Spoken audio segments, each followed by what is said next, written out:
Hello, everybody. My name is Astrid Andromeda, gamer girl from beyond the Milky Way, and today we are playing Beacon Pines. It's currently silent right now. It's actually silent on this main menu. Let me just turn on some lo-fi real quick, while we wait. Oops, that's playing on my phone instead of through the browser. There we go. All right, really quickly, let me just say that the intro song is Favorite by Daystar. Definitely check them out on YouTube. And currently we're listening to some lo-fi beats by Total Eclipse. Welcome everybody. Welcome out. Otter, congrats on getting first. Master, it's good to see you. Licky, it's good to see you. I'm doing well, Master. Thank you for asking. Licky says 1 hour until session 1 as a GM for Sentinel Comics RPG. Good luck, Licky. And Cabal, welcome out. Can we get a shout out for Cabal, please, Master? Everybody should definitely follow Best Raven, darling friend. How you doing, Cabal? It's good to see you. So today we're playing Beacon Pines. I'm gonna pause the music and get started here in a second. It's kind of a choose your own adventure game where you find words that you can fill in the blanks with on each adventure, so that in subsequent adventures you can choose different paths based on those words. I think it's really, really cute. I saw the trailer and I fell in love with it, and I think it'd be a very, very nice game to play. Even if we only play it for like 1 or 2 sessions, I don't know how long it is, but yeah, I'm really excited to get into it. So let's pause the music and let's get into it. I'm good and hoping the same for you, my friend. Yes, indeed. I made some really tasty burgers for lunch, had those and some chips, and watched some YouTube, and now I'm here with all of you. So let's get right into our little storybook adventure in Beacon Pines.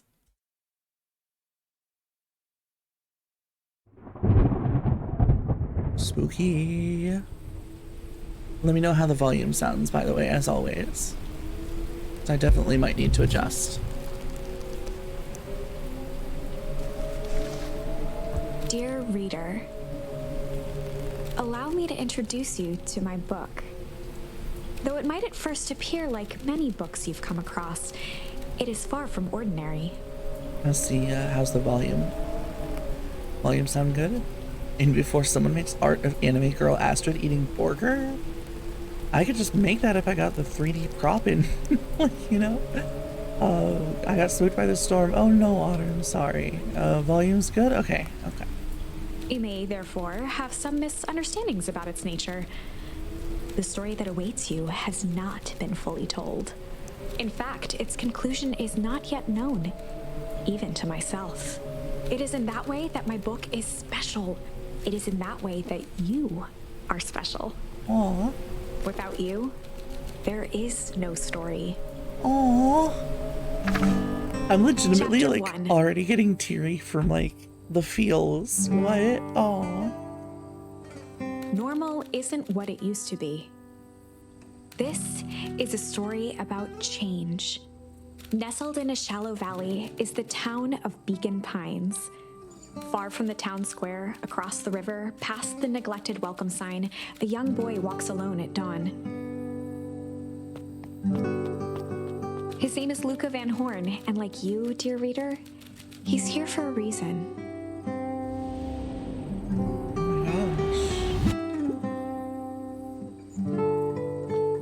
Oh, we're controlling. Oh my god, he's so cute. Look at him. Luca. Aww. Hey, Dad. How are things going? Today's the first day of summer vacation. I start middle school next year, I guess. I was 6 years old when you died, and it's been 6 years now. From here on out, you'll have been gone longer than you were here.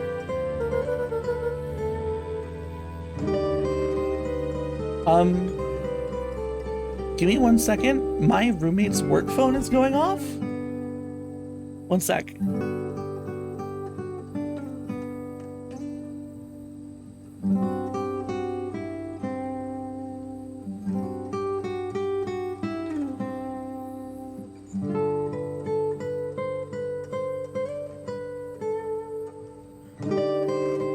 Okay, hello.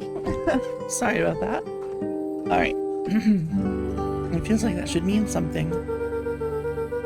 Mom always said that this tree was your favorite spot in the world.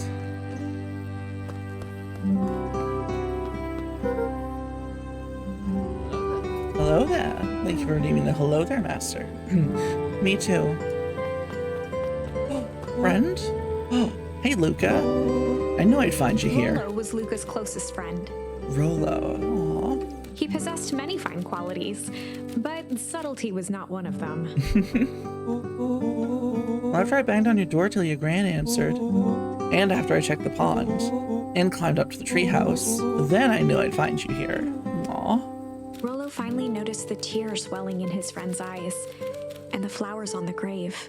Oh, yeah, right. You and your mom always did this on your dad's birthday. Thank you for redeeming the hello there, Licky. I didn't know if you were gonna keep doing it now that your mom's gone too. Oh! She's not gone. She's just missing. Oh. Oh.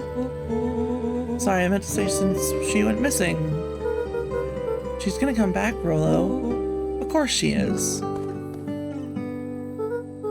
Okay, Dad, see you next time. I think I'm ready to get out of here. Sure, lead the way. Okay, wow.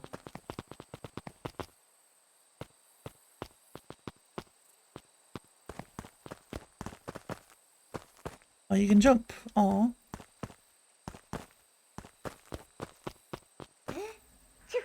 Oh, bless you. Aw.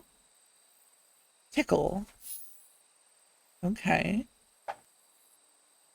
Wonderful. I had a good feeling about you from the moment you opened my book. That charm is a very special thing. Very special indeed. Keep hold of it for now. Its purpose will reveal itself soon enough. Okay. Licky says, I got a punch in the gut. I don't think I need to be emotional before running a superhero game. Not a worry at all, Licky. Understandable. Aww. Oh yeah, I almost forgot. The whole reason I was looking for you. I was wondering if you'd ever get to that. I found the perfect way to start our summer. How's that? Rollo looked to the side suspiciously. Oh? Not here. They might be watching. They who? Shh, not so loud. We need to do this in a secure location. Mission control. Alright, I just have to tell Gran and then we can head out. What are you gonna tell her? I don't know. I'll think of something. If it's all the same to you, I'll meet you at the welcome sign. Your Gran still kind of wigs me out. I don't do well with new people. She moved in like half a year ago. Just meet me at the sign when you're done. Suit yourself. I won't be long. Tell Gran before heading out with Rollo. Okay. So we got little notes. We got our little charms.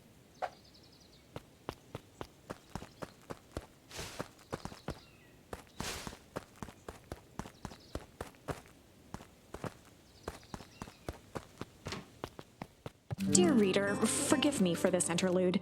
Remember that charm you found in the dandelion patch? There are more of those special charms to discover throughout Beacon Pines. They've been known to reveal themselves to those who are willing. Some of them can be found in this very house. Oh. Okay. Since Gran had moved in, the house was more peaceful, more orderly, and more covered in flowery fabric. Aw. This is so adorable.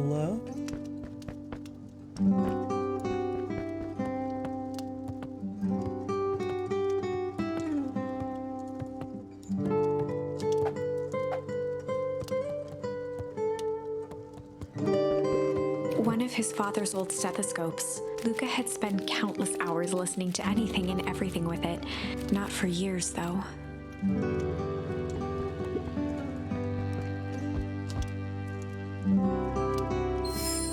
Ooh, we got a ponder charm. Okay. The way he slides off the big chair, that's so cute. Gran had already lit the fire. She kept a warm house, as if by grandmotherly obligation. Aw.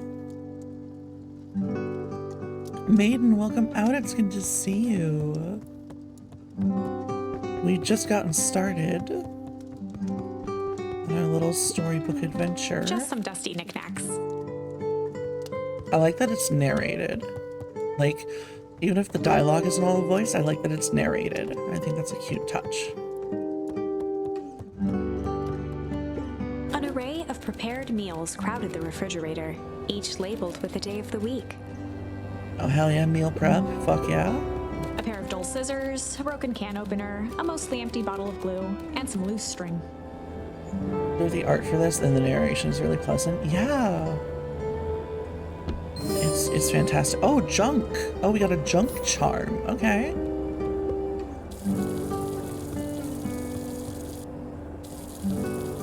What happens if we leave that on? I'm gonna leave that on for a minute.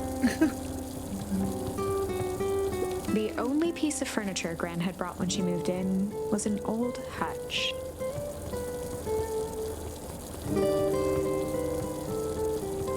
Okay, I'm gonna turn off the sink.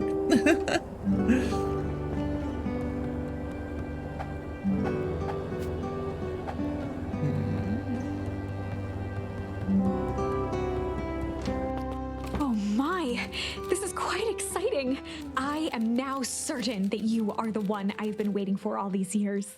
You'll recall I was a bit coy regarding the use of charms earlier. Excuse me, I tend to have a flair for the dramatic. Oh my gosh. Why is the narrator so adorable, though? This is so cozy. I want to go to sleep. I know, it's so cozy. You are about to encounter your first turning point. Oh. There are certain times in this tale when everything hinges on a single word. Step forth, dear reader. Okay. I don't... Okay, I want to... On the other hand, I suppose there's no... Gran will be waiting when you return. Yeah, I want to check for more charms first. So let's go upstairs.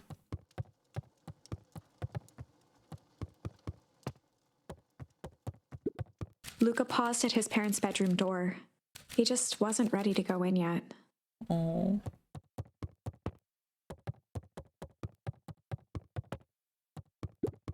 Gran had commandeered the upstairs closet when she moved in. Some things need shelter from a young boy's mischief, she said. Aww. Hide. Oh, we got a hide charm.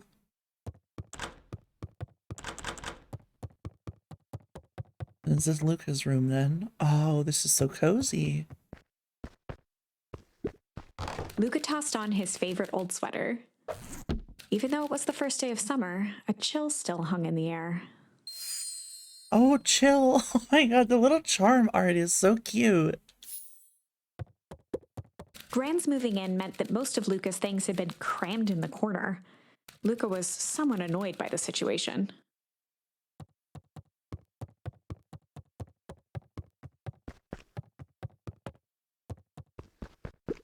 Gran's bed was undisturbed. Thank you for reading the honk, Vampiress. Good to see you. We had a shout out for Vampiress. She's streaming later. Doing her first stream back from hiatus. Definitely, let's give her a shout out. Luca didn't mind that she had a habit of falling asleep in front of the fireplace. It meant that he could read late into the night.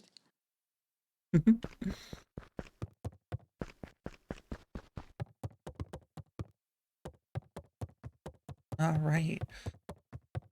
I guess it's all the charms that we can get. I don't want to like... Luca knew that if he left without telling Gran, it would be trouble. Exactly, there we go.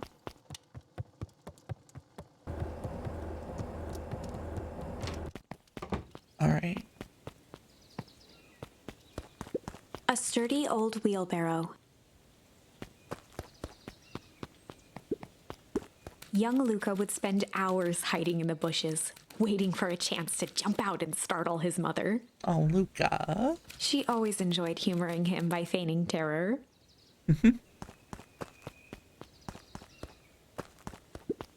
A beginner's guide to gardening laid open on the bench. Take a sippy of my drink real quick. There we go. All right, what's up, Gran? Hey, Gran, I'm gonna go hang out with Rolo for the day. See you later. Hold up now. Where are you and Rolo headed exactly? Oh, nowhere The special. less Gran knew, the better for everyone involved. She's so pretty. Oh. We were just gonna go ponder, hide, or chill for the day.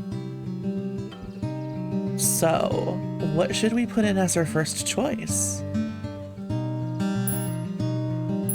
Ponder, hide, or chill for the day? Master says ponder. Does anybody else have any other ideas? I agree with Master. Okay, so that's 2 for ponder. Does anybody else have any ideas? Or chill seems the best flow with the wording for me. Yeah, kind of ponder. We were just gonna go ponder for the day. Yeah. I tell you what, let's let me pull this up real quick.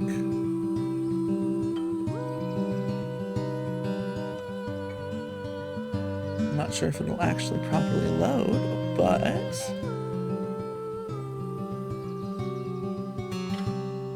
I'll just do a little poll real quick. If Twitch loads. Oh, I think we've had polls. I just always forget to use them.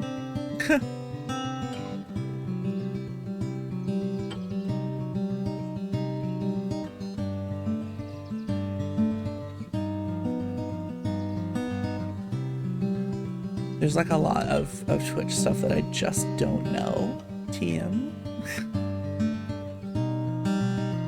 Alright, so let's manage poll. Create a new poll.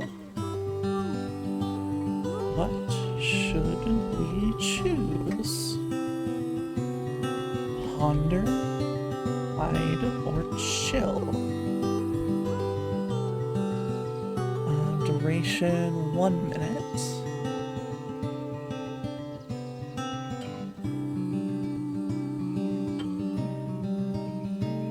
Okay, so go ahead and vote in the poll. It's just gonna run for 1 minute, and then we'll go with whatever the consensus is.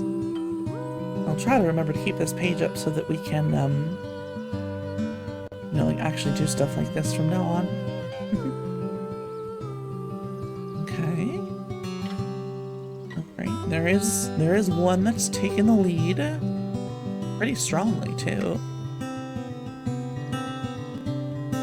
Very strongly. I'm gonna take a sippy of my drink and enjoy this amazing music.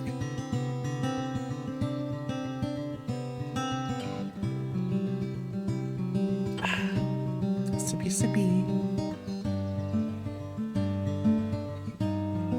Okay. So we're gonna go with Ponder. Gonna let that... Yeah, so Ponder is the winner. We were just gonna go ponder for the day. We're just gonna go Ponder for the day. Astrid giggles are fantastic. I keep... Oh my gosh. And Master, thank you for the stretch.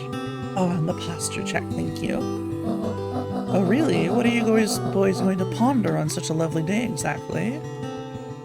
This was Luca's chance to sell his alibi. You know, big stuff, small stuff, medium, mostly medium pondering. Nailed it. Nailed it. Well, make sure you don't overburden yourself with the preponderance of pondering. Oh, forget it. Off with you now. Oh my Impressive. galaxies. You've managed to navigate your first turning point without too much of a mess. All right. That is the power of charms. A single word can change everything.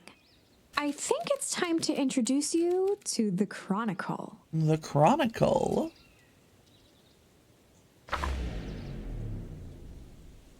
The Chronicle is a record of the decisions you've made.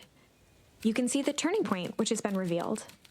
At any time, you can use the Chronicle to go back and invoke different charms, creating new branches. Oh. Luckily for us, this is the one and only turning point where the charms won't dramatically alter fate.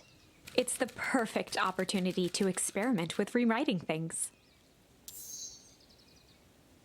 A grand jury. Oh my galaxies.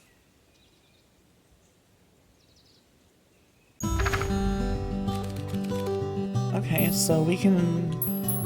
Let's see what she would say if we just chilled for the day.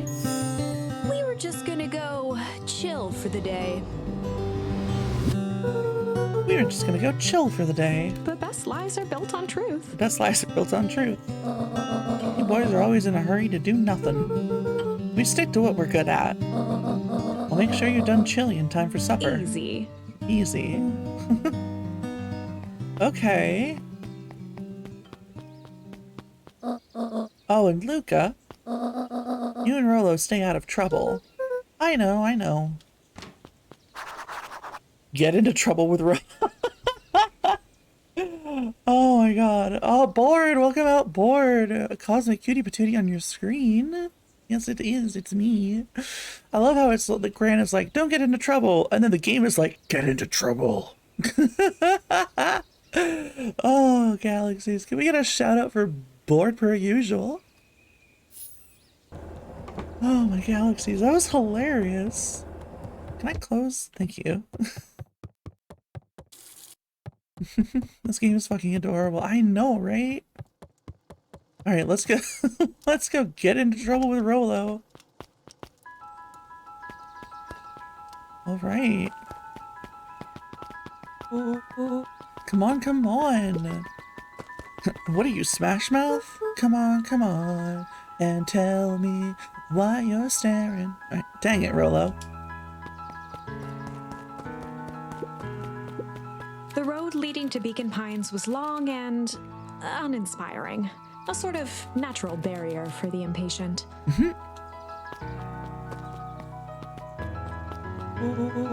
You know the drill. Don't let anyone discover our secret path. The one with a sign pointing to it, Rolo? Chapter 2. Chapter 2. Welcome to Beacon Pines. Welcome to Beacon Pines. For many years, this valley had been a small mining outpost. It wasn't until Sharper Valentine built his fertilizer company that Beacon Pines was established. Over the next 30 years, the town had grown and prospered until the foul harvest and his sudden death. Whoa. What? In the 6 years since, everyone was simply trying to get by.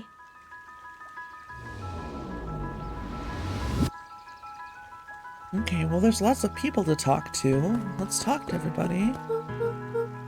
Mr. Kerr. Oh my god, is he like a hyena? Cute. William Kerr was the CEO of Perennial Harvest Company. He had become a fixture around town over the past few years. After the failing of Valentine fertilizer, the town was hungry to welcome a new source of employment. Excited for the big festival? Oh, sure. Come on now, when I was your age, there was nothing more exciting than a town festival. The food, the music, the dancing. Sounds pretty alright. Yes, gosh dang right it is. I'm looking forward to letting off some steam myself. Make sure to invite all of your little friends. Hungry? Oh, I'm hungry too. Make sure you're getting some food, Master. I couldn't keep Rolo away if I tried. Excellent. Sorry, Luca, I've got to get back to the proverbial grindstone. Our harvest awaits and all that. Oh, now, the left side's a little low. Sorry, young Mr. Van Horn, can't talk right now. Very busy with preparations. Mayor Augustus Valentine was not busy. Oh no. Save a grind set kind of thing? Oh no. Oh, sorry, Gus. How many times do I... It's Mayor Valen... No. Flustered, Gus instinctively loosened his tie. Keep up the good work. I must briefly attend to a concerned citizen. Alright, what can the mayor of Beacon Pines do for you today? Oh, just saying hi, I guess. Well, good day to you too, young Mr. Van Horn. I'm the mayor now. Hey,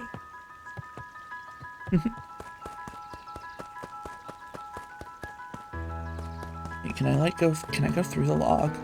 Oh, I can't go through the log. Okay.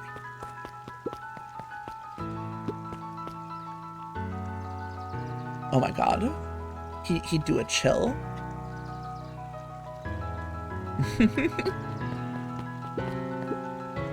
And board with the hydrate, thank you, board.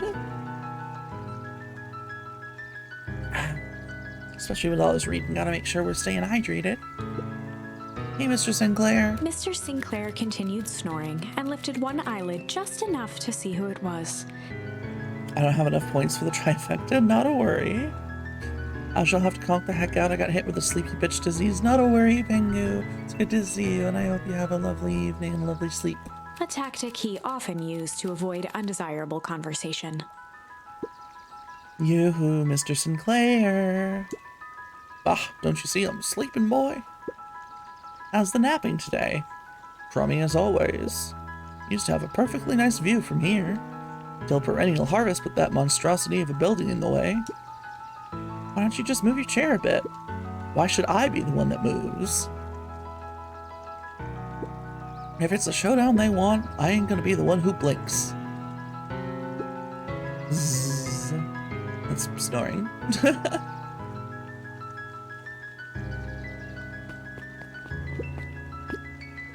Come on, Andy, grab his wallet.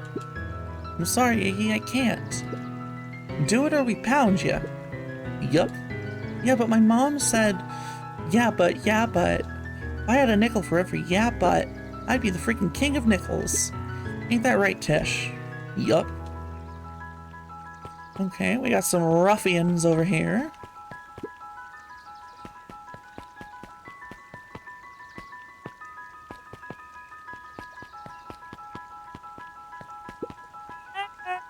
Mr. Van Horn, do you have a moment? It's just Luca. Golly, I'm sorry, it's my first week at Perennial Harvest. He pulled a pen from the pocket of his sweater vest and began to frantically jot something down on a clipboard. Huh. Wonderful, it won't happen again. If we're gonna be on a first-name basis, then you can call me Pete. Oh, nice to meet you, Pete.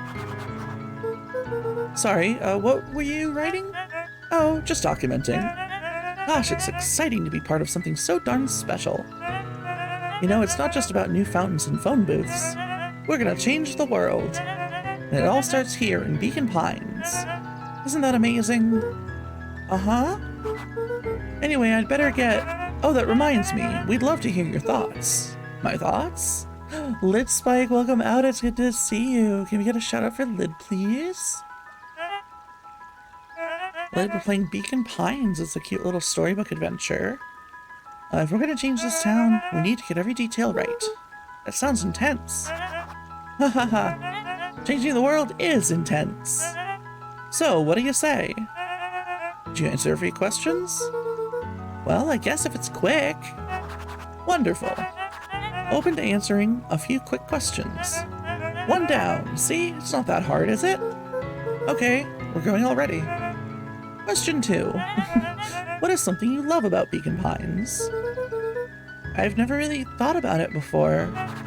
Perfect. It's the only place I've lived. See, that wasn't so painful. Pete stopped struggling and glanced up from the clipboard. Was it? I guess not. Huzzah! Our first 3 questions answered in record time. Oh, I kind of like this guy. He's silly. Are you literally writing down everything? Thank you so much for your time. I need to process these answers. We can save the rest of your thoughts for later. Okay. Our harvest awaits. Strange little man. Alright, Rolo's waiting up at the treehouse. Okay. So no charms to get or anything. He's still snoozing. Oh, can I talk to this fellow over here? Whoops.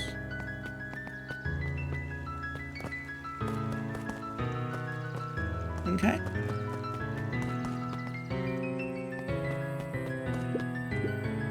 Hey, Jetson. Is the line playing any tunes today? No bites this morning, I'm afraid. Come to think of it, I can't remember the last time I reeled one in. But hey, it was never about the catch. This is where I come to think. Yeah, that's what my dad used to do here. That reminds me, if you ever want his chair back, I've taken a standing recently. Keeps me from falling asleep at the reel. If you don't mind, I think it should stay. Not at all. An empty chair makes for a great listener. Aww. Whenever Luca saw his dad's chair by the pond, it reminded him of the days they'd pack up a couple of sandwiches and fish until sundown. Aww. Oh no, not a flashback. Oh, my little heart. Luca opened the tackle box and picked the perfect bait. Luca tied a shoestring to the hook. What fish could resist a nice shoestring? Aww. This is so cute. What the fuck? Now, so do we... Okay, so we keep the charms. The charms don't get, like, used. We just have them.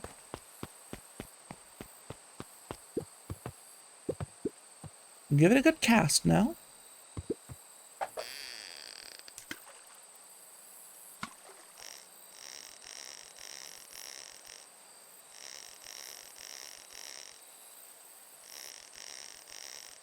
Of course it has a fishing minigame. We got a boot. What do you think the other one is? Hard to say. Sometimes things drift away. Well, that's not fair. No, it's not. Well, wherever it is, I hope that other boot at least has a sock to keep it company. Aww. Go pick your bait up from the tackle box, buckaroo. Aww. Let's try tickle Luca this time. gently baited a feather onto the hook. A feather, okay. Good for skimming the surface.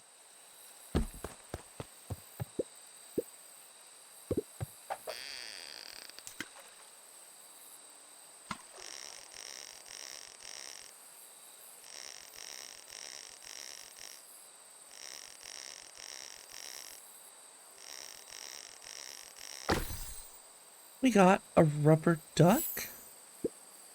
Well, I'll be switched. It's your old rubber ducky. You were just a drooling little ball of fur when you lost that. Cried for days. I told you it'd turn up. So precious, what the fuck? Looks like we could use some new bait. What do you say we head out and find some more? Okay, Dad. Aww. What the heck?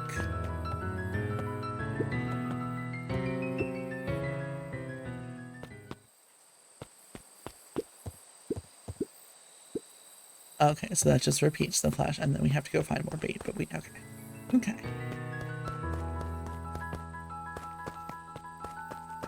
This is so cute, y'all.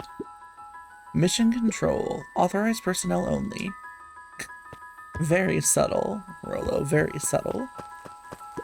The boys had a good thing going. As long as they kept old Jeff happy, they had an endless source of precious materials to add to the treehouse.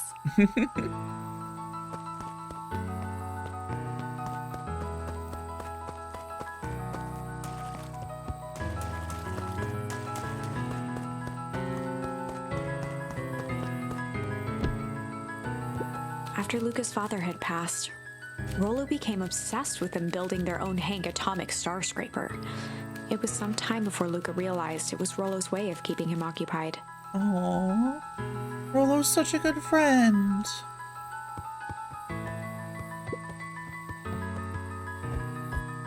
Oh, hell yeah. Beanbag chair? Fuck yeah.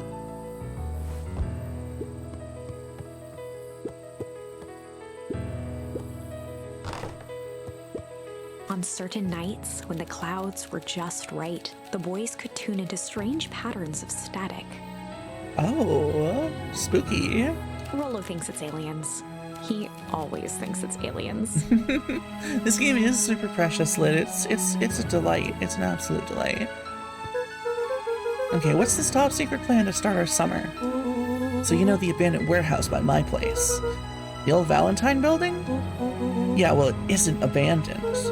What makes you think that? Get this. Last night, it was glowing. Glowing? Are you sure? Kinda. That place has been empty since the Val harvest? Yeah. Who would even want to poke around that place? We would, Rollo. We would. Wait. It's just a busted old warehouse. I just meant we could do some research at the library. You want to actually go to the warehouse? I mean, fuck yeah, I do. What do you expect to find? Answers. My mom's out there somewhere, and it seems like everyone wants to pretend that she's gone for good. You don't have to come, Rollo, if you don't want to.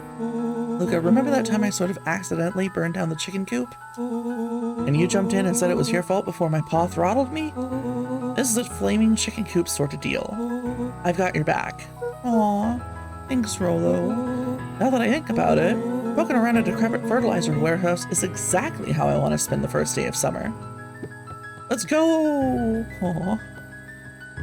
Rollo is such a Luca's sweetie. winter coat decommissioned for the summer. With the cold holding out longer than usual, he reconsidered its usefulness. Oh, God.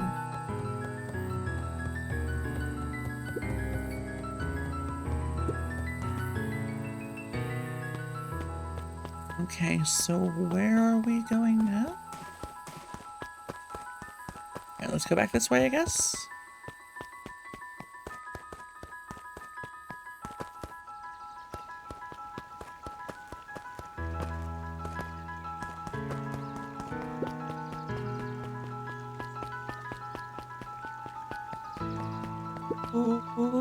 I'm just catching my breath a bit. Go on, I'll catch up.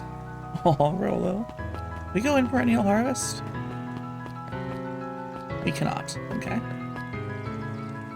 Oh, look at the town square. This is so cute. Aww. Hey, Mrs. Nelson. Morning, Luca. Any big plans for the summer? Not really. Heard anything about the old fertilizer warehouse? Any strange happenings? Can't say that I have. Either way, a dusty old warehouse is no place for a young boy. You be safe now. I won't. Luca could see the morning regulars nestled in their booths at the Early Bean. The Early Bean. Oh, I love that.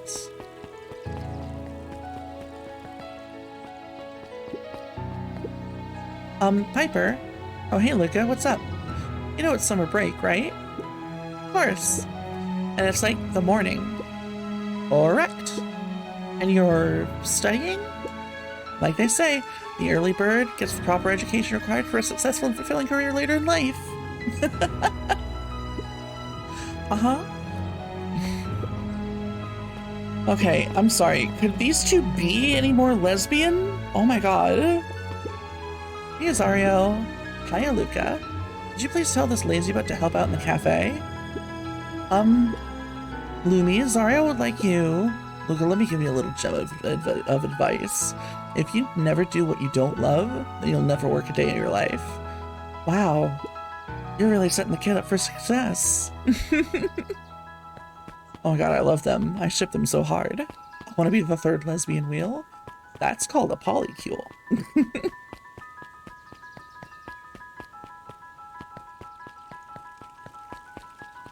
Miss Hatch could often be found near the fountain, too absorbed in a book to be distracted. Aww.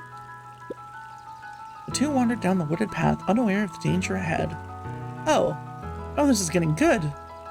Aw. I wonder if that's like an omen of what's to come for the boys. Holden Wilder ran the local paper of record, the Beacon Beacon. The Beacon Beacon. Oh, I love that. Hey, Mr. Wilder. Morning, Luca. What's the day have in store for you?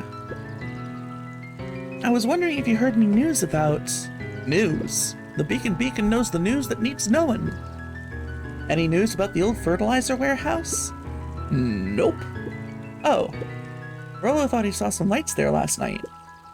Rolo ought to be careful poking around that part of town. The winds of change are blowing, and change is a dangerous animal. Oh, we got a change charm. Okay. Can we go in the town hall? We cannot. Last chance diner. That's ominous. Luca, just the fellow I was looking for. Hey, Roxy, what's up? Oh, right. Rendezvous with Roxy. This is an important turning point. Oh, shoot. Whoa. The first time where your charms will change the course of fate. And currently, we only have one suitable charm at our disposal. I can't see or hear beacon pines without seeing or hearing bacon pines? That's the cookbook about the game. That's the menu at the restaurant. Have no fear. We can always return later using the Chronicle once we find more charms. Well, now I'm just rambling. Baking pines. Where were we? Have you seen my blockhead brother lately? He skipped out before breakfast. Well, not really, no. Can't say I have. Can't say or won't say. Roxy, would I lie to you? Oh. Luca, wait up, I almost forgot to tell you. Roxy might be lurking around here. Oh my gosh. This is one of her favorite places to stand around and be useless. Rolo! So we need to make sure she doesn't spot us. Rolo? Aw. Why are you doing that turn-in thing with your body? Well, you're not scared, are you? She's harmless. And a chump. And she's right around that corner, isn't she? Oh. Don't mind me, just over here lurking. Uselessly. Oh. Hey, sis. Nice weather we're having, eh? I couldn't help but notice you snuck out this morning before breakfast. Wasn't hungry. Also couldn't help notice your morning chores were left unchored. Roxy, I'm gonna level with you. I'm sick and tired of digging up carrots. We all gotta pick up the slack since the foul harvest. Almost every carrot I dig up is rotten, and the rest look like they were hit with Hangatomic's shrink array. Oh my gosh. All the more reason to keep on digging. There's gotta be more to life than puny carrots. Look, Roxy, Luca and I have places to be, so if you don't mind... Oh, I do mind. I'm not gonna catch help again because of you. So either you march yourself home and harvest those carrots, or I haul you home myself. Oh, spooky. Rolo froze as Roxy took a step toward him, cracking her knuckles. Luca knew he had one chance to save his friend from being dragged home. In the past, he found the best way to deal with an enraged Roxy was to be a little... chill. In the past, he found the best way to deal with an enraged Roxy was to be a little chill. Okay. Come on, Roxy, it's the first day of summer. The sun's shining, we just want to take it easy. Let's leave tomorrow's problems for tomorrow. That's great and all, but Rolo's problems have a way of becoming my problems. And Pa always says tomorrow's work is better left for yesterday. March, you big oaf. Aw, rats. I expect a full report about the Valentine place. A full report! Investigate the Valentine warehouse alone. So, Fitz, what are you up to this lovely day? Nope. Cool, cool, cool. Aw. Sharper Valentine, founder of Beacon Pines. Never underestimate what a great man can do given time. A bit much, if you ask me. Indulgent, okay. So, what do we have down here? A little flower stall and a bakery and a farmer's mart and a large watermelon.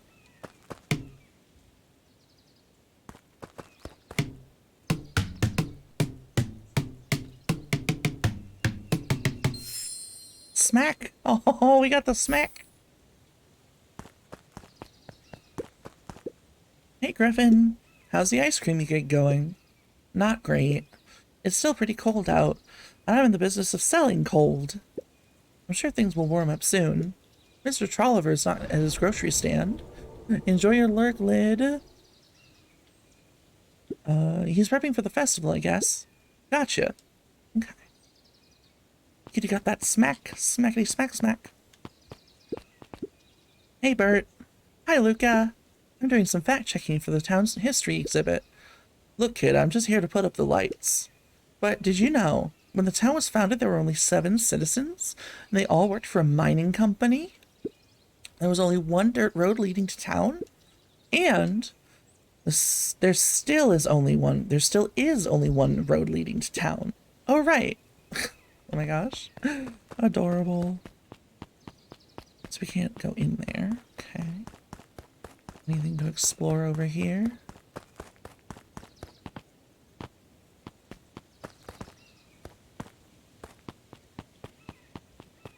No more facts we can get? Okay.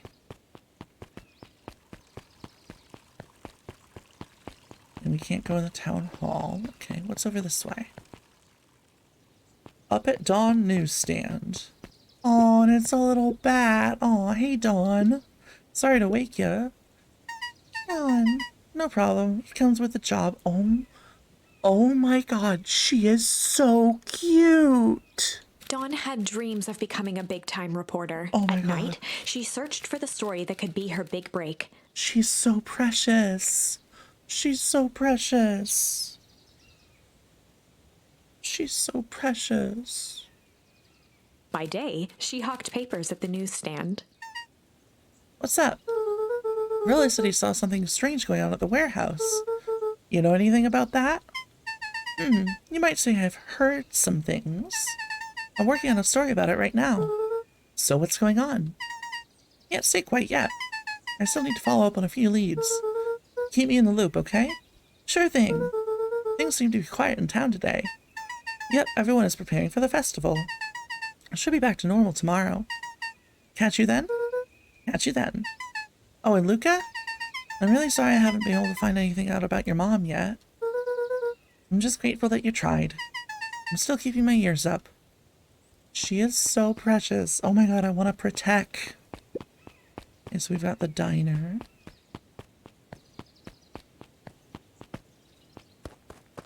I'm just like checking around, seeing if there's anything I'm missing. Guess Mrs. Fratelli is getting ready for the festival. Okay.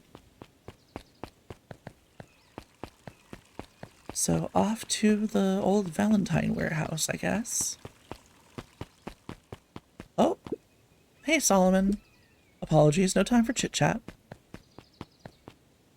Okay. Jeff's hardware closed down about a year ago. The effects of the foul harvest stretched wide. When there are no crops in the field, tractors don't need fixing. Oof. Looks like the library hasn't opened yet. I'll check back later.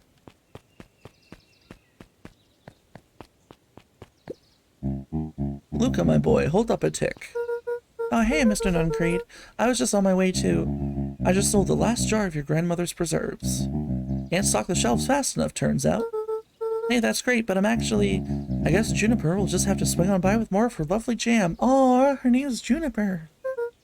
Uh-huh. Well, don't let this old man slow you down. You just remind her that she still owes me that dance. A promise Gran regretted the second it was made. Aw, will do. She's a fine woman, that Juniper. Yeah, she's pretty cool, I guess. A real fine Oh, dude, don't be weird. Sweeter than any jam. Oh, dude, don't be weird. The phone booth was brand new, part of Perennial Harvest's Beacon Pines Reborn initiative. Oh. It didn't see much use. Oh.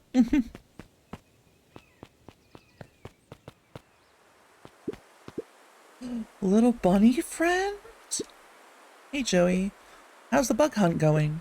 Not great. Bugs have been shy this week. Bugs get shy? Oh, sure. Bugs aren't that different from people. Sometimes they just want to be left alone. If you're going into Weepwood, just be careful where you step. No bug crunching. Got it. That's so cute. Oh my galaxies. Try not to be sus. Challenge level impossible. True. So, there's the forest? Or this road over here? Luca peeked up at the beehive. It appeared to be deserted. That's strange. So are we going in the woods or are we going over here? Whoa. After the foul harvest destroyed their wealth and reputation, the Valentines shuttered off their estate from the rest of town. Whoa. The Valentine mansion loomed over every other building in town, both figuratively and literally. Spooky.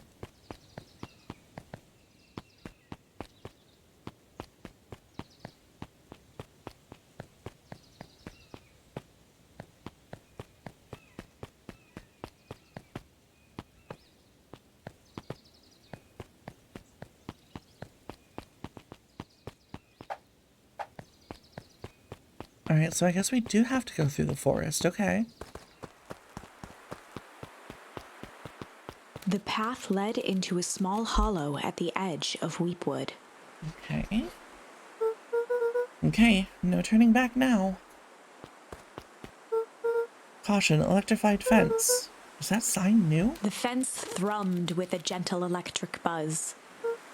Okay, so what would Rollo do if he was here? Luca often asked himself what Rollo would do, so that he could rule out that option. Aww. I'm definitely not touching that thing.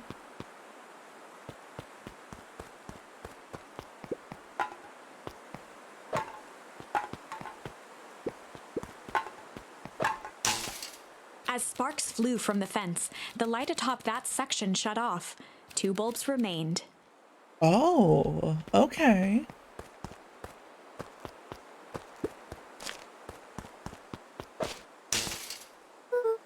That's 2. 1 more to go. For the record, I did not mean to do that. I just kind of got lucky. The fence's buzzing gave way to silence. Okay, moment of truth. Oh, Every damn. kid in town knew the old Valentine Here we fertilizer are. building. Long abandoned, the warehouse once served as the industrial heart of Beacon Pines. Sippy, sippy. Now, it stood only as a reminder of things left behind. The dormant building showed strange signs of life. Okay, so Rolo wasn't exaggerating for once. What's going on There here? was only one way to find out. Oh, this is spooky. This is so spooky. Wow, that smells awful. Bad Rolo's not here. You'd have no problem poking around in there. The hose emitted a subtle sound. It was actively draining some kind of liquid.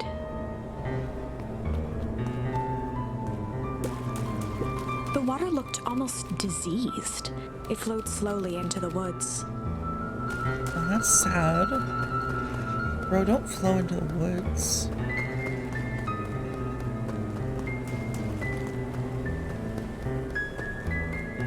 Do we have to go in? Locked. Luca thought he heard faint sounds coming from the other side of the door. He pressed his ear against the cold metal to hear better. A zipper? The Footsteps? sound of footsteps grew louder. Luca, get out of there. Hello? Oh. What the fuck? What the fuck? Shit. Oh no. Oh no. Oh my god. The heavy steel door knocked Luca to the ground. Disoriented, he looked up to see an imposing figure silhouetted in a green glow. It lunged toward him. He tried to scramble away, but felt a gloved hand latch onto his ankle. What the fuck?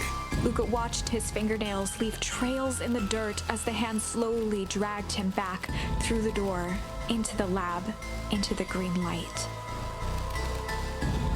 This is a story about change. This is a story about change. It was far from the sort of change Luca imagined for himself. But change is, after all, a dangerous animal. The end? I probably should have warned you about this. There are many paths that our story can take. Most will end in tragedy, but don't let that discourage you. We will find the ending that this story deserves. I just know it. Yeah. From here on out, a charm will have a check mark when it's been used to its full potential at a given turning point. Now, let's try something different.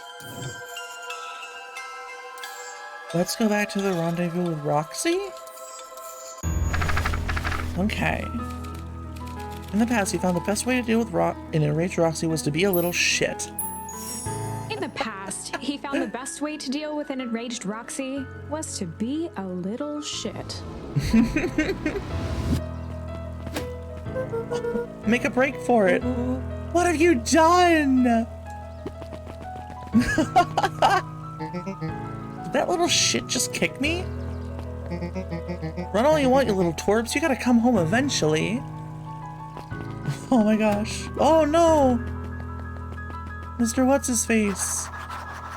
Oh my gosh. Oh, this is so cool, y'all. This is so cool. This is legitimately so cool. I need to Google search something real quick.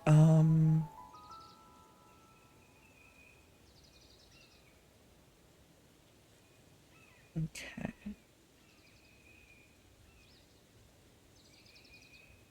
Okay, so investigate the Valentine warehouse with Rolo. Okay, we are going to do that, but we're going to do that in just a minute. We're going to head to the BRB screen and listen to some lo-fi beats, and I am going to run an ad, as it does help the channel. We will be back in just a couple minutes.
All right. Welcome back, everybody. So we just changed our little path, and now we are going to go investigate the warehouse with our friend Rolo. Sorry about that.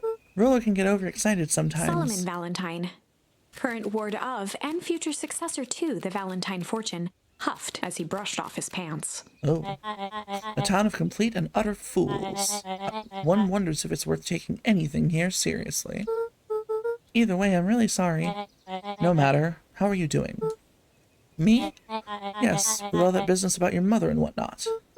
Oh, I'm getting by. Still no word from her at all. No, that is truly a shame. Oh. Your grandmother has taken residence to keep house. Yeah. And how is that going? You mostly stay out of each other's way. You make it sound like she's rarely at home. It's not like that. She just has a lot to do. Mm-hmm. She's still settling in and trying to figure out how to make ends meet. Indeed. The spookiest music was giving Luigi's Mansion vibes earlier. True, maiden. Well, count your blessings. It's better to have a caretaker who's rarely around in lieu of one who tries to compensate by smothering you with attention. Granny Grump. Aw. That doesn't sound so bad. Trust me when I say, it's best to rely on yourself. Family has a way of creating more problems than they solve. I don't know if I agree with that. Oh. Business suitman? Solomon trifled a gesture toward the approaching heiress Valentine. Oh. Speak of the devil. Do not wander off like that. I'm much too busy to be looking all over for you. Apologies, heiress. I was just taking a stroll through town. Strolls are for commoners. You're a Valentine now. I want you to be present for the construction of the History Museum. The future of this town relies on its ability to remember our family's great past. Of course.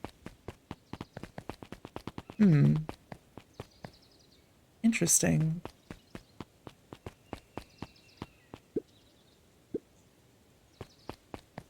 I like that even when we change the fate, like when we change stuff, it doesn't re-prompt us to check every little thing, because it knows we already checked it once. That's cool. Luca, my boy, hold up a tick. Oh. Boy's got too much of his father in him. Aww. I win. Little help? Aw, Rolo. I am the champion. We were racing? Did that road get longer? Like anything ever changes around here. It seemed longer. You're just lightheaded from the run. You really need to pace yourself better next time. Aw. Not sure why I would take advice from second place. Has that sign always been there? Wait, what? Caution, electrified fence. No, that's definitely new. Creepy. How are we gonna get around an electric fence? Don't worry, I've got this. Oh, Rolo! Always says you can figure out what the plan was when you're done. Great, now what? Well, I did my part and established that touching the fence is bad. I'm sure you can handle it from here. I'll supervise.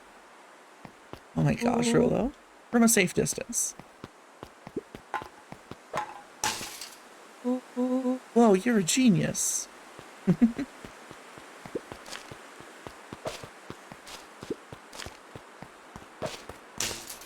There we go. I think that did it. Luca, you never fail to impress. Okay.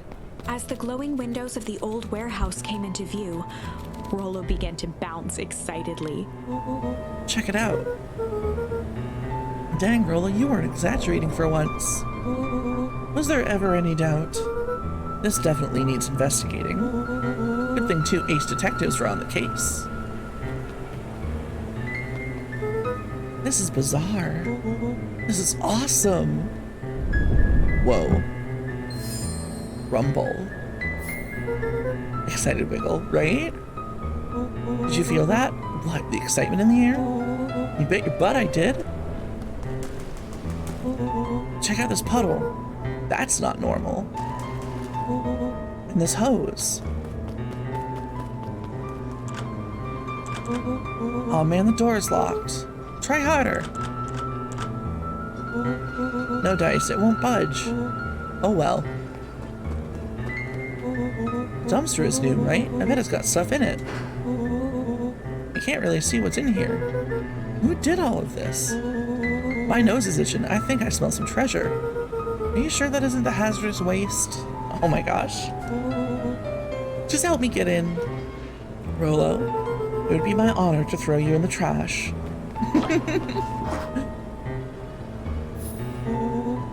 Come on, Lady Luck. So, what's in there? Let's see. There's a squishy bag of squish. Wow. A good inch of stagnant sludge. Your natural habitat. Wait, hold the phone. Hold two phones.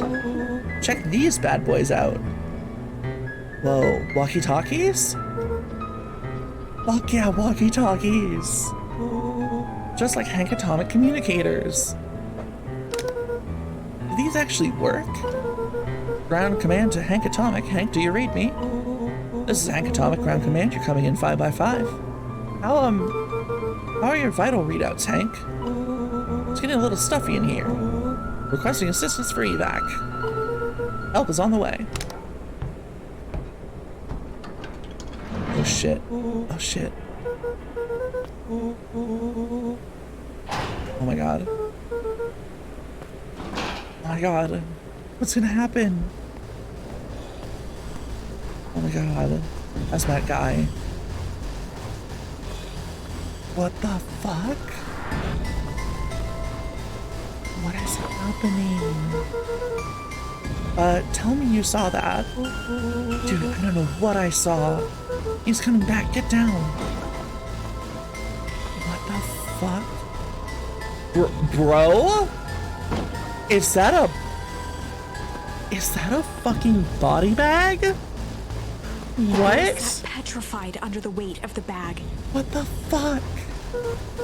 Oh god, tell me that's not what I think it is. Luca, do you know what separates run-of-the-mill detectives from ace detectives? A ridiculous hat? When the chips are down, detectives dig deeper for clues. Rollo felt around at the large sack which burdened them.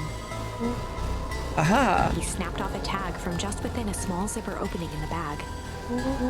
It's some sort of badge or something.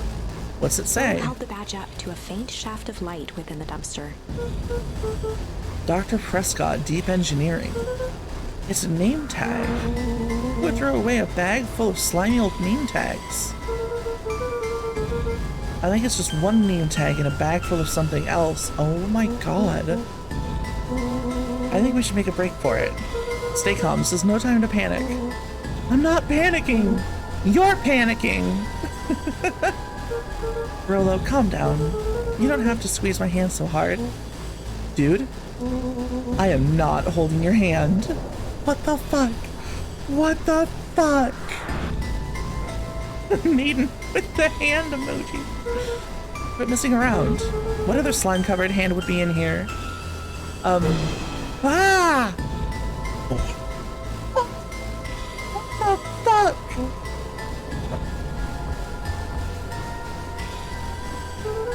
I'm beginning to see the benefits of your run for our lives plan. Right, we've clearly established that I'm faster than you, so I'll go first. Why not go together? Blaming chicken coop, Luca. I'll make sure the coast is clear. After I go, count to 100. If you hear me yell, run. If you don't hear me yell, run. Actually, either way, haul ass. Rolo, I'll give you credit. You sure found an eventful way to start our summer. It's what I do. Well, here goes nothing. What Luca the sat fuck? in the dark, tracking the sound of Rolo's footsteps as he ran. 1, 2, 3. He pressed his ear to the dumpster wall, straining to hear Rolo's footsteps as they faded away. 15, 16, 17. He tried not to think about the contents of the dumpster as he counted. 35, 36, 37. The thick stench made it hard to breathe. Screw it, that's long enough. Luca carefully lifted the lid and peered out. Nothing. No sign of Rollo. No sign of the man in the yellow suit. Time to haul ass. Luca clambered from the dumpster, stumbling to his knees. Luca's strutting off. Oh my god, truly. He was up like a shot and running, sprinting toward home as fast as he could. Beacon Pines flew by, blurred by the tears that welled up in his eyes. He wouldn't remember getting home at all that night. Throwing his front door open, storming up the stairs to his room, and surrendering to sleep almost as abruptly as he hit his pillow. Chapter 3. Oh my gosh. Finding a friend. Oh my gosh. The next morning, it was quieter than usual at the breakfast table. Only the sound of silverware and chewing interrupted the awkward silence. I finished jarring a mess of jam last night. Uh-huh. So that'll need to get delivered into town today. Okay. So what did you and Rolla get up to yesterday? Oh, nothing interesting. Oh. Hello? The fuck? Calm down. No, of course it was the right thing to do. Start gathering, folks. I'll be right there. What the fuck? Are you sure there isn't anything you want to tell me about yesterday? Anything I want to tell you? Not really, we just sort of ran around a bit. Gran's brow furrowed. Uh-oh? Are we gonna get in trouble? She let out a long sigh. Her voice was quiet and even. I have to go take care of something. You are to stay in this house for the day. Under no circumstance are you to leave. What? If I am not back by dinner, there's stew in the icebox. But nothing. You are to stay here, understand? Yeah. Say it. I'll stay here until you get back. Good. Granny is covering up a people-melting operation? I hope the fuck... Oh my god, what if that's her... What if that's what her jam is made out of? It's people jam. Oh my god, what the fuck?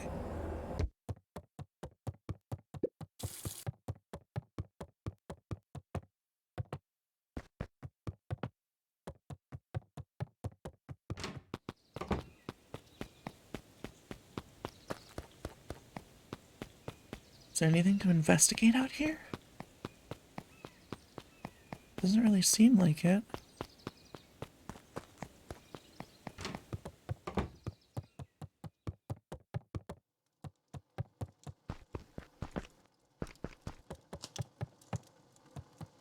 A faint electronic sound floated in the air.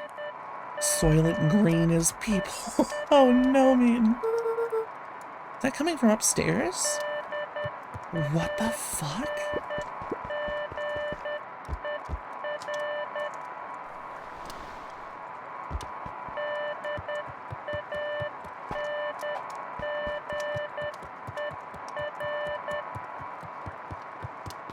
Luca was desperate to check until Gran returned. Hello? Is anyone there?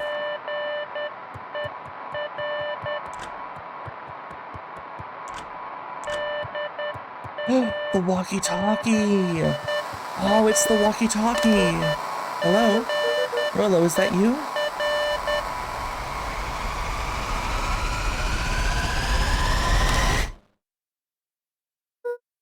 Over? Strange. Luca glanced at the now silent walkie-talkie. What the hell? He wasn't sure what to think. Oh my god, that actually spooked me. Was that a knock on the door downstairs? Ah.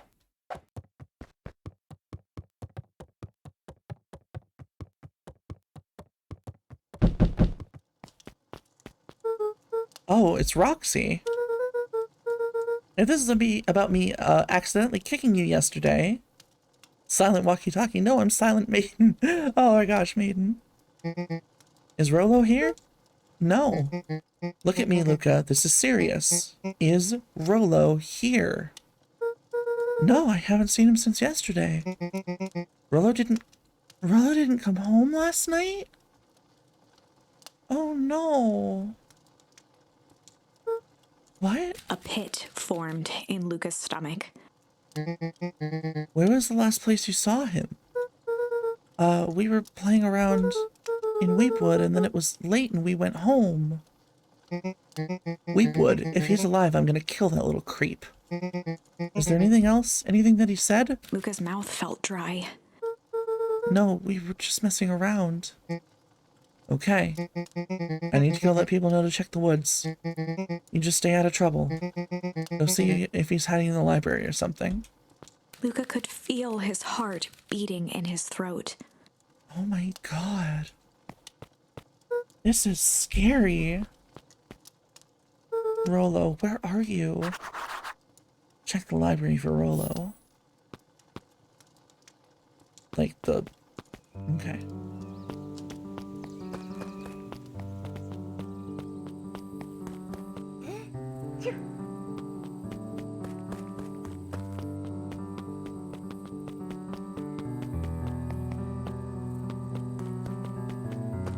Okay, just trying to see if there's like anything up here that I can investigate.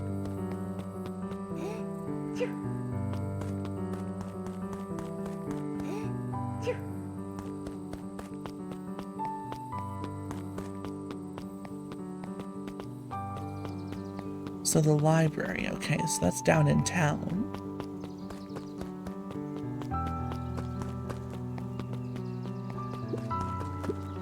Hey Bert, have you seen Rollo? Nope, though I've mostly been talking to clipboards. They're setting up lots of stuff for the festival. This one said he had to process some answers. I told him that was fine. I'd wait right here until he gets back. Yo, what in the actual fuck?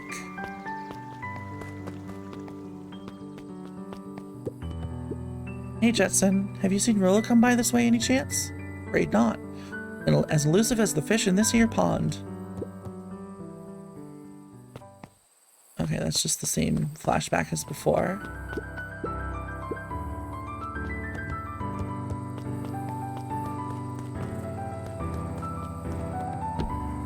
Is there anything... What about the radio?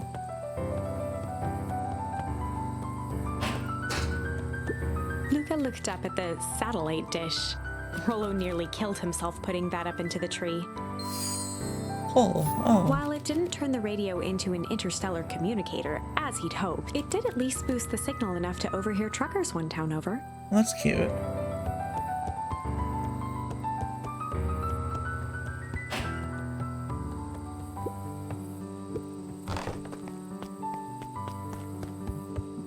Okay, let's go further into town then. Chill here.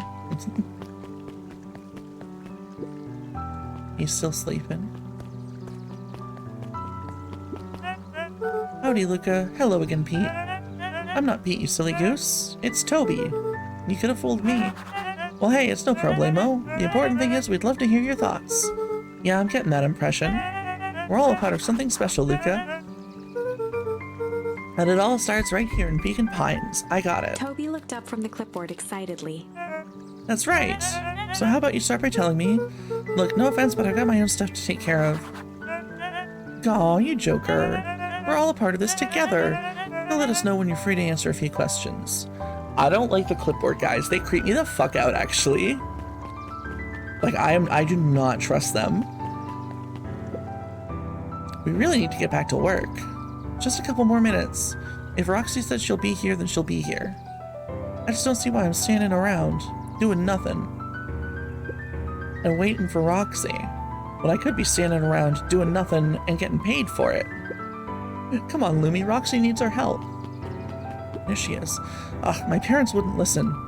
No offense, but isn't Rollo always getting into trouble? Something feels different this time. What can we do to help? We need to check where the adults aren't. So I guess it's up to us to check Weepwood. Our shift doesn't end for another couple hours. We could spend time making posters. That'd be great, I guess. Right, Fitz and I will check Weepwood. We'll be back later to pick up the posters. I think my dad has a map of Weepwood. Let's swing by my house and grab it before we head out.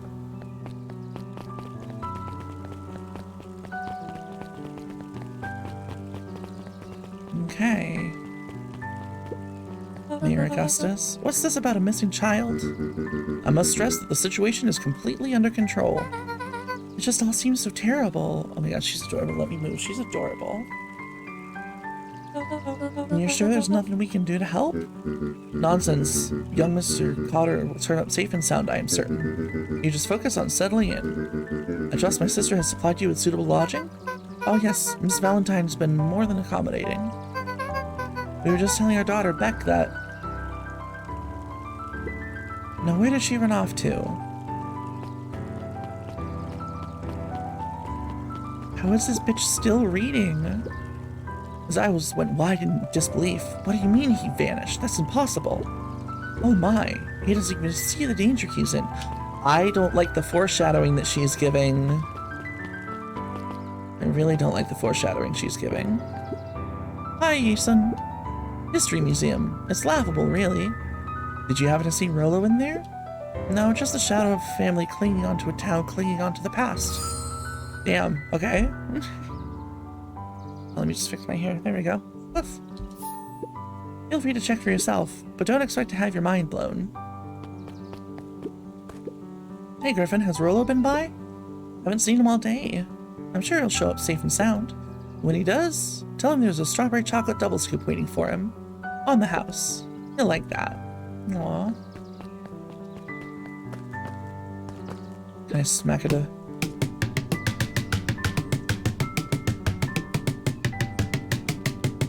That's like so satisfying.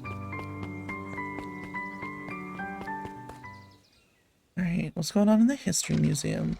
Sharper Valentine, a celebration of excellence. We all know Beacon Pines is a great town. What you may not know is great towns grow from mighty roots. And that is why you cannot tell the story of Beacon Pines without telling the story of one Sharper Valentine. Young Sharper's keen intellect and strong moral fiber led to a grand vision. A vision of a community dedicated to a better tomorrow. In his own words, a better tomorrow is within our grasp, but it requires a singular mind to harness it. Lucky for us, he decided to grow that vision here, in Beacon Pines. And how does one grow a better tomorrow? With fertilizer, of course. Valentine's Fertilizer Company became the lifeblood of a town yearning for purpose.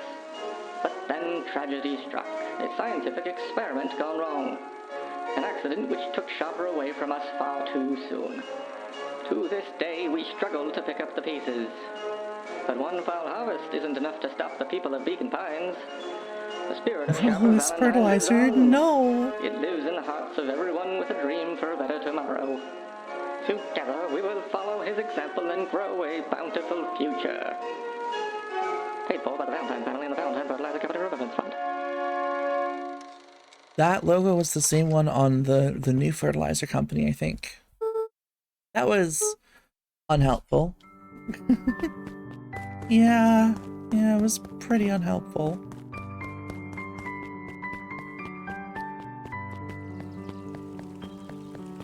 Can I go in the beacon? I can't. Okay. Can I go in the early bean?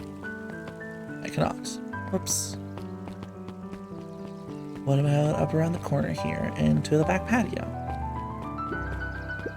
Hi Luca, what's up? You haven't seen Rolo around recently, have you? He doesn't come around here much. Not since they made a rule that he can only order decaf. Aw, yeah, he does not need caffeine, does he?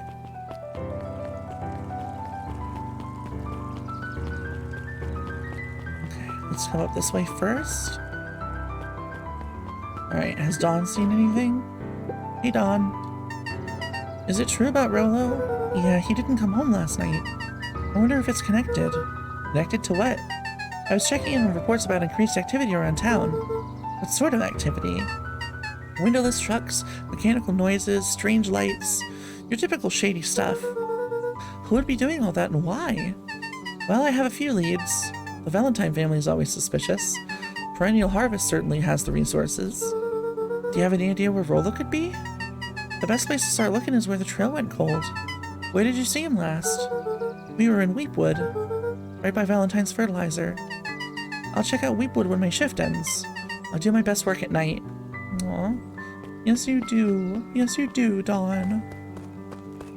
Yeah, look, see, she's so fucking adorable. Guess Miss Fratelli is getting ready for the festival. Okay. Alright, down and over this way. A bit much. Okay. Alright, library time. Look, it's a little Kato penguin. volunteered at the library during the summers. He wasn't very social, so he'd dedicate each summer to becoming an expert in a single subject, making him a reliable source of very particular knowledge. If you were to ask Kato something he didn't know, he'd escape into the dusty old bookshelves and return with just the right thing. Hey, Kato. The music is very Sims. True, it's like Sims build mode, yeah? Kato was lost in his reading. Luca crooked his neck to see the title, Introduction to Melitology. Oh, hey, Luca, you snuck up on me. Oh my god, we need to show this to Otter when they're awake next. I feel like I'm in house build mode. Exactly. We're putting down a stove. We're building a kitchen. Good book? No, just started He it. gestured to the shelves. I'm really running out of books I haven't read yet. So now it's on to the wonderful world of bees. Turns out bees are pretty cool. For instance, did you know that around 70% of bee species actually live in underground tunnels? What? Or that if there are 2 queens in a hive, they will fight to the death for supremacy? Why fight when they could kiss? What? Oh shit. Oh my god. Oh, that charm looks intense. That's interesting, but you haven't seen Rolo around recently, have you? Not since yesterday. Keep an eye out for him, okay? Sure thing. If I see him, you'll be the first to know. Okay. Well, where do we go then? Are we going off to Weepwood? Hey, Jace. Oh, hey, Luca. Did Rolo come by? No. I was actually surprised. He's usually here early on days when a new issue drops. Rolo's the biggest Hank Atomic fan I know. Besides myself, that is. Well, if he does swing by, tell him to meet me you know where. I don't know where. No, he knows where. Oh, roger that, Space Cadet. Aw. There were rarely any actual new additions. Simply a variety of existing content rotated into the front display each week. Aw. Not fooling anyone. Oh, the cobs I've eaten. A salad-centric travel guide for the mildly adventurous.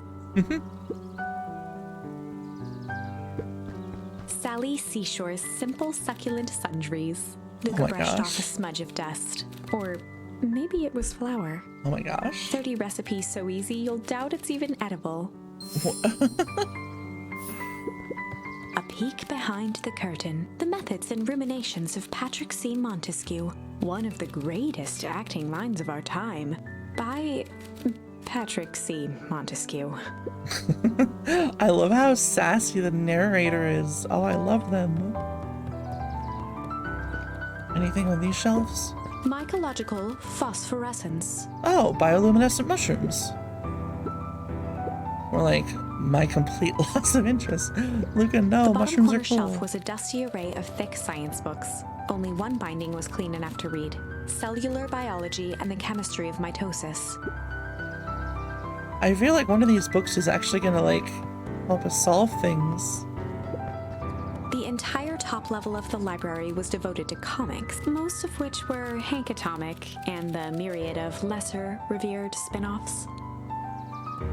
Aw, cute.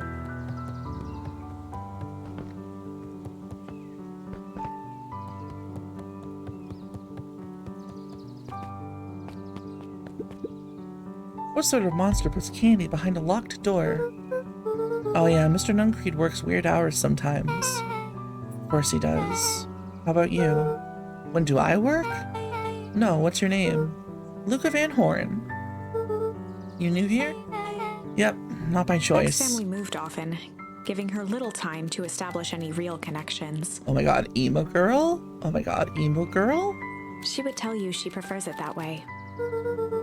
I'm looking for my friend Rolo. He didn't come home last night. So he's missing? I guess so. Like missing? Does that sort of thing happen a lot around here? Luca shifted his feet uncomfortably. Oh man, yeah. Well, that sucks. Yeah. So, I should probably get going. Hey, wait up. What? Beck pulled a coin from her pocket. I'm coming with you. What? So says the unlucky penny. Unlucky?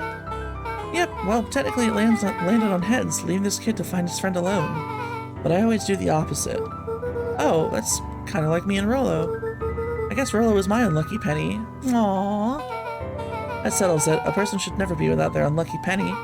Let's go find him. Oh, hell yeah! The name's Beck.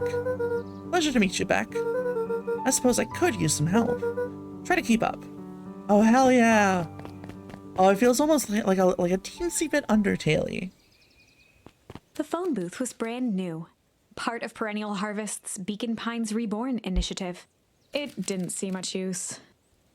Yeah, that's fair. Joey, have you seen Rollo around? No, sorry, Luca. I've had my eyes in the dirt looking for beetles. I can't seem to find any. He never came home last night. Do you think it's because it's been colder than normal?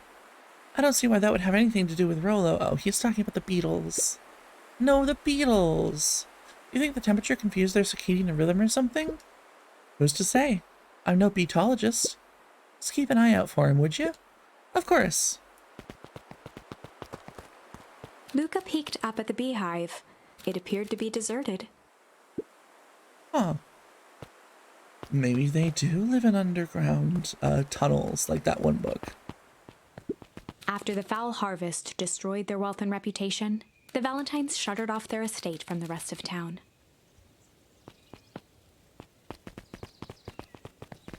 The Valentine mansion, both figurative. Okay, so this is all stuff all dialogue we've gotten.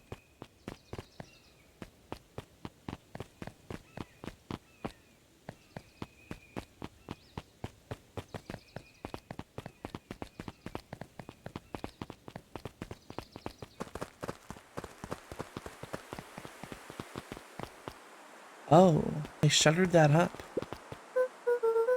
Dang, they boarded the way in.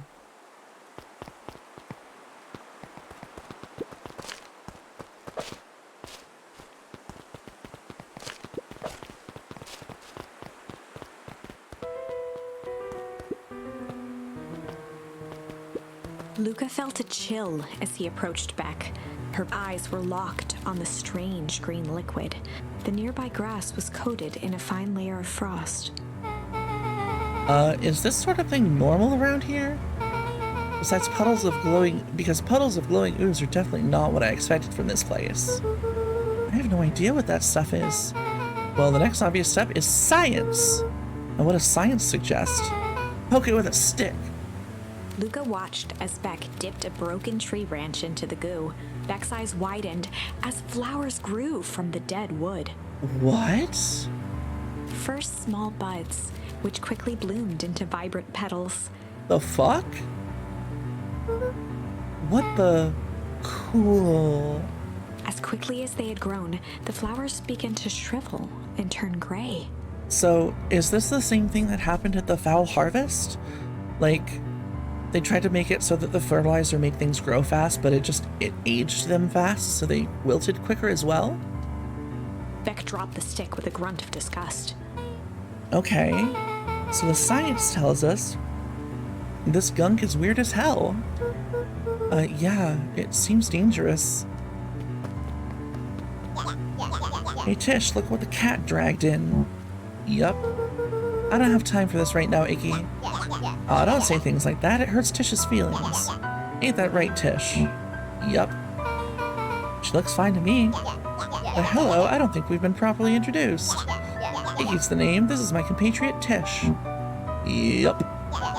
You've probably heard of us. Can't say I have. I'll forgive you just this once on account of you being new around here. Why would you hang out with this dud? Oh, he seems pretty alright. Iggy, why do you have to be so... you? Has he even told you that his parents skipped out on him? Shut up. It's true, they got tired of having such a pathetic kid and left him. Iggy, I'm only gonna say this once. Don't talk about my family. Well, look who's got a backbone now that a girl's around. First his pops croaked, then his mom finally couldn't take it anymore and bounced. What an ass. Iggy took a step towards Luca, his sneer lit by the glowing puddle. Beck could see tears welling in Luca's eyes, his fists clenched. Some things about Beacon Pines were very different from the city, but a bully from a hayseed town is really no different from a city bully. Beck took a deep breath and thought. Well, time to bust out the... I feel like Strange is our best bet here. Let's go Strange. Well, time to bust out the Strange. Alright, Luca, looks like you need a little mud bath. What's wrong with you, new kid? We're about to pound your friend. Beck stared in silence, the only sign of life being the twitch of an eye. It's weird when people don't talk. Yup. Stop being a weirdo. Hello? Are you some kind of wackadoo? Makes sense, wackadoos travel in packs, eh, dud? At the sight of Iggy taunting Beck, something in Luca snapped. Iggy's smirk shifted to a look of shock as Luca launched himself into his stomach. Oh, Iggy's no. clothes were drenched in the glowing ooze. Oh no. Oh no. Iggy's voice began to slur as he struggled to get up. Oh my god. Oh my god. Struggle. I don't feel so good. Elf? I'm sorry, I just... Oh shit. Yup. Wait, what the What the fuck? What the fuck? Did we just, like, kill Iggy? That was intense. Iggy's gonna be okay, right?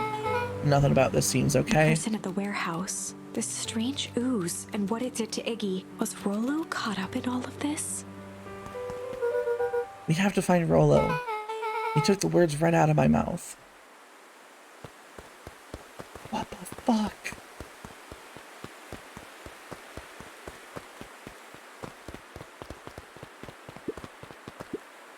Property of Valentine Fertilizer Company. Looks old.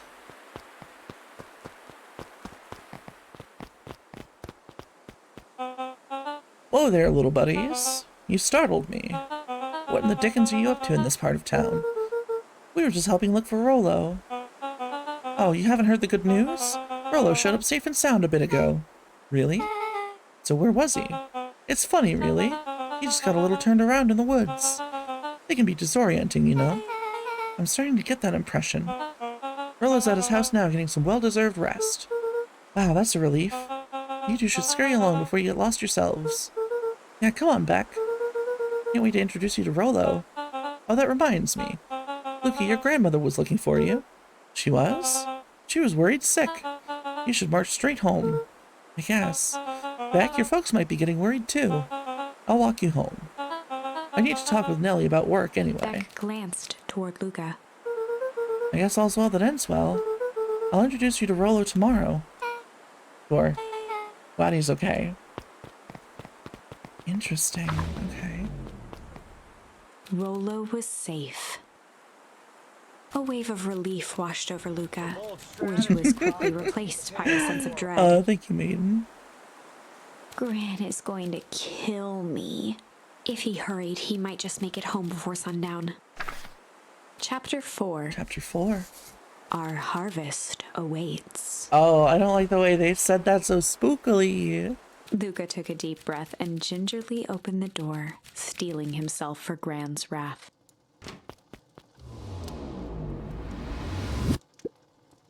Gran?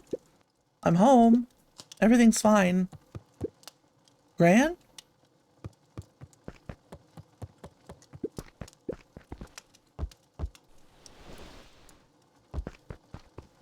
Okay.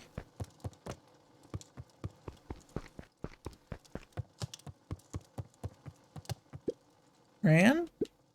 I know I wasn't supposed to go anywhere. I was just helping look for Rollo.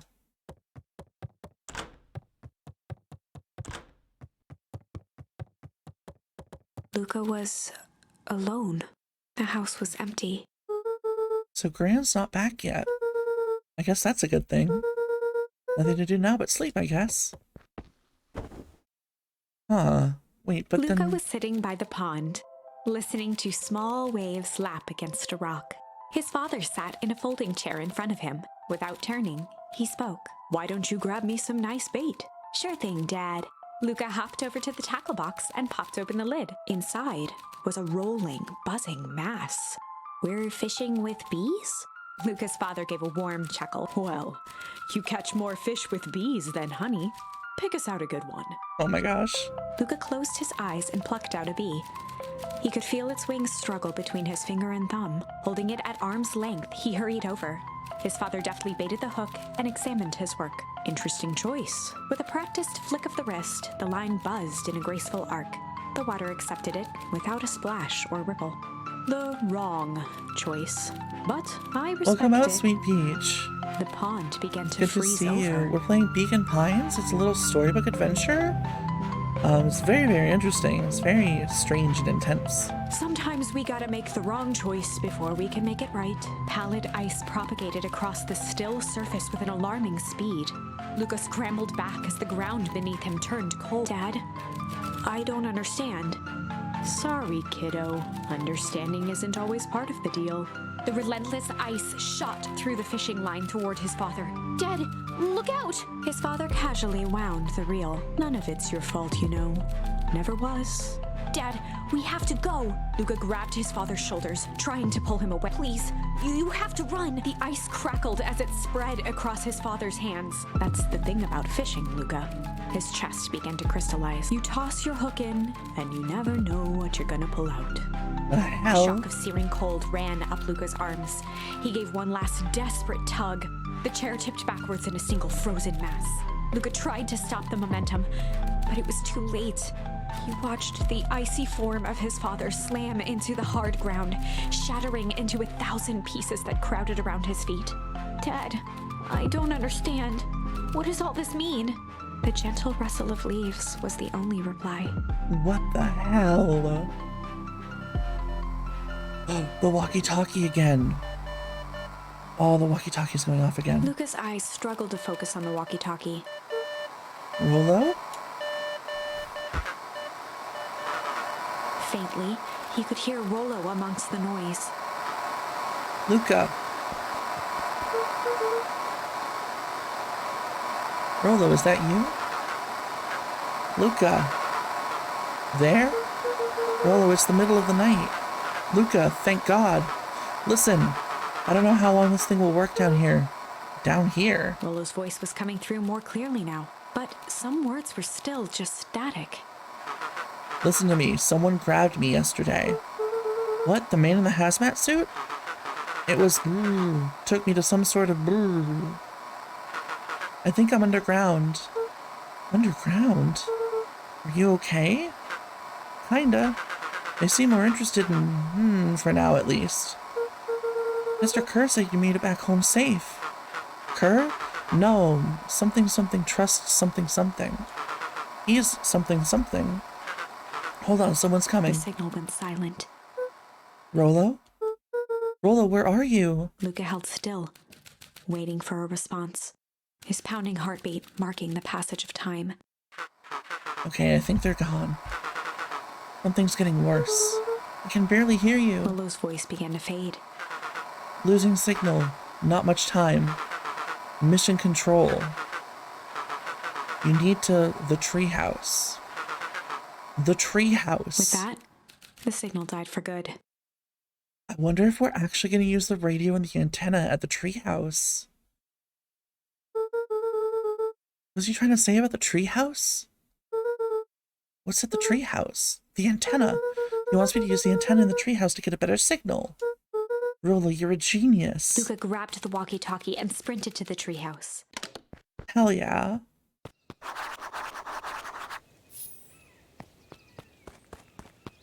Okay. We literally can't go up there, okay.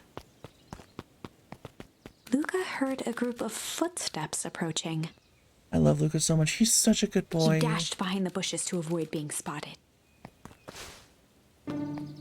Gran? And the squirrel parents? So we all understand our roles? You can count on me. I think we need more time. This wasn't the original plan. Mr. Tolliver paused, shifting his eyes to one side. What the fuck? We're all in danger now. I, for one, refuse to sit idly by while that danger persists.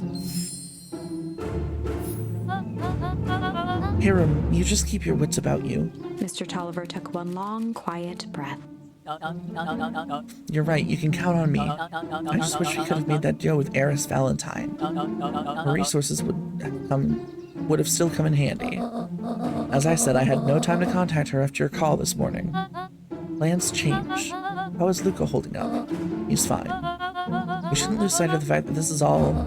I know very well what all of this is for. We have no choice. Operation Sparkplug has a new objective. Are we in agreement? The three shared a determined look. Good. We'll reconvene after the festival.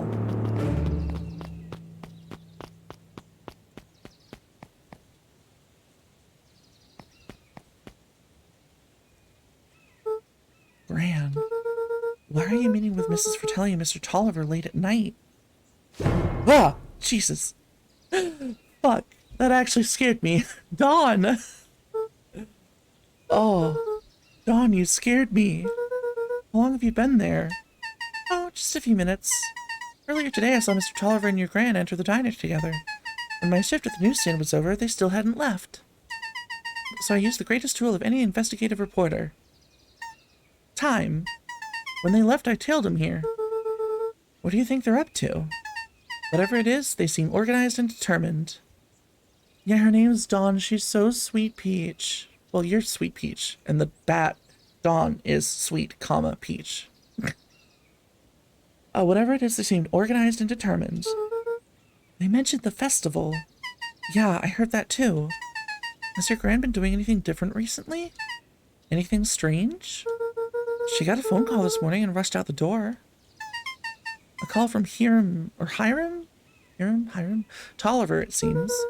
She was either furious or terrified, or both. Luca, be careful out there. I think we might be in the middle of the scoop of a lifetime. I will. Aren't you coming out? Nah, I'm gonna stick out here for a bit longer. See you, Luca. Oh, you're here. Oh no, are you... Her voice does kind of sound like Seabat, yeah?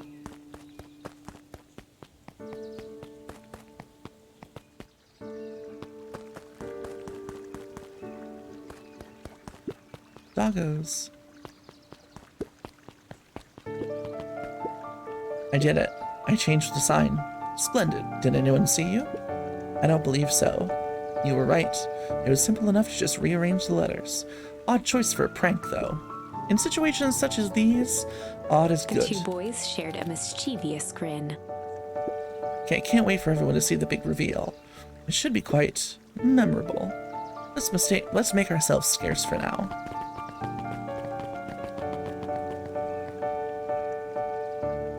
Oh, what sign did they change? I'm curious.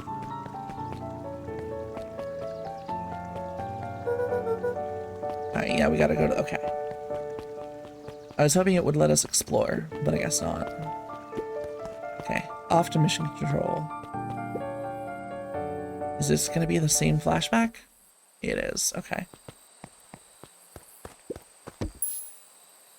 Oh! Oh, we've got new stuff. Luca stuck a toy stretchy hand onto the hook. Those things always get dirty anyway. Oh. Okay.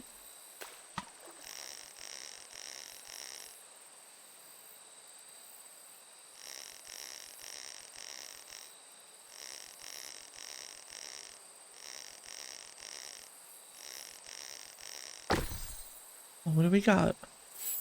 A bracelet? Should we give it to Mom? She likes jewelry.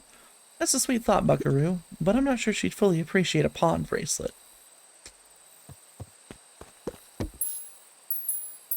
Luca tied a small magnet to the line, fishing with the law of attraction. That's a good idea.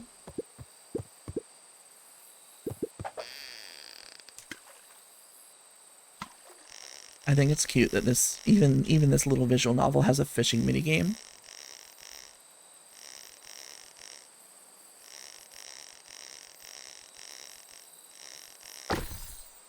Oh, a key?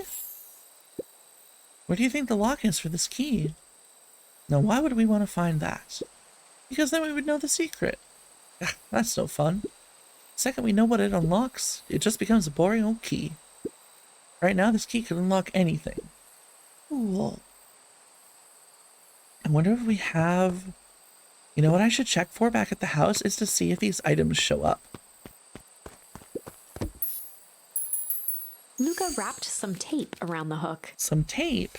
Oh. Hey, you never know. Okay.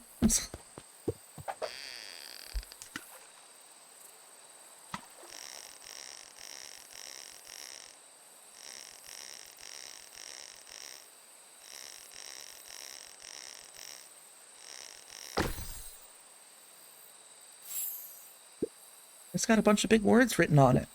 Let's see that. We regret to inform you that your application for property rights with respect to the Beacon Pines CBD and surrounding area has been rejected. Who's that for? Applicant Valentine Estate. Good. Good.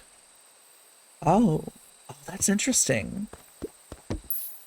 Alright, and then struggle. Luca placed a sinker on the line. Sometimes the best stuff is at the bottom of the pond. Oh, this is probably going to be a hard one to catch then, yeah?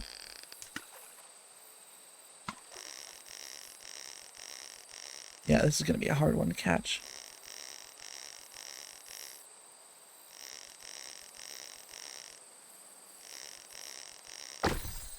Whoa, a message in a bottle. Mal's 80 proof whiskey. A hard liquor for a hard man. Best leave that be. Takes a real piece of work to leave something like that lying around. Yeah, but it's got a message in it. Looks like we could use some new bait. Okay, so that's all we can do in the flashback for now. But we'll definitely get more words that we can use. Okay.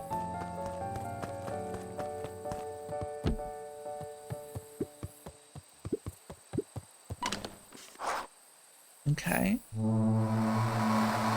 What's gonna happen? You know, it's kind of got like Gravity Falls vibes as well. Like the adults the adults being all conspiratorial and the kids having to solve stuff. Alright, Rolo, are you there? I'm at the treehouse now, Rolo. Mr. Kurtz said you were alright.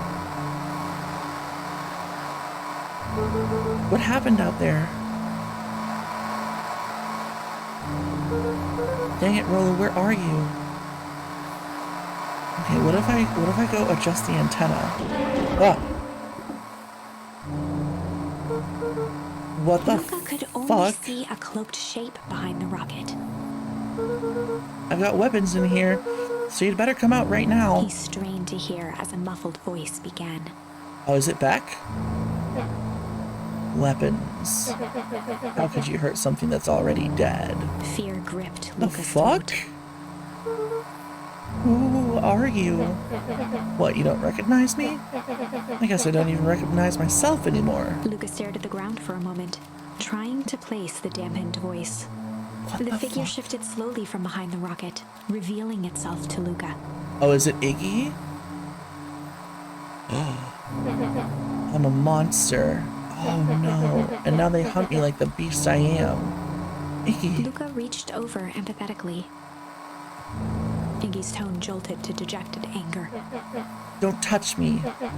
This is all your fault. Luca slumped to the ground, overwhelmed by guilt. I'm so sorry. I didn't mean to. I lost control. So you couldn't control yourself for a second, and I get to be like this forever? There must be a way to fix this. Oh, you're gonna be my savior?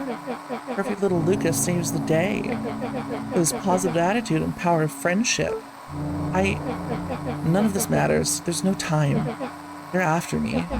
They chased me all through Weepwood. I only came in here to hide. Hide from who? Who's after you? Luca, Luca. Rollo? It's not safe, Luca. Rollo, where are you? The treehouse. I'm at the treehouse, Rollo. Where are you? No, Luca, the treehouse isn't safe. They said they were going to the treehouse. I was trying to tell you to stay away from the treehouse. Oh, shit. Oh, no. Who said they're going to the treehouse? The clipboards. What did I tell you? Those perennial harvest wackadoos are after me. They've been chasing me, yelling questions at me. What sort of questions?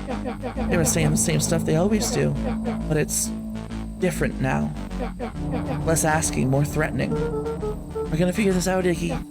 Yeah, well, thanks. Shit. Oh shit, oh shit. Is anyone present in this arboreal domicile? Crap, they found me. Luca, what's happening? Don't panic, you stay here and I'll see what they want. Oh! Oh! Hello, Mr. Van Horn. We would love to hear your thoughts. Do you have the time for an informal chat? We will be brief. Your time is valuable to us. Oh no, they've been trying to reach me about my car's extended warranty. Be down in just a sec. Of course, of course, of course, of course. This is so fucked. We have a problem. Luca, you gotta get out of there. Who's out there? Is it them? Yeah, it's the clipboards. A bunch of them. How many? Maybe all of them? And yeah, you were right. They are saying the same stuff, but with the creepy knob cranked to 10. Might young Iggy be present? We would love to hear his thoughts. Run! Iggy slumped to his knees. I don't know what to do. I'm just so tired. Luca, what do we do? Luca grabbed the walkie-talkie and headed for the window. Follow my lead. Luca and Iggy climbed up the back of the treehouse to its roof, where Rollo had constructed his MCDC, the Mission Control Defense Cannon. Oh my gosh. From behind the crowd of clipboards, William Kerr strode forward, a warm smile on his face. Iggy, there you are. You gave all of us a heck of a scare. Go away. Just leave me alone. Oh, I'm sorry, Iggy, but no can do. Don't worry, though. We're here to help. Help? Then why were you chasing me? Luca, can you talk some sense into your pal here? Just look at him. He's not well. What's wrong with him? What did that gunk do to him? Well, that's a pretty honkin' big question, Luca. All you need to know is that he's sick. He's real sick, Luca. I just need you to let us up there and take care of him. You told me Rollo was okay. He was back at his place resting. He is. Poor fellow just got a little lost. That's a lie. That is a hurtful thing to say, Luca. I thought we were buddies. Why? Because he lets you ramble on like a wackadoo? Nobody likes you, you creep. Kerr's smile faltered. Oh. Why don't you pop on down here so we can have a face-to-face? Yelling like this is gonna give us all a heck of a sore throat. And who wants that? Luca's grip tightened on the MCDC. What did you do to Rollo, you liar? Well, shucks, Luca, the only teeny tiny fib I told you was that he was at home. He is resting and he is perfectly safe. For now, at least. What happens to him next is up to you, Luca. Look around. You're in quite the pickle and I am the only person in the whole wide world who can help you. Oh my god. You get to decide how this ends. Oh no. Luca's mind raced. These choices are so stressful. What do you do when there's no hope? Iggy wiped his cheeks with a sleeve. What are you gonna do, Luca? Luca drew himself up and decided to take the only option they had left. Fight. Luca drew himself up and decided to take the only option they had left. Fight. He swung the Mission Control Defense Cannon around, aiming it confidently at the smirking face of William Kerr. Hey, Mr. Kerr. Luca summoned his most insolent demeanor. Rollo sends his regards. Oh no. Hey, that was uncalled for, more than a little rude, and just plain unsanitary. Luca, I really did think we were good pals. What a shame that it's come to this. Kerr turned his back on the two boys. End this. With a nonchalant wave of the hand, he made his exit. As the clipboards began to slowly advance on the treehouse, Luca looked to Iggy with resignation in his eyes. Oh no. The end. What? That escalated quickly. Maybe discretion was the better part of valor here. Okay, but we've got charms so we can change things. Let's put a pin in this for now.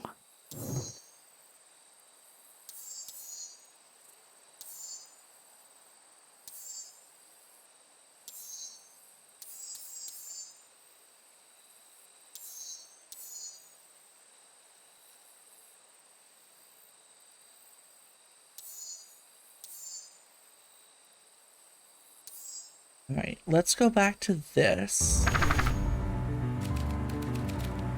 Back when we were in the woods looking for Rollo and encountered Iggy. Okay. Beck took a deep breath and thought, well, it's time to bust out the tickles? Well, time to bust out the tickles. Hey Tish, wanna see something cool? Yup. Check it. Beck lunged forward and began to tickle under Tish's arms.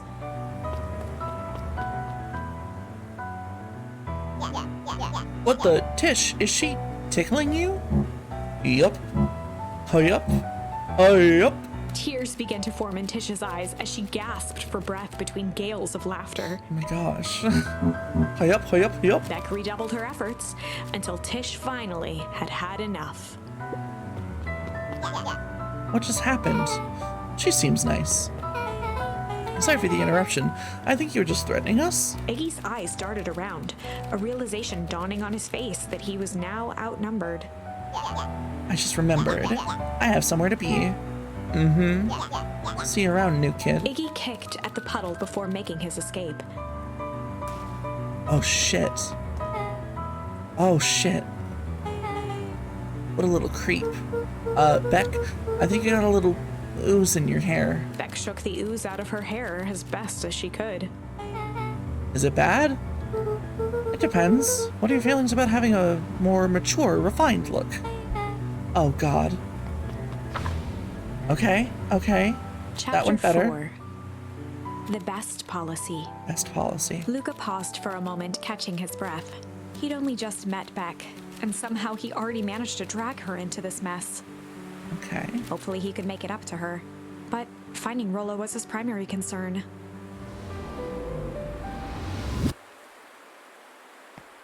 Oh, this is so freaking cool. Okay. Luca, what the hell are you doing out here? And why did a kid with gray hair just run past us in a panic? Roxy and Fitz looked drained. It was clear they'd spent all day searching. That's Beck. I don't care who she is. What happened? We were just helping look for Rollo. Luca, I need you to start telling me the truth. Roxy's temper could often be dismissed as the impatience of an older sibling, but this was the most intense Luca had ever seen her. Her eyes were wild and unfocused, looking straight through Luca. We're running out of In a time. torrent of rambled words and tears, Luca broke down. Rollo and I weren't just playing in Weepwood yesterday. We were investigating lights at the old Valentine warehouse, but someone was there in a strange suit, and we hid in the dumpster and had a heavy bag dropped on us. And I think it was a body, so we ran, but we got split up. And I ran home, and it's all my fault, and now my best friend may never come back. Wow. Just, wow. Roxy, still exhausted and angry, softened briefly as her eyes hunted the ground in thought. With a determined sigh, she looked up at Luca. It's not your fault, Luca. Rollo's gonna be okay, I promise. Roxy drew herself up. I'm gonna fix this. Luca, go home. But I want to help. This is too dangerous for a kid. I can't just sit around, I have to do something. Roxy tried to think of the safest place to send Luca.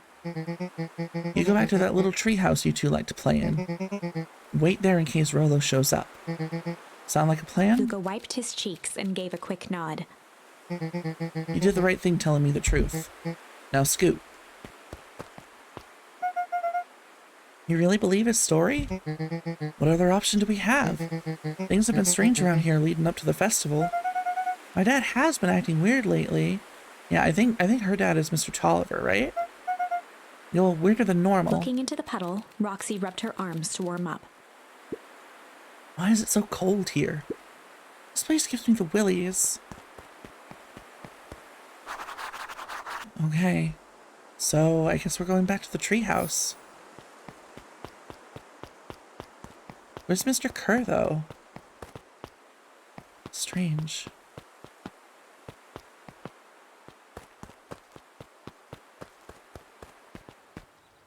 Nothing seems to be going on here.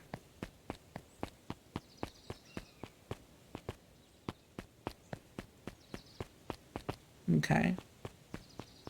So I guess we really just do go back to the treehouse now.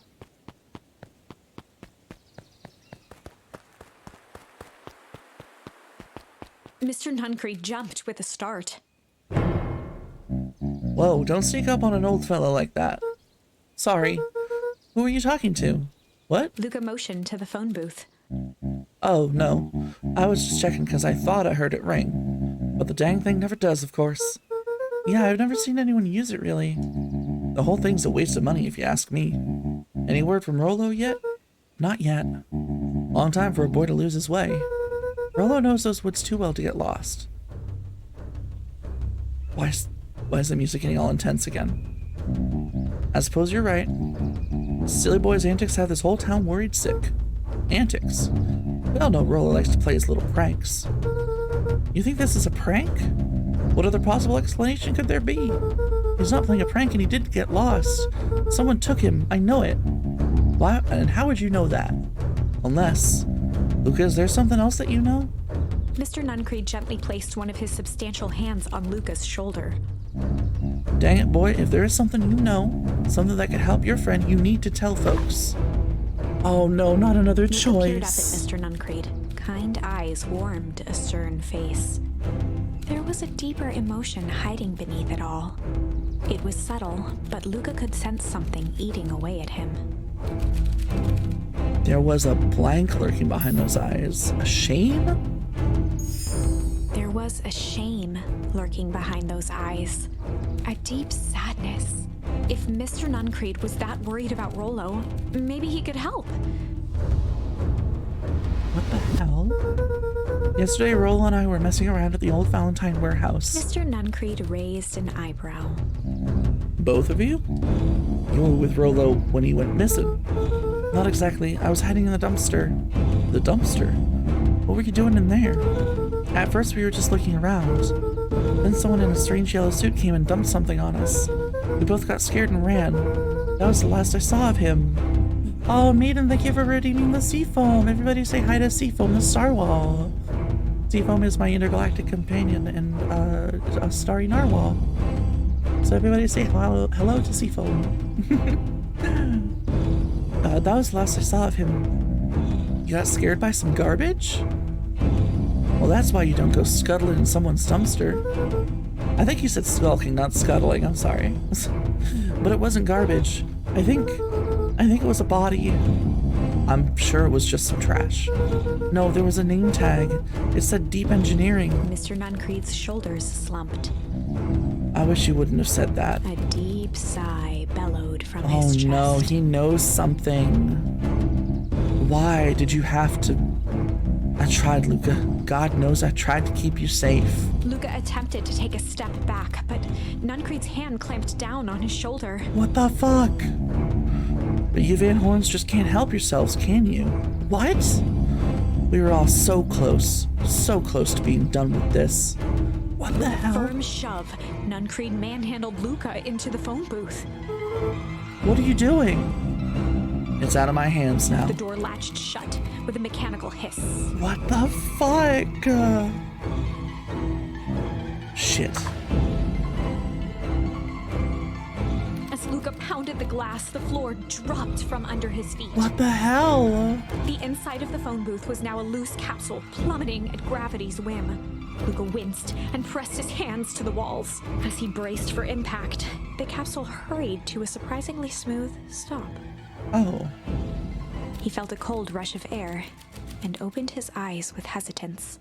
Two large figures in hazmat suits occluded his view. Fucking hazmat suits, of course.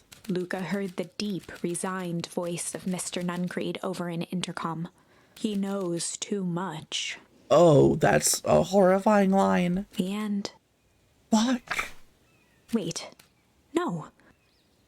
This isn't the end. I know there's still much more. Somehow this went wrong. Okay, let's try something else.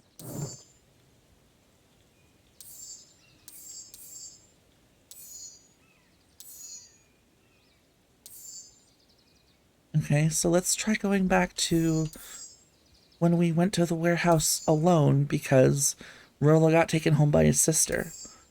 And we struggle. The heavy steel door knocked Luca to the ground. Disoriented, he looked up to see an imposing figure silhouetted in a green glow. It lunged toward him. He tried to scramble away, but it felt a gloved hand latch onto his ankle. Luca watched his fingernails leave trails in the dirt as his hand slowly dragged him back through the door, into the lab, into the green light. This is a story about struggle. This is a story about struggle. Luca could hear a machine humming somewhere nearby. He felt around wildly, searching for something, anything that could help. His hands found a hard object. He yanked it free, lifting the cold stone. Let me go! Luca swung the tile as hard as he could at the shape that still held fast to his leg. He heard the crack of glass as the stone hit the assailant's mask. With a muffled yelp, the hand let go.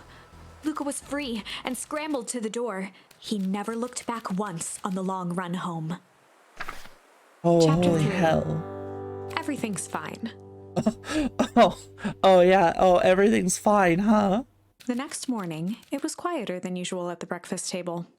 Okay, before we start this next chapter, we're going to go to the BRB screen and run an ad, and we're going to listen to the lo-fi beats of Total Eclipse, and we'll be back in just a couple minutes.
All right. Hello again, everybody. So, we just changed our little course of fate once more.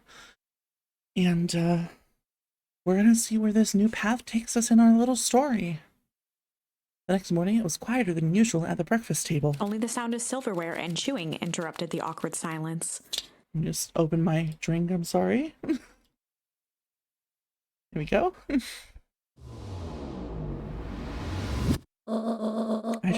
I finished jarring a mess of jam last night.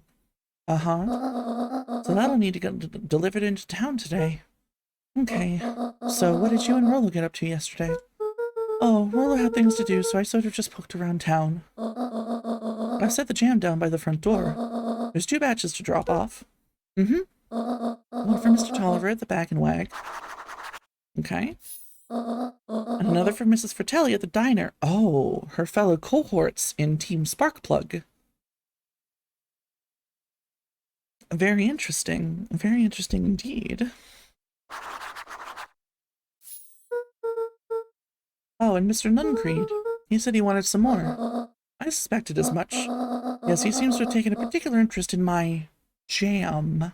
There's some extras in the basket for that enthusiastic gentleman. Okay. Let's make sure Fratelli and Tolliver get the ones on top. No problem. Off with you now while the day is still young. Alright.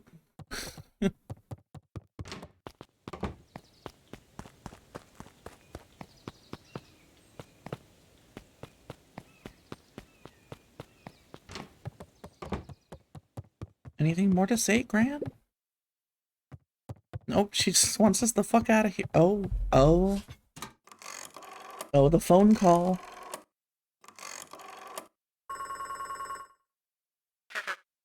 Hello, it's Juniper Hartford.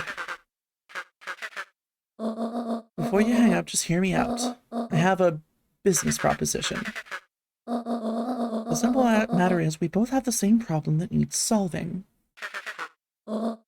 Very well, we can meet up tonight. What the hell? Okay. I'm very interested to see where things are going. Is there anything to do up here?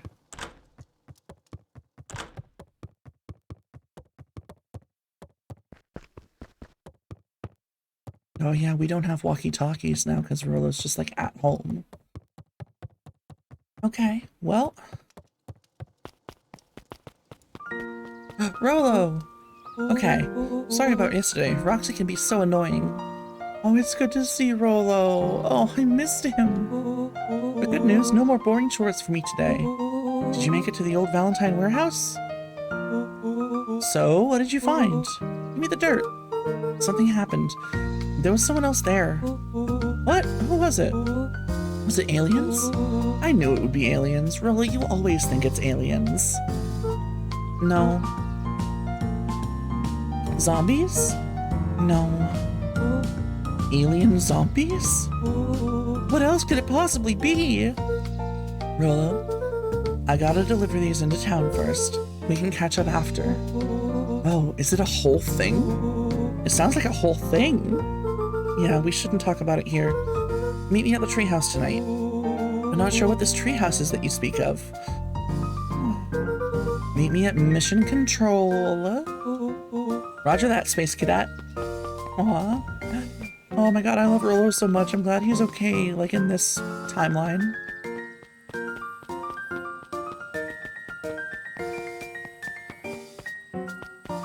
Okay.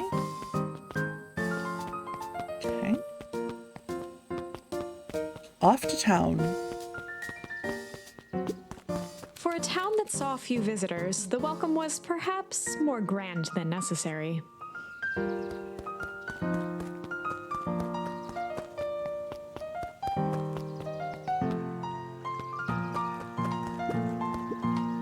Wait, watch your step.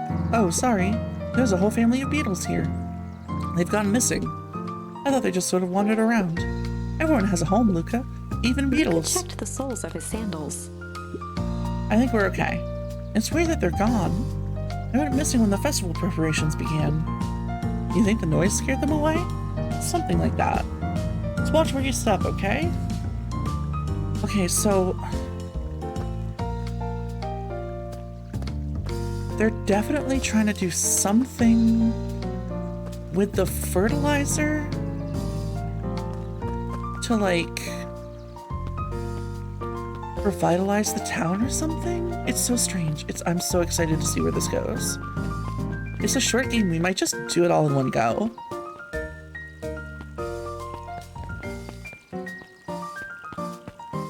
I can't talk to you. Can't... Anger from the past, mistakes not yet made, and a glimmering hope for the future. He carried them all in equal parts everywhere he went. Oh heavens, what a burden to bear. True. Okay, yeah, these are all still the same conversations. Except these two are over here now. Mr. Wilder, I trust you have time to chat. Eris Valentine, oldest of Sharper Valentine's children, and heir to the Valentine fortune, had a way of making questions seem like demands. Certainly. What seems to be the problem? Mr. Wilder had learned to assume that if he was hearing from Eris, it was because she had taken issue with something he had put in the paper. I couldn't help but notice that the front page of this morning's paper was consumed with stories about this silly festival. Well, yes, that is the news of the day, but there was no mention of the museum, nor the foundation through which it was endowed. I'm sorry, Miss Valentine. My readers are more so interested in this town's future, rather than one family in particular. There was a time, Mr. Wilder, and the goings-on of my family was the only thing this town cared about. Well, things change, ma'am. And you know, change is a dangerous... If you finish that thought, I will make that monocle a permanent fixture of your anatomy. My apologies. Good day, Miss Valentine. Did I give you the impression this conversation was finished? Mr. Wilder averted his gaze and began to polish his monocle. Damn, she's cold-hearted. Well, good day, Mr. Wilder.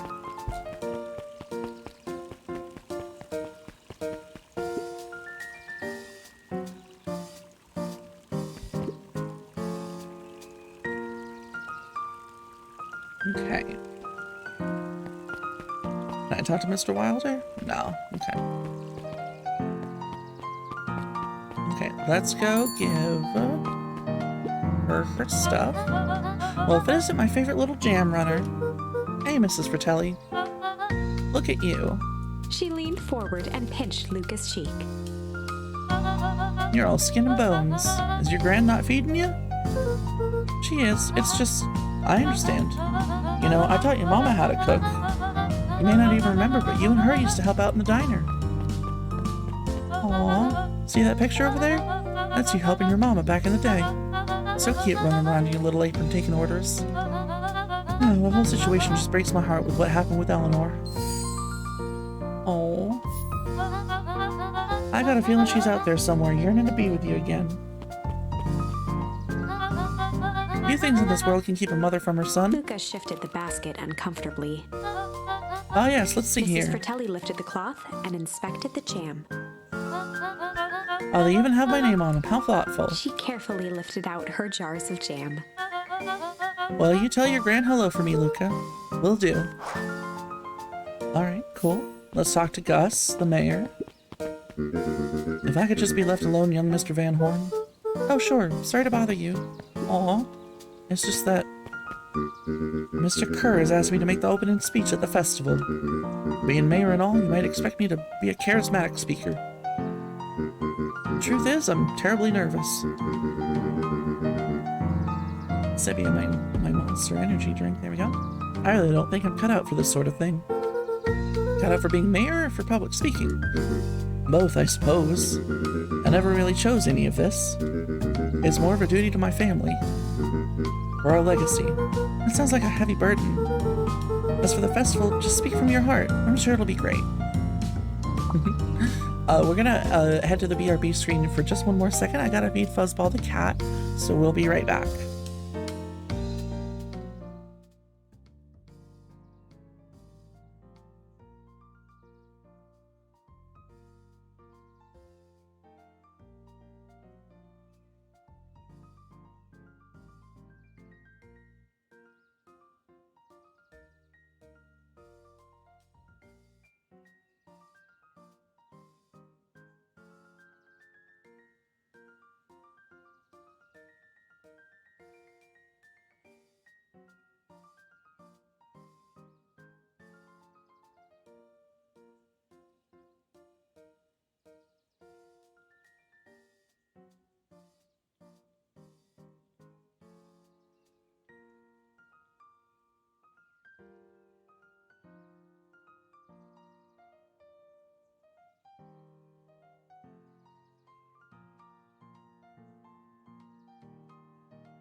Right, there we go. Back again. Sorry about that. I just had to feed Fuzzball. There we go. Perfect. Alright. Alright, so Mayor's nervous. Burr asked him to do the opening speech. And we need to deliver some more jam. So can I investigate these paintings anymore? These pictures? No. Wait, can I like go in the kitchen?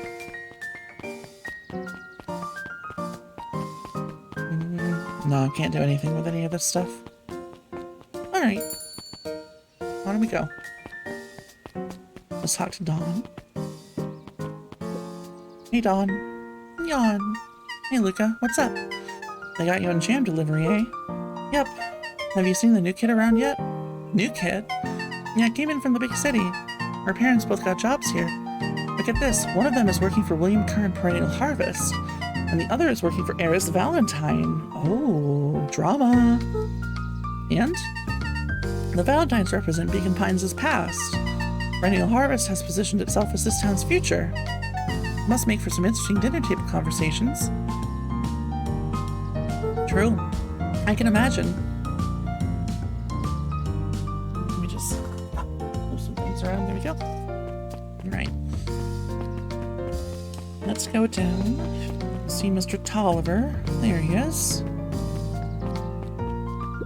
Huddled at his counter, Hiram Tolliver was meticulously shining It is Hiram, apples. okay. More accurately, Hiram Tolliver was meticulously shining one apple. Hello? Yeep. With a yelp, Mr. Tolliver fumbled the apple, flailing at the air as it fell. Oh, sorry. No bother, no He bother. leaned forward and lowered his voice. I see you have something for me. Yeah, Gran had some jam I'm supposed to give He you. leaned in a bit further. Jam? Yeah, these ones on top. She wrote your name on them. Mr. Tolliver leaned back, speaking loud enough for anyone to hear. Ah, yes, the jam. Thank you so much for delivering this jam to me. See, I told you the jam was sus. I told you all the jam was sus. He reached forward and snapped up the jars of jam, giving Luca a little wink. I shall put it on my store shelves post-haste. Okay, I should finish my deliveries. Of course. Of He course. leaned in for a final whisper. Of course. What the fuck? Why are you being so weird, man?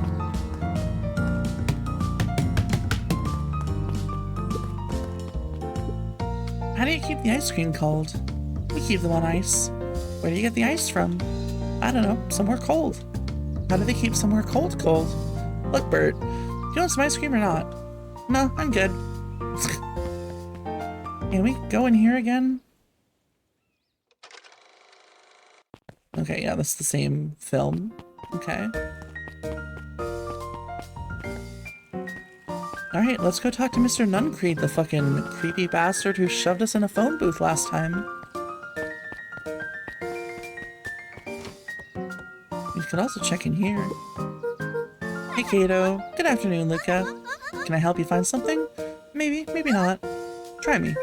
Well, there's been some weird stuff going on at the old Valentine warehouse.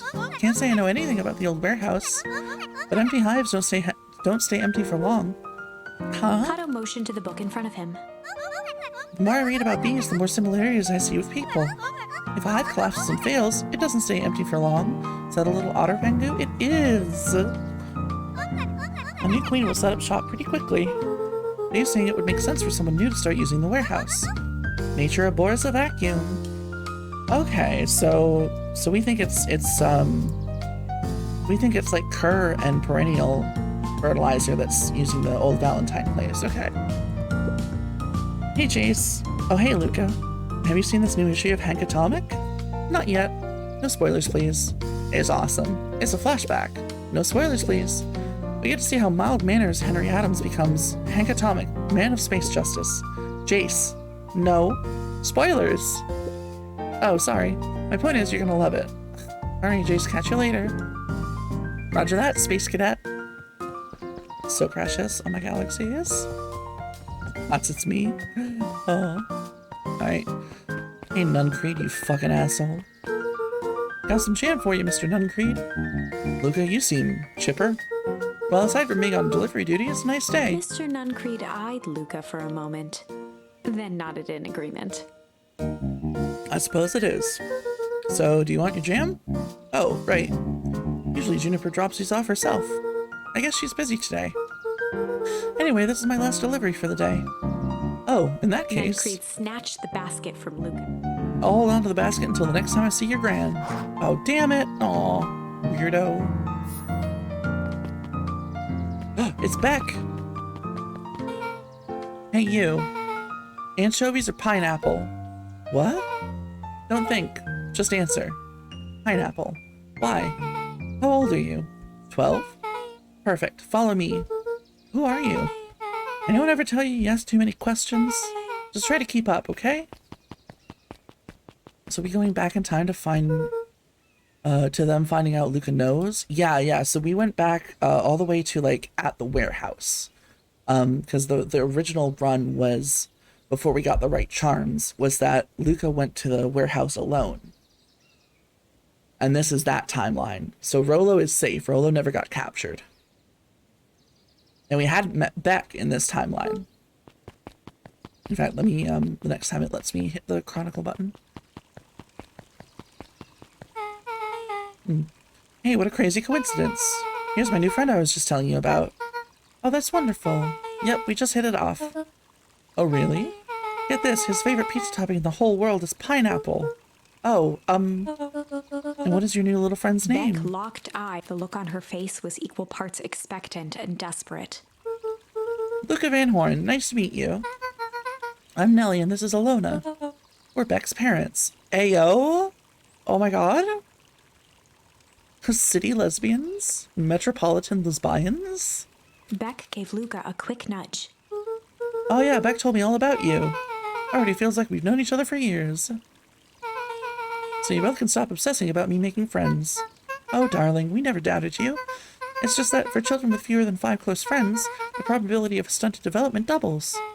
Well, 1 down, 4 to go, I guess. What Nellie means is we just want this move to be as easy on you as possible. You can relax. A friend has been friended. This calls for a celebration. Luca, you must join us for dinner tonight. Dinner? Wow, another coincidence. I already asked him this and he said he would love to. It's just wonderful. In that case, we should pick up some groceries. You two don't get into too much trouble now.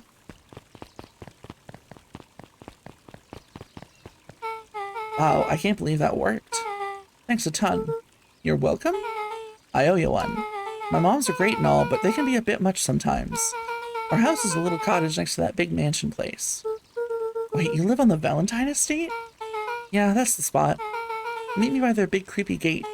Don't be late, or I'm back to square one on this whole friend grift. Great, see you there. Aww. Meet back at the big creepy gate. Alright, so yeah, so just to cover stuff, so this is like the splitting point. We were gonna run to the warehouse with Rolo, and we ran into his sister.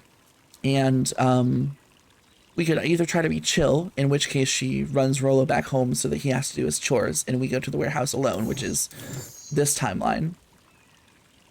Sort of. Yeah, it's this timeline. And then if he goes with us, it's this timeline where he goes missing, and then we run into Iggy, and then it's the 2 timelines there of either we run into Nuncreed or we try to fight and we get captured by the clipboards. So, alright, let's see what to explore in this new world. Okay, we've already talked to all these folks. Anything to check back here? Should we go home and let Gran know that we're going to a friend's house? Oh, you can tell those jerks. It doesn't matter how many boxes they pile up. I ain't moving. Humph. Zzz. Stubborn dude. Do you think jam would make good bait? I guess it depends on what you're trying to catch. At this point, anything. Okay, let's check to see if we have any new bait we can use. That's a no. Luca stuck those things over. Okay, so we're just gonna go because we already used all those. Now, do we have a mission? Do we need to go talk to Rolo? I guess not. Okay.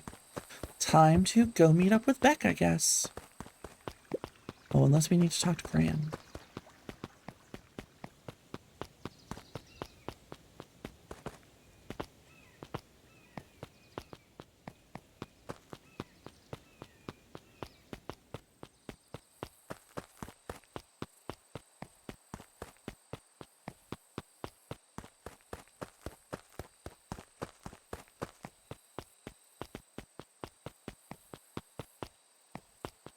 Okay.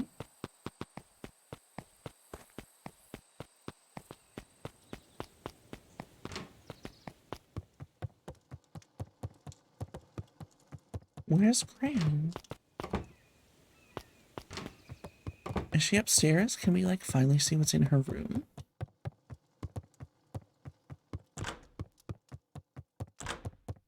Nope.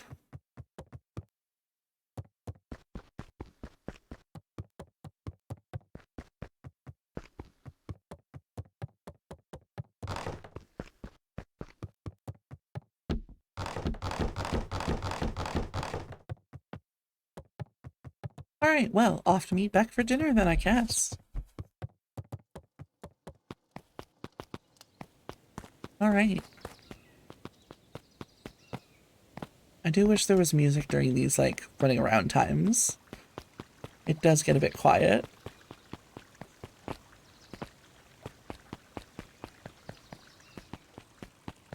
Alright, how do we get to the Valentine estate? It's off this way? And then it's up the... Oh. Good morning, Jeff. What's so good about it? Another day further down the tubes, if you ask me. Come on now, it's not all bad. The festival's coming up. Huh, the festival. Old man Valentine used to put on cockamamie shindigs all the time. When did that get us? Well, it's Perennial Harvest putting on this one, and they're doing it for the whole town. As far as I see it, the difference between the old Valentine Company and the new Perennial Harvest outfit Jeff dug through his pockets for a bit. is the difference between this empty soup can and this brown banana. But those are both garbage. Exactly. Well, that's certainly an outlook, sir.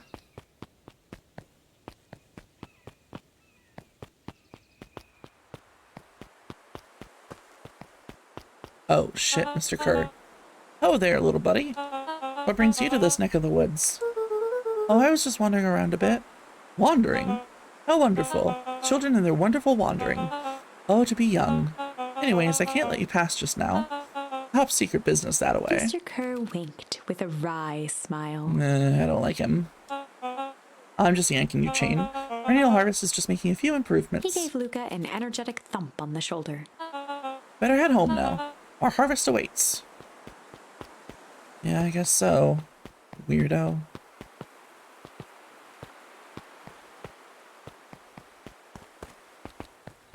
Okay, there's Beck. Mr. Kerr, the sussy himbo hyena. True. So who all lives in that house? Eris and Gus Valentine grew up there, and Solomon moved in a few years back. That creepy little kid in the vest? That sounds like the one. So just 3 people live in that huge thing? I bet a bunch of shady stuff happens there all the time. I bet a bunch of shady stuff happens all the time in a place like that. Not really. The Valentines pretty much keep to themselves. So it's empty and boring? Pretty much. What a waste. My mom says that it used to be busier back before Sharper died. Before the foul harvest. Okay, that's like the 5th time someone mentioned this foul harvest thing. And you all use that same ominous tone. Eventually you're gonna have to explain to me how that harvest got all fouled up. But we can't keep my parents waiting anymore. This way. Okay.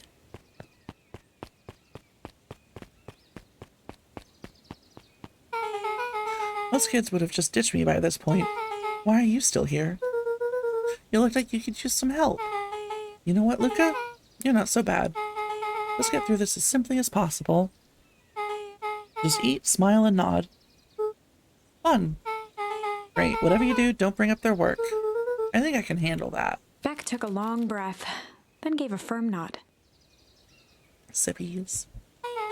Here goes nothing. Oh. Chapter 4. Chapter 4. Dinner with the Moodwills. Dinner with the Moodwills. Ilona Moodwill was worried about change. A gardener at heart, she understood the necessity of change, relied on it even. But there was a difference between the controlled world of her plants and this cluttered cottage in a strange town. Almost done. Nellie was a blur of activity, digging through boxes. Sorry, love, couldn't find the dishes. We'll have to make do with paper plates. Dinner went by without much conversation. As she watched Beck and Luca finish up their pizza, Ilona let herself relax into the chair. The things she cared about were still here. Nellie finally had the job of her dreams. Beck was beginning to take root. Ilona's task was simply to tend to them. She could do that. Aw. She just wants things to go well. Aw. So, Luca, tell us a bit about yourself. Where do you live? Oh, I live with my grandma. Over on the other side of the river. Your grandma? Where are your parents at? Beck. Manners. It's alright. My dad passed away in an accident at the fertilizer plant 6 years back. Oh dear. My mom's been missing for a few months now. Like missing? Luca's eyes were fixed to his plate, pushing a chunk of pineapple around with his finger. Yeah, their outfits are so cute. Nellie was the one who eventually broke the silence. Luca, how did you like the pizza? Oh, it was good.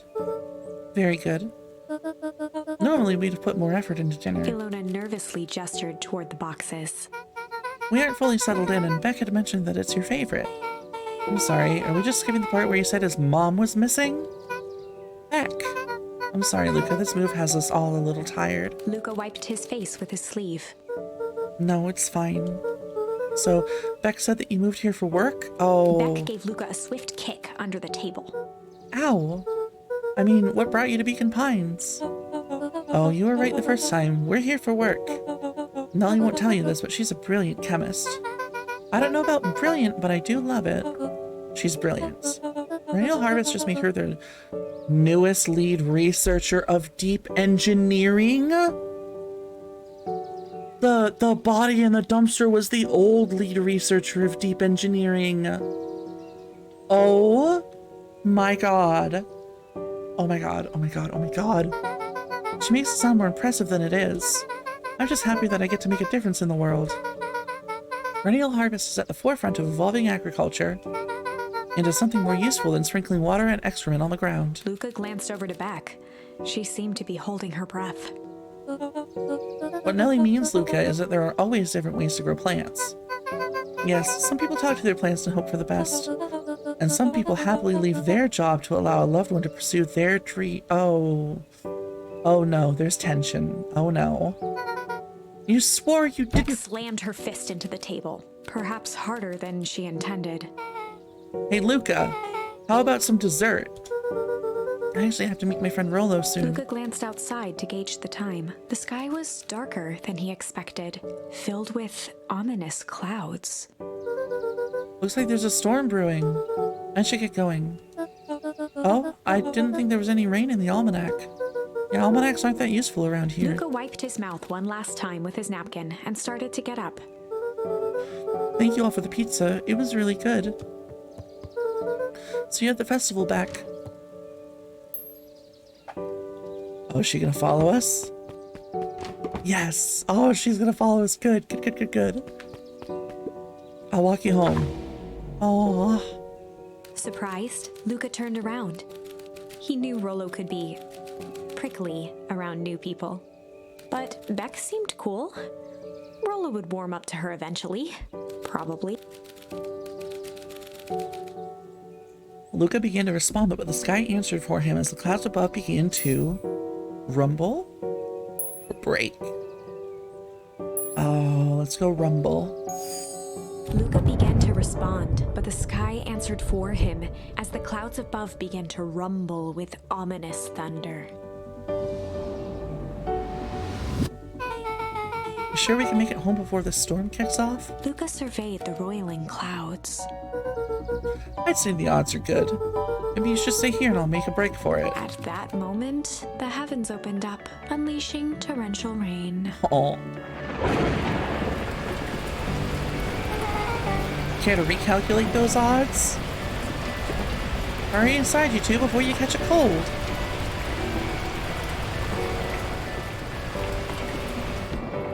Aww. Luca, Nellie will keep trying to reach your gran on the phone. In the meantime, you two hold tight.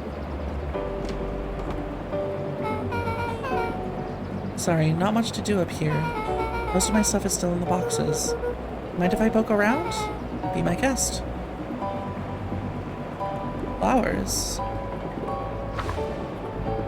Oh, whoops, that's the wrong button. Luca bent down to examine the bouquet of wilting flowers. Judging by the odor, they were well past their prime. Oh, pungent. Oh. He flipped open the attached card. Happy trails from Coach Walker and the Fairview Condors. Well, you weren't kidding about poking around, huh? Oh, sorry, was this from your old school? The most recent one, yeah. Some schools gave me going away cards, some did flowers. When they're really trying to feel good about themselves, they do both. So you've moved a lot. Yeah, that's the thing with having a brilliant parent. There's always a better job somewhere else. Ouch. Those flowers would last longer if you put them in some water. That's the sort of thing I would do if I cared. Well, you cared enough to keep them, is all. Aww. Oh wow, Earl and I have a radio just like this at the treehouse. Probably not exactly like this one. My mom and I tore the whole thing down to the bolts. Filled it with some state-of-the-art vacuum tubes. She seems pretty awesome. She gets carried away sometimes. I think she feels guilty for working too much. So when she does have time for me, she showers me with high-tech overcompensation. Luca flicked at one of the toggles. I bet you can get all sorts of stations on this. Not out here in the boonies. You wouldn't believe the stuff I could pick up back in the city. But around here it's all farm reports and static. Oh shucks. I bet if we hook it up to the antenna at the treehouse, it'll be just dummy thick with signals. I can't believe I just said that. I can't believe I just said dummy thick with signals. Oh my gosh. Alright. Microscope? Luca squinted into the eye hole of the microscope. This looks wild. What is it? Gum. Gum? Luca adjusted the slide with his fingers to get a better look. I'm dragging the structural integrity of gum with increasing amounts of chewing. Chewed that one for 47 days. Luca wiped his hand off on his sweater and gave a nervous laugh. Oh my gosh. It's weird, I know. Beck looked down, timidly tapping the ladder with her feet. You think it's weird, don't you? A little. But weird can be cool. Luca, can I ask you something? Of course. Damn, superhero landing. I'll be honest. That hurt more than I expected. Aw. Lid with the hydrate. Thank you, sweetie. I appreciate you. Sippy sippy from my big water bottle. Well, at least you looked cool doing it. Beck took a moment to watch the rivulets of water running down the window. Do you ever feel alone? Like even when people are around? Well, Rilla can be pretty absent-minded sometimes. I'm serious. Does it ever feel like your family doesn't care what you want? Oh, and Peach with the stretch, I appreciate that. Oh, galaxies. Oh, my neck was pretty stiff. I definitely needed that. Thank you.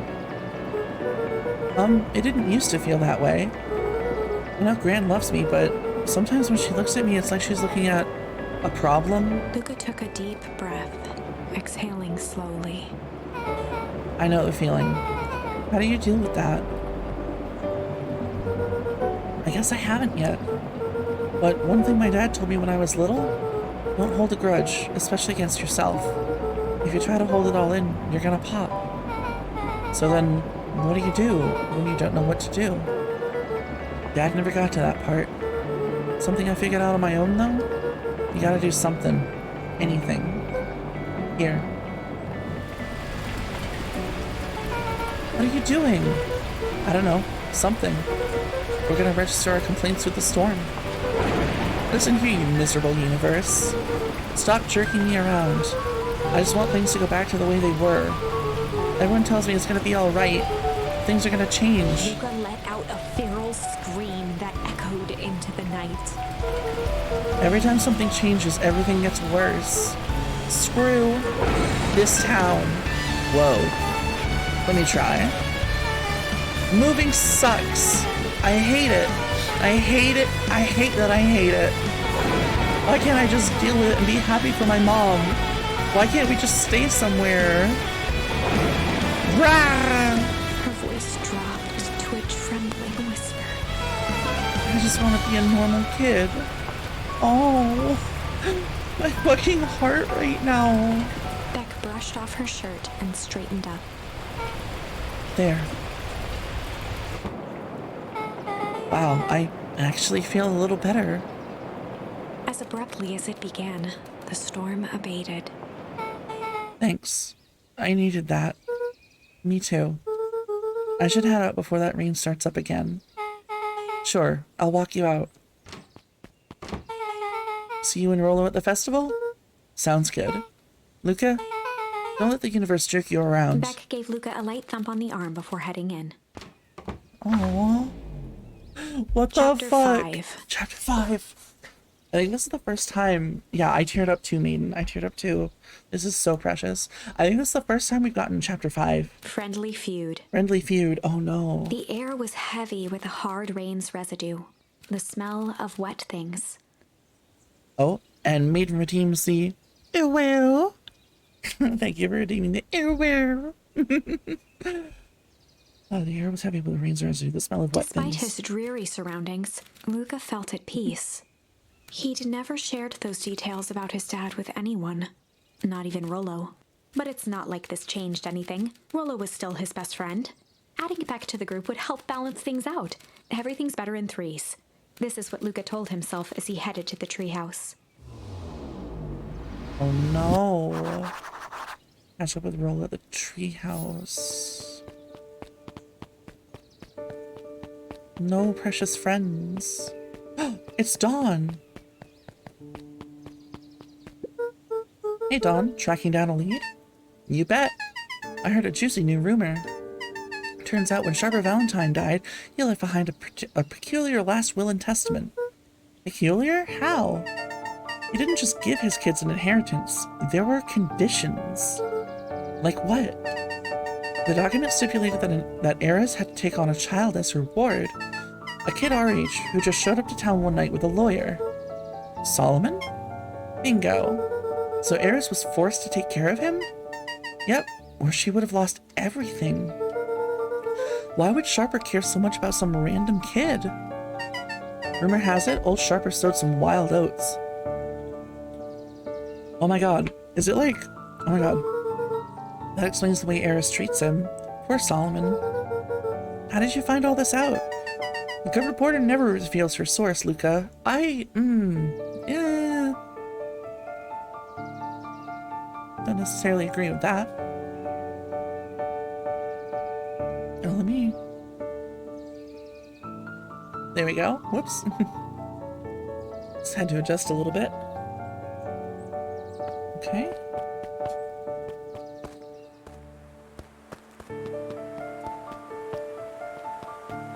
Should we investigate the woods?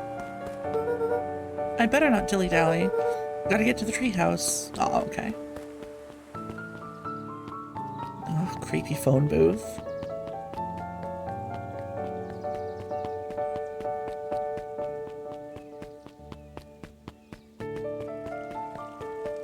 How is she still reading her book?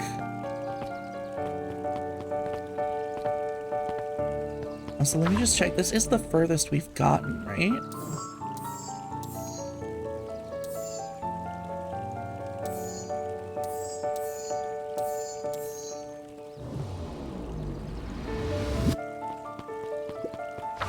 Oops, wrong button.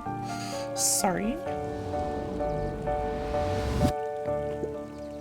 He met his old friend's eyes and was greeted with nothing but ice-cold anger. kittens. This is no time for fractured friendships. See, I'm telling you, she is giving us hints of the story. And I don't like it. Oh shit. Excuse me, what are you doing? Just locking up for the night, sir. Oh, wonderful. I can only assume this means all festival preparations have been completed ahead of schedule. Not exactly, sir. The storm set us back a bit, and it's getting late, so we all decided to... You all... decided? Yes, sir. I was unaware that your job involved deciding things. We are all here at Perennial Harvest because we believe in creating a better future, yes? Yes, sir. Very much, sir. You want to be the one to tell this town that we failed them? And no. That we gave up because there was a little rainstorm and we all got sleepy? Of course not, sir. Good, then it's decided. Yes, sir, we'll work till the task is done. See that you do. Our harvest awaits. I really don't like whatever the fuck they're doing. So here's my current theory, right? So the green goop in the forest that in the one timeline affected Beck's hair, in the other timeline affected Iggy's like entire right-hand side. I think that the foul harvest and all of this stuff has been them trying to create some sort of like aging-based serum. Like, look at the perennial harvest. Like, it's got the infinity symbol through the carrot. I think they're trying to come up with either like something that will give them, you know, like youth, like a fountain of youth type situation, or something that gives them infinite life. Like, so Sharper was trying to do that with the crops, but then he got it wrong and the foul harvest happened. And I think perennial harvest, I don't know. These are just theories. I think it's definitely a de-aging thing that they're trying for and failing. But who knows? We need to get to the treehouse. But also, I think we should check this to see if there's any new bait that we can use. Yes, we can use pungent Luca now. wrapped a twig of thyme around the hook. Some fish have refined taste. It's true.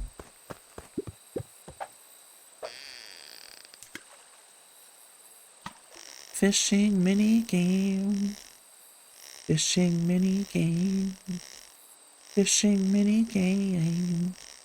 Fishing mini game. Whoa, a watch. Property of Sharper Valentine. Figures. If he had his way, property of Sharper Valentine would be written on everything in this town. Should we give it back to him? He may not even want it back. The man's got a contentious relationship with time. We'll keep it here in case he ever wants to pick it up. Okay, well... I feel like there's only like 2 or 3 more objects we can find for the bait.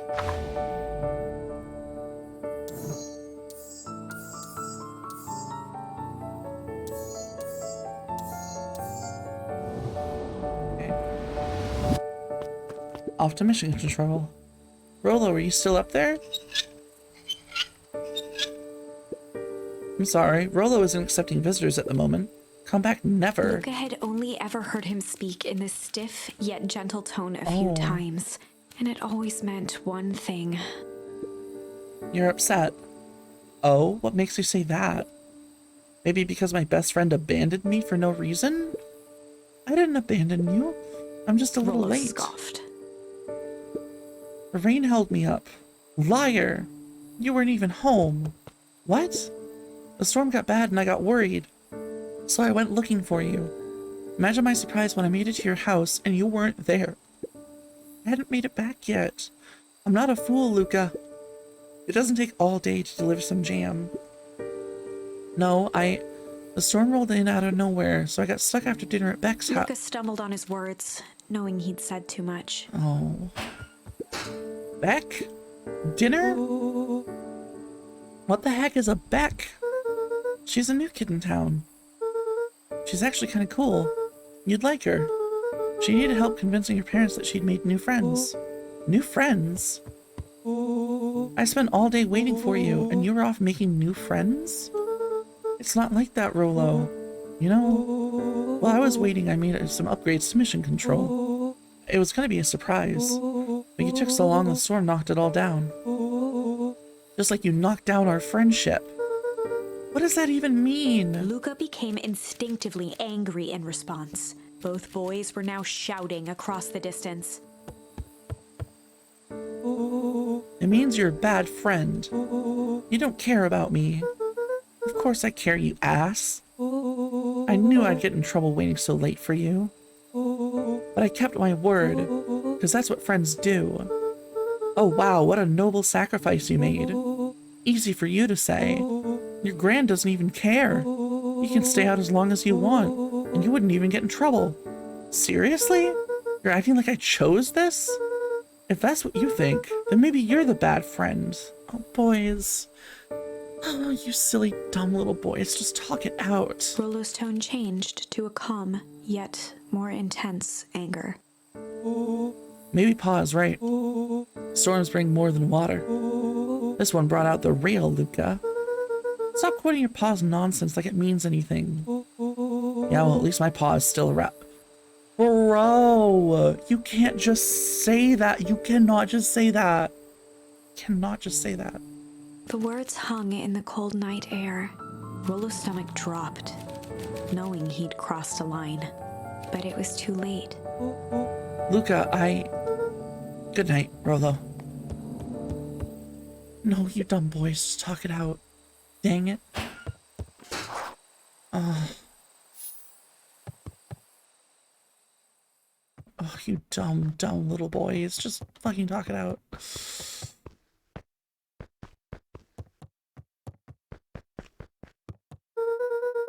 If Rollo thinks I'm still going to the festival with him, he can shove it.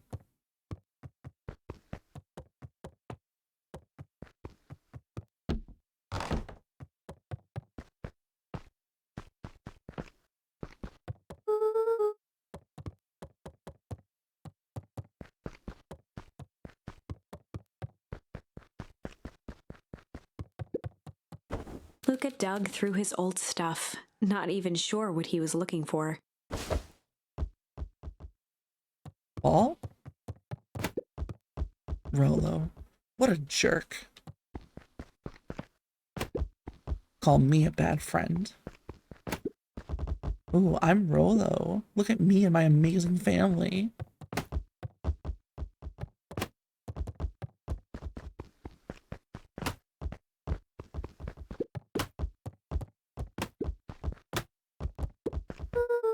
I guess I'm just never supposed to meet new friends.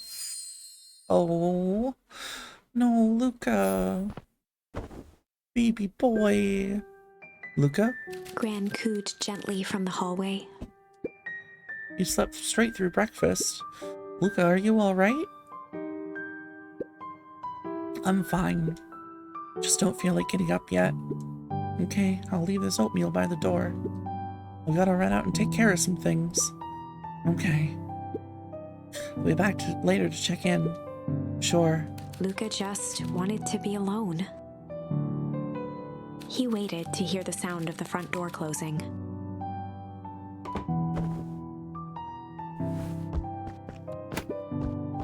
I bet Rollo's still gonna go to the festival. Humph. He's gonna be miserable.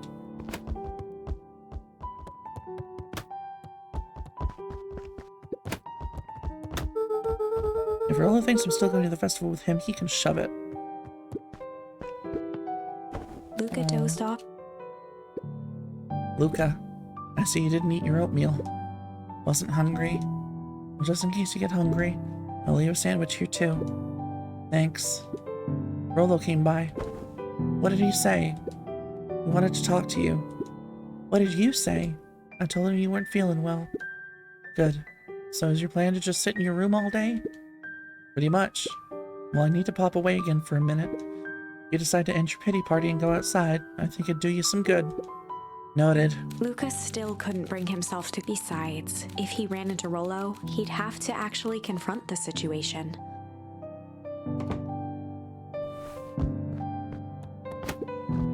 There's never anything interesting at the festival anyway.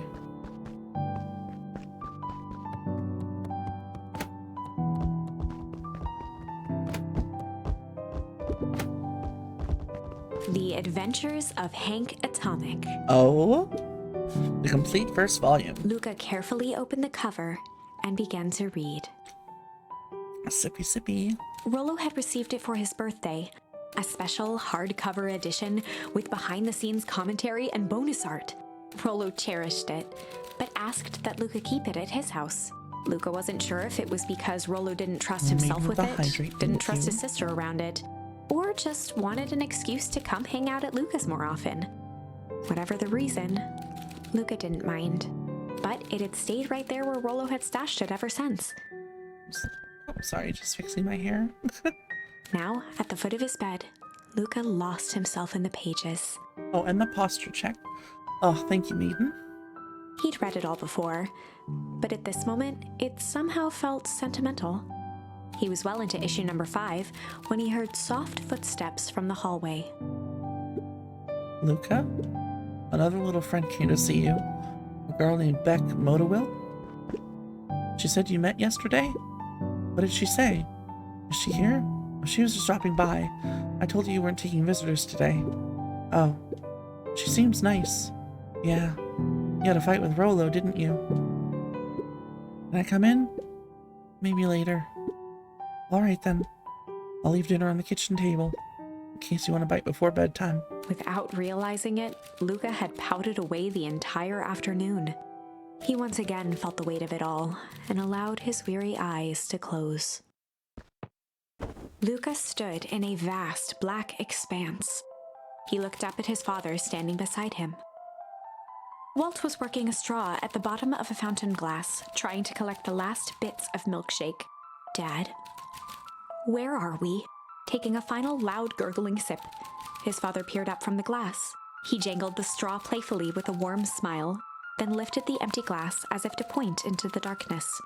The source. Luca's eyes followed his father's gesture. In an instant, he was sitting in front of a blazing campfire. Across from him sat a large figure in a yellow hazmat suit. What the hell? The figure's voice was a scratchy echo. Well, if it isn't the man of the hour, make yourself comfortable. Luca held his shivering hands over the flame to warm himself. It doesn't work that way here. Their yellow-gloved hand pointed to the base of the flame. It's a cold flame. Luca peered at the base of the fire. It wasn't wood that was burning. It was Beacon Pines itself. What? Tiny buildings, freezing and crumbling as they were consumed by flame. Luca could see small shadows moving in the burning city. People. Luca leapt to his feet. We've got to help them! The figure gave a dismissive wave of their hand. Why waste energy helping people who can't even help themselves? The figure bent down to examine the panicked crowd as they desperately tried to stop the flames. They only care about what's right in front of them, not like us. Luca's voice was a trembling whisper. Us? The figure slowly stood up, grabbing its helmet with both hands. With a jolt and a twist, the suit emitted a gasp. A cloud of torpid mist escaped, slowly revealing the face within. Luca's own face looked back at him. Older, worn, distant. The sensation was oddly familiar, as if he'd caught his own reflection by surprise in the mirror. The doppelganger smiled. I tried to help once. He gestured towards his face. And all it got me was this. Luca staggered back. You aren't me. Luca felt a hand catch his shoulder. His father was there again, beside him. Every choice sets us on a path. This is the end of one of your paths, son. Luca watched his older self shake its head ruefully, its face twisting into, "Welp, Dad, if you wanted him to see this, far be it from me to disappoint." Luca watched in shock as the figure took a confident step forward and plunged into the flames. What the hell? In a flash of cold light, he was gone. What? What does all of this mean? Luca felt a reassuring squeeze on his shoulder. Just remember, why we choose matters just as much as what we choose. Luca woke up to see a hazy figure at the foot of his bed, silhouetted in the morning sun. Mom? No, dear. It's only Gran. Luca rubbed his eyes. Oh, this is oh, oh. The phrase that popped into my head was only grands. Oh no. The kind, concerned face of his gran came into focus. How are you feeling? Fine. Anything you want to talk about? I don't feel like talking. That's just as well. How about you sit there and listen a bit? Whatever you and Rolo fought about doesn't matter. But Gran silenced Luca with a gentle pat on the leg. Fights between friends happen. What was said doesn't matter. The important thing is that it's not the last thing you ever say to each other. But he said stuff about Dad. Well, do you think he meant it? No. He was just mad. And did you mean any of the things you said to him? No.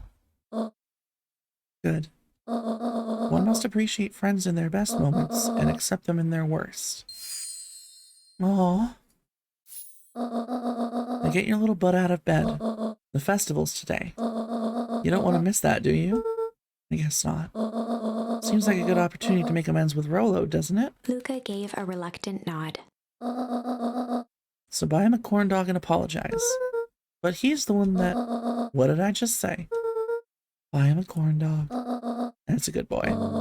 Everything's better with corn dogs. True. I love corn dogs. I need to get going now. Guess I've got some last minute festival business to take care of. I'll come find you at the fountain a little after lunch. Alright. I love you, Luca. I love you too. Aww. She really is trying her best, you know? It's just that, like, she's got a really rough position to fill. Okay. Chapter 6. Chapter 6. Through thick and thin. Through thick and thin. Despite Luca's bitterness, Gran was right. He needed to hash things out with Rolo. A big fight changes the nature of a friendship. Whether, in the end, it is for the better or for the worse, all comes down to understanding.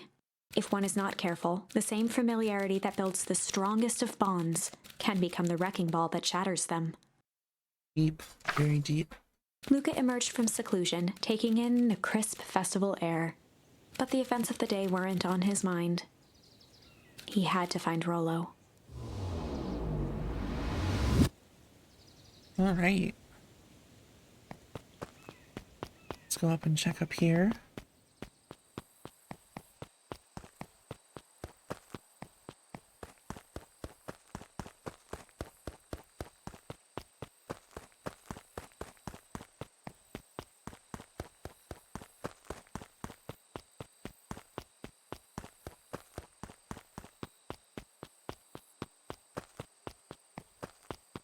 Why doesn't that make him sneeze anymore?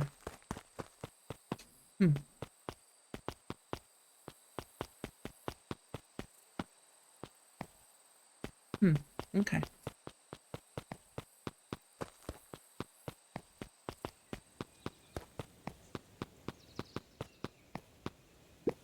Oh, it's Roxy.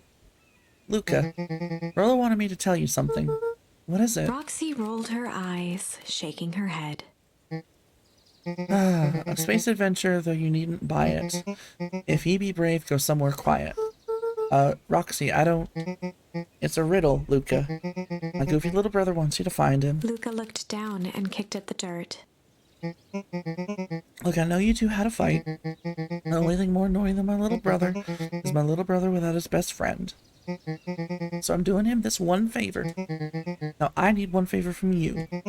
Whatever it is that went down between you two, squash it. You be brave, go somewhere quiet. The treehouse? Probably the only quiet place in town today.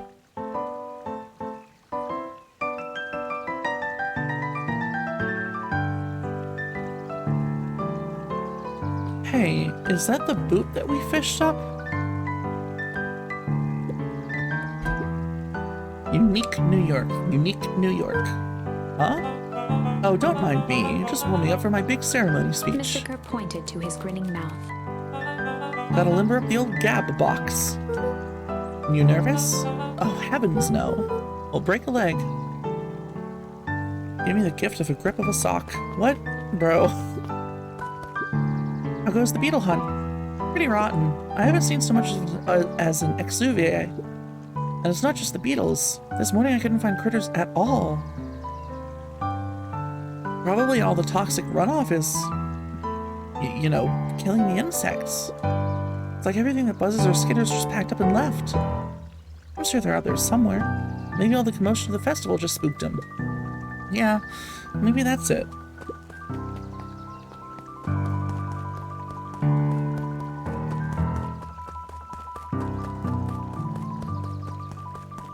Okay, we can't talk to that clipboard, okay. Roxy? I don't know who Perennial Harvest thinks they're impressing with this ridiculous festival. Totally.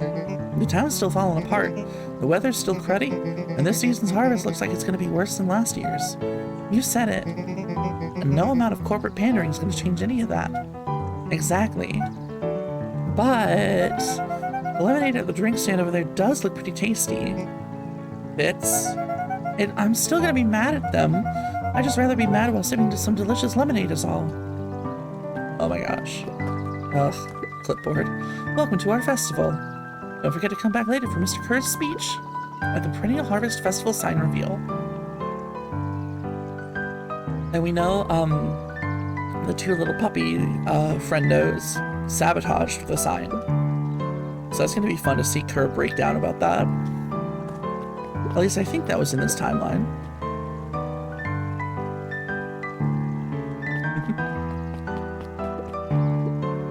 Ain't moving. Jeff? Jeff was staring into the distance with a wistful look. Hey Jeff, everything all right? Yeah, everything's fine. I mean, used to be fine. Just ain't right these days, you know? I really do, actually. Jeff turned to Luca with a furrowed brow, then gave an understanding nod. You do, don't you? For a moment, the two now shared that same wistful gaze.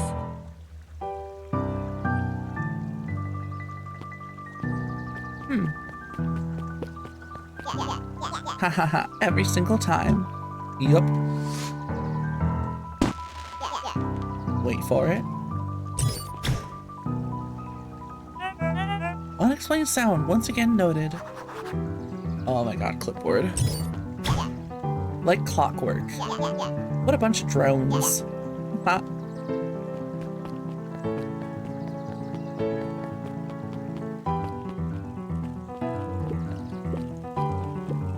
This is the first time I've seen this many smiling faces since the foul harvest. I had my doubts about Perennial Harvest, but I must admit they do put on a nice party. Yeah. What does Book Lady have to say? Nothing to say, Book Lady? Okay. What are these two lesbians? Hiya, Luca. How's Griffin doing? What? Oh, nothing. Zariel became flesh. Just pretend I didn't say anything. Oh? Somebody has a crush.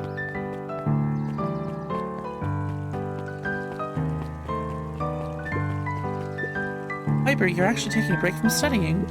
I wanted to see what all the festival fuss is about. But I can't help but notice you still brought your backpack full of books. Luca, backpacks can carry a lot more than just books. True, true. So what you got in there? Books?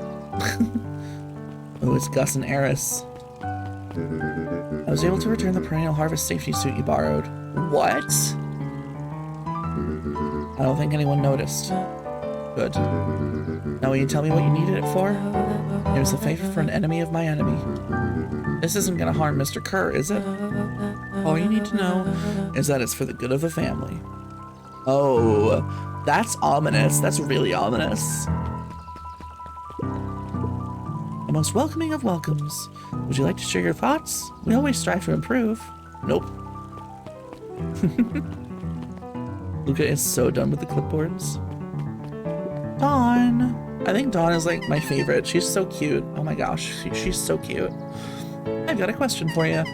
What do you think this whole festival is for? The way I figure it, Perennial Harvest is trying to win over the town. Like a bribe, but with balloons. Cynical. I like where your head's at. That's what I assumed at first too, until I eavesdropped on a couple of gossipy clipboards. What if I told you that this whole thing is really a special shindig for a super secret guest of honor? Special guest? Who? I haven't dug that deep yet, but whoever it is, PH thinks they're a big deal. Interesting. Okay. Diner's closed.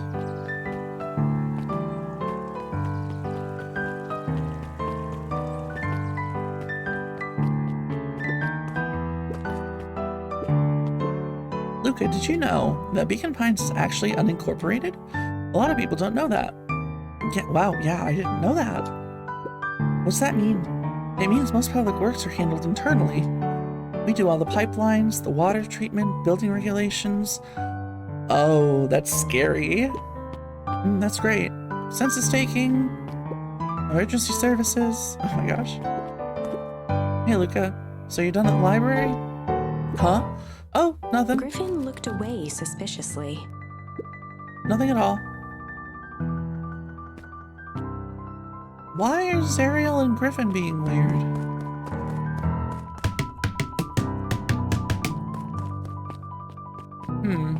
Okay. Anything new in the History Museum, or is it that same video about Sharper? We all know Beacon Pines. Yeah, okay, it's the same.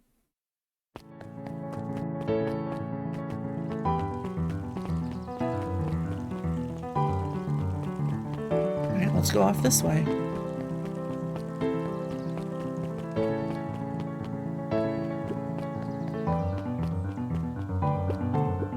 The library, somewhere quiet. Oh, this is the somewhere quiet. Oh, I'm a fool. Hey, Luca. Kato's eyes lit with excitement. I've been expecting you. Bravo on deciphering the first riddle. Oh, first riddle. First. Oh, you didn't think that was all, did you? Rollo does go all out, doesn't he? Kato straightened up and cleared his throat as if preparing to sing. On planet Farpole, you may take issue. When the fifth king dies, you'll need a tissue. Kato stared at Luca eagerly. Get it? Want me to tell you? No, it's okay. Let me figure it out. When you find it, bring it here to be verified. And if you decide you want a hint, the offer still stands. Issue: when the fifth king dies, you'll need a tissue. Is it the one that Chase is reading?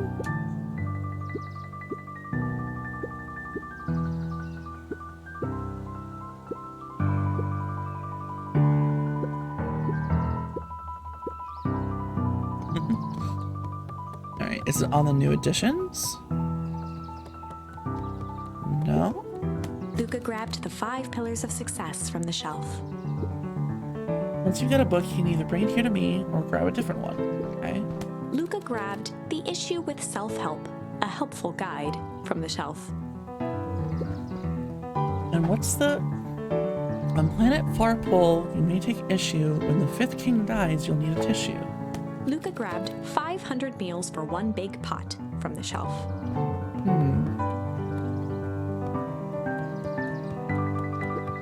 Luca grabbed Natural Photography, Volume 5. Luca grabbed The Modern Science of Atomic Radiation. Luca grabbed The Adventures of Hank Atomic, Issue number 4, from the shelf. Luca grabbed The Adventures of Hank Atomic, Issue number 5, from the shelf. It's probably this one, right? Ah, you found Kato it! removed his book from the desk and replaced it with Luca's, turning on the lamp. As it's a he black slid the light book lamp. under the purple light, 2 words glowed. The Adventures of Hank Atomic, Issue 5. Luca clicked his tongue with recognition. Rollo's cipher pen. He used to write secret messages everywhere with that. And only I had the special flashlight needed to reveal it. But I lost it. Well, apparently he traded Jeff for this purple light bulb. Bought it with his entire Halloween candy stash.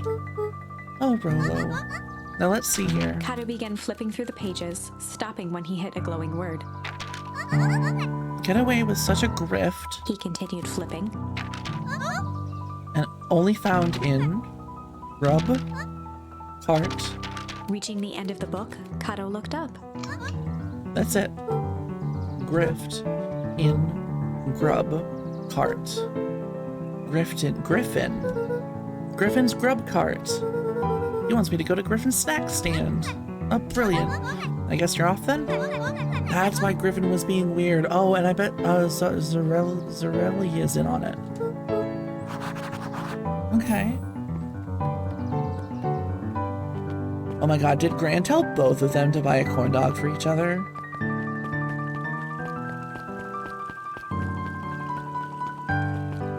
This is literally so adorable. Hey, Griffin. Did Rolo Before come? Luca could finish his sentence, Griffin handed him a corn dog. Aww. Oh, that's it? Bought and paid for. Enjoy. I thought there was supposed to be a riddle or something. Luca shrugged, taking a sizable bite out of the corn dog. It's so comfy playing this with you, Astrid. Uwu. Oh, I love having you all here. It really means the world. It's a cold hot dog? Oh yeah, that's been sitting here for a while. Rolo wanted me to be sure to give you that one specifically. Well, that's Luca just... tongued at his cheeks, feeling something rough between his teeth. Oh, He reached into his mouth and pulled out a slip of paper. Jesus, Rolo. Oh, come He on. shook off the bits of corn dog to read the slip. A pickup when you need some pep. Near the fountain up the step. What if he swallowed it? Then happy festival. Luca finished off the remainder of the corn dog. This is getting to be a whole thing. Okay, a pickup when you need some pep near the fountain up the steps, so we're going up to the patio of the early bean.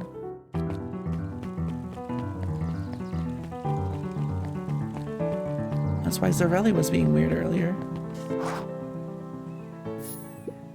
There you are, Luca. There's no way I'm actually doing this. It's way below my pay grade. Oh, come on, you big stiff. Let the kids have some fun. Fine. But Rolo owes me one. Lumi waved his hands around sarcastically as he began. What takes flight but has no wings? Your final task of friendship brings. See, that wasn't so hard. Oh. Ugh, I feel cheapened somehow. I think it's sweet. Your final task of friendship brings. What takes flight but has no wings? Your final task of friendship brings? Good luck, Luca.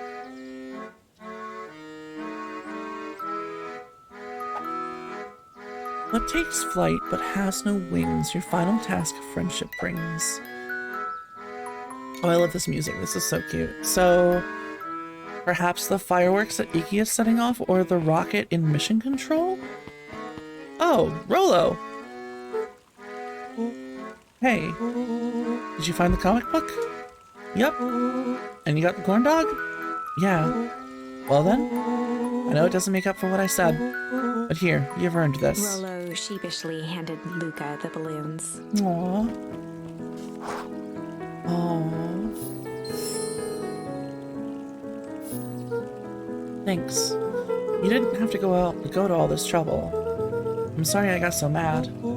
Dang it, you were supposed to let me apologize first. Yeah, exactly. What a beautiful friendship. Oh, sorry. Now you've apologized twice before me. Just let me do this. Luca, I'm really sorry with everything that's happened with your mom and all. I've always wanted to be there for you. Be a good friend, you know? When you said you were hanging out with someone else, I kind of freaked out. Rolo. Still my turn. I felt like if you needed some new friend to help you, that meant I wasn't good enough. I'm gonna cry, Rolo. But that was selfish and wrong. I was wrong. I'm so sorry, Luca. Okay, apology over. You can talk now. Luca threw himself at Rolo, hugging him as tightly Aww. as he could. Rolo, I don't deserve you. I don't deserve you either. That's why we deserve each other. So, what else do you want to do today? We could snoop around and try to find some info about your mom. Snoop where? We could probably sneak into Perennial Harvest HQ while everyone's at the festival. Aren't you curious about all the stuff those clipboards write down? What if we get caught? I think I've had enough excitement for 1 week. Let's just make the rest of the day about us. Really? Yeah, the rest of the world can wait 1 more day. You know, I have been wanting to get some work done on the MCDC at Mission Control. The aim is a bit unpredictable. That sounds perfect. Aww. This is so cute. Alright, what about, can we go visit Beck? Can we get Beck in on this? Because they still haven't met.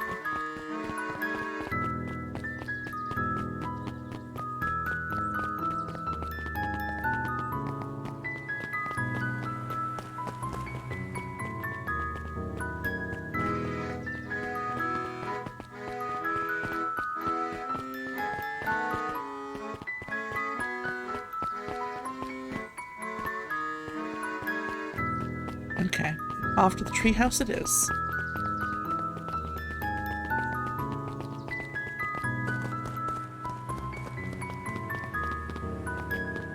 Unless we go exploring up here. Oh, there's no spill.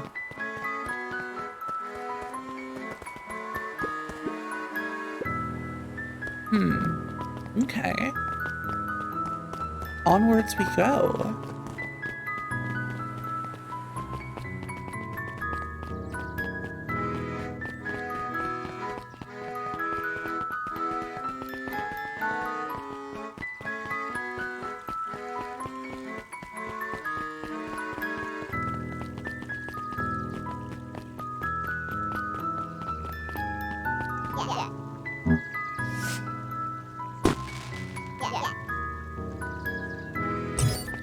Yeah, we could totally use that to sneak in, I feel like.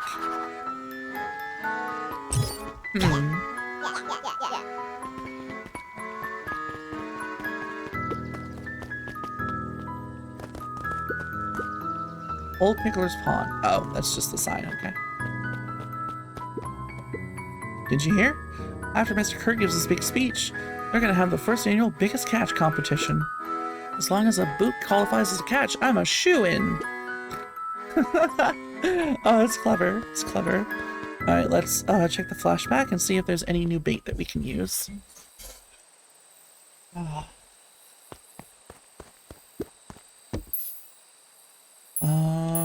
No, nothing. Good first. Okay. So onwards towards Mission Control. Oh, I almost forgot. I ran into your gran this morning. She asked me to give you this. Rolo handed Luca an unopened letter. Oh? I'll wait for you inside if you want to read it now. A letter? Luca, some things are going to happen that might be difficult for you to understand. What? If I am honest, I hardly understand them myself. But whatever happens, I need you to know that I love you. What the hell? None of this is fair to you. You have already lost so much. We both have. I wish there was a simpler way forward. But if there is, I haven't thought of it. What the hell? God knows I've tried. Everything I've done, I did for you. She did it for us. I hope someday you can accept that. Love, Gran. What the hell? I love you too, Gran. Luca folded the paper into his pocket and headed up the ladder. What the hell? What's up with the letter? Anything you want to talk about? Maybe later. Sure, whatever you want. Aw, they're just a couple of boys. You know, you really didn't have to go to all that trouble just to apologize. I know, but we've been looking forward to the festival for weeks. And I ruined everything with my big mouth. This was the best way to make sure you still had a good time without me.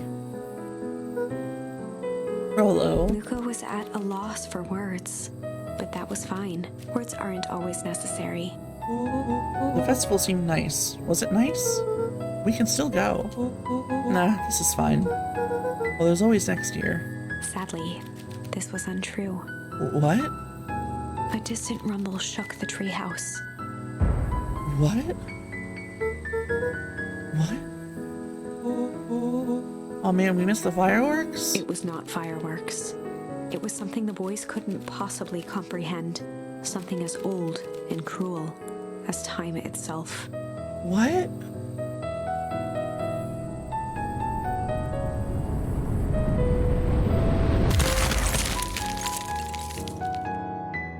What? A shockwave of cold tore through the room. A bitter, unfathomable chill. Before they could react, it encased them in ice. Two boys, reunited by friendship, only to be cruelly separated by a malevolence beyond reason. And so, our What? story ends on this melancholy scene. In a silent treehouse turned statuary, in a town brought low by its secrets, sits a pair of friends, alone, together, for the rest of time. The end. No, that can't be the ending. It simply can't. I won't accept it, and I hope you won't either. There are more endings, more possibilities. I can feel it. We are just going to have to sort through them all until we find the one that fits. Yeah, okay, okay, so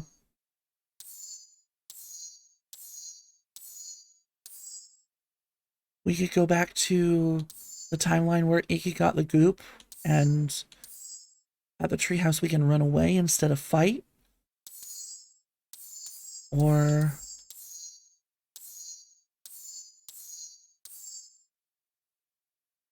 yeah, the rain. We can do the rain as well. Let's do that one first, because we're on that timeline right now. Beck called to Luca before he made his way past the gate. Wait up, I'll walk you home. Luca began to respond, but the sky, okay, began to break. Luca began to respond, but the sky answered for him as the clouds above began to break, revealing patches of star-filled summer night. Moonlight filtered down, shimmering in the treetops. Okay. Holy shit. Sure, you can meet Rolo. You're not going home? No, I promised Rolo I'd tell him Luca about... stopped himself mid-sentence. Promised you'd tell him what? Spit it out, bub. We're thick as thieves now.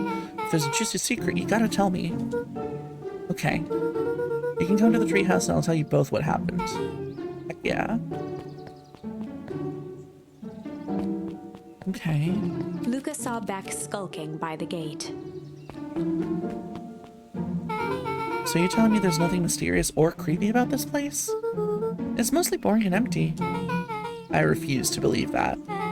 Big spiked gate, looming mansion, rich reclusive owners. It even smells shady. Beck grabbed the wrought iron bars and shook the gate. Mark my words, you decadent nightmare house. You will reveal your secrets to me. Oh, fuck. Oh, fuck. Oh, no. First of all, I told you so. Second, hide. There's Eris Valentine. Who's that she's talking to? Shh. I expect you to return that suit in working order. Of course. As long as everything proceeds as planned, there's nothing to worry about. The only thing I'm worried about is what's rightfully mine. If that means making some unsavory alliances, so be it. I couldn't agree more. There comes a time to suspend hostilities. I'll deal with our common threat. This is what I was talking about. Beck's voice was an excited whisper. Proper shady stuff. Someone in a suit like that tried to grab me yesterday. Seriously? Shh. You do understand that when this all inevitably fails, I will deny everything. I wouldn't expect any less of you. Just worry about your part in this, and let me handle the rest. Can't wait to see the look on that Rube Kerr's face. Yes, the truth will come to light. I'm still surprised you're so comfortable with the potential collateral damage. If there's one thing I've learned, it's that change is painful. Wow, I was expecting shady, but that's just flat out supervillain talk. If you don't mind me asking, why? Why are you doing all of this? The mysterious figure retracted their mask, hair pushing out from all corners. Oh! Gran? Family. A chill ran down Luca's spine. His vision blurred. Beck stifled a sharp wince, and Luca looked down to see himself wrenching her hand. An answer I can certainly respect. Gran tousled her hair back under the face mask. What the fuck? Just remember, keep everything nice and normal until the festival. I don't need lessons in arousing suspicion. Gran gave Eris a curt nod and disappeared into the night.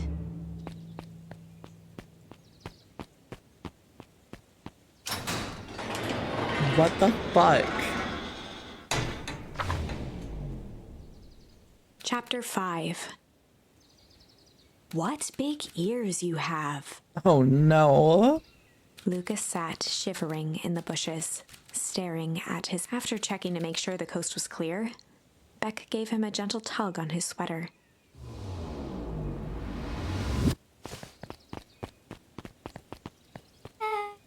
What's wrong? You look like you've seen a ghost. Why are you so scared of that old lady in the hazmat suit? That was my gran. That was your gran. Yeah. Okay, well, I'm sure there's a perfectly reasonable explanation for all of this. Let's just get to the treehouse and figure things out there. Lead the way. Holy shit, this game knows how to keep us on our toes. Beck is precious, true.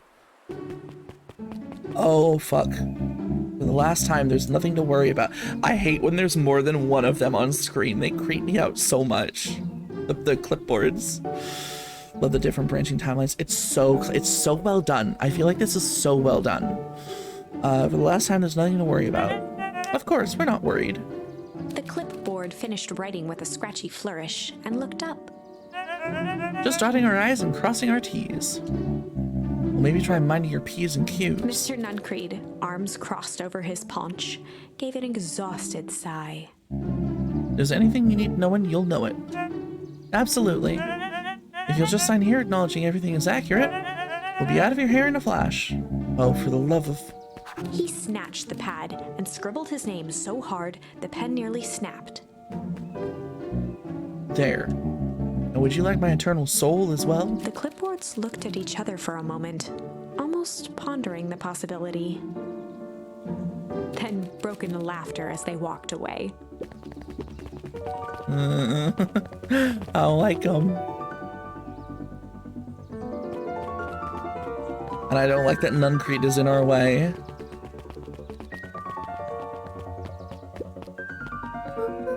Hi, Mr. Nuncreed. Luca, let me give you some advice. The next time someone you don't know asks to hear your thoughts, give them a good hard bop right in the kisser. Oh, Gran tells me to just keep away from the clipboards. That's good, that's good. Gran is a smart lady, Luca. Speaking of which, you better run along home now. Too dark out to be wandering on your own. Okay, cool, so he's not gonna shove us in the underground again.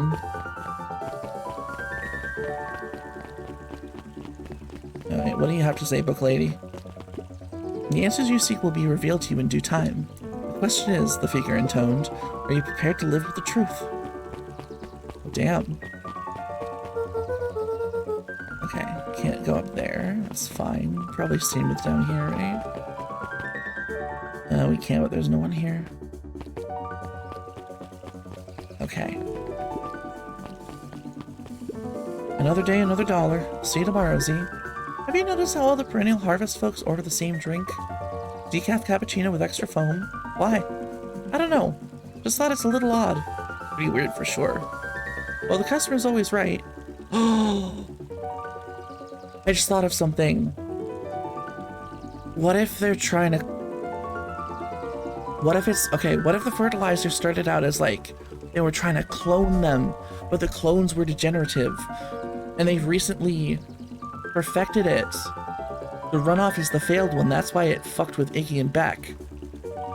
It's like the clones from Star Wars. They have like an accelerated aging in the old serum, right? But the new one is perfect, and that's how they replicated the Red Panda clipboarders. Okay, there's lots of theories. There's lots of theories. See you bright and early tomorrow. I can't wait. Oh, there's fucking layers here. Right, Dawn's not there. Can we go to the diner? Nope.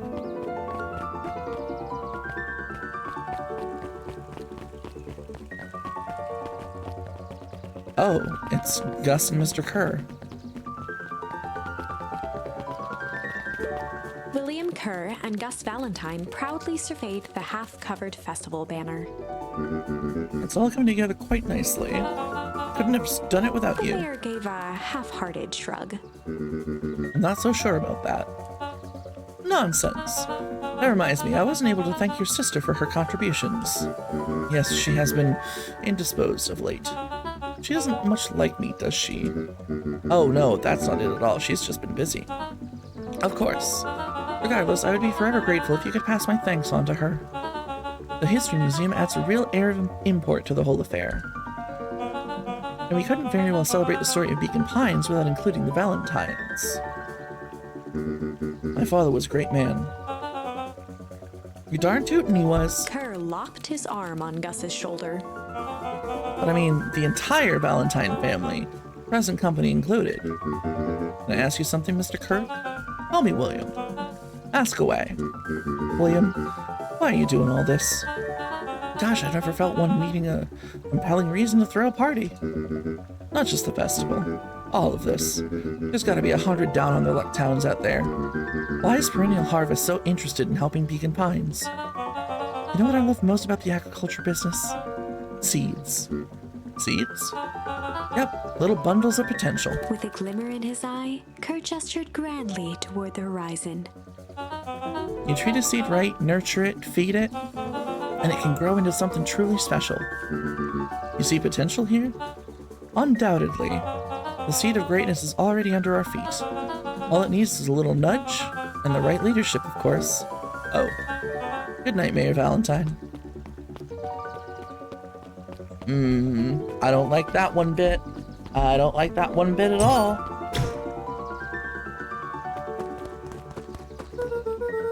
Okay, we gotta get to the treehouse. Oh, this is nice. Yeah, the treehouse is just a little further on from here. So what's your buddy Rolo like? Rolo? He's... Rolo. Not particularly helpful. Sorry, I've just never thought about it. Lots of energy. He's funny even when he's trying not to be. Things have been tough for his family since the Val Harvest. It's about damn time you tell me what this Val Harvest thingy is. It's a kinda long story. Hit me with the highlights. Okay. There used to be a fertilizer company here called Valentine's. They were kind of a big deal. Oh, big deal fertilizer. It was a big deal to us. Their stuff really worked. Farmers loved it. So Valentine's grew and grew. Beacon Pines pretty much grew around it. Most everyone in town either worked for Sharper Valentine or used his fertilizer. Things were good. I'm just taking a sippy. I'm sensing a big but. Around 6 years ago, Sharper Valentine suddenly died. And something changed. Changed how? Could have been a bad batch. Maybe it was in the water, or air, or soil. Nobody knows. But all the crops died. And everyone blamed the Valentines. A foul harvest. Yup. Valentine's fertilizer went out of business. Half the town lost their jobs. Sheesh. The next year the crops came back, but something was different. You plant a crop, do everything right, and it's sort of a crapshoot what happens. And no one knows why. Nope. I take it Rola's farm got the short end of the stick. Yep, for some reason their farm was hit harder than the others. That sucks. Things have gotten better since Perennial Harvest came to town. The Beacon Pines Reborn Initiative? Yep, first thing they did was give the town a deep scrub. They even put us up in hotels one town over for a week while they decontaminated the groundwater. We'd better get going. Okay, yeah, that's sus as hell. Anything we can do with the bait? I don't think we got anything new. Yeah, we Luca didn't get wrapped anything a new. femfish.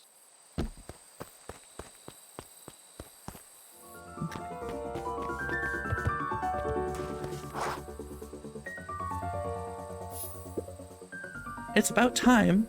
I was about to give up and go home. Who's the new kid? Name's Beck. You must be Rolo. I see my reputation precedes me. I'll get a mission control. Rolo waggled his head with pride. Aw, he's so precious. You'll find we spared no expense in construction.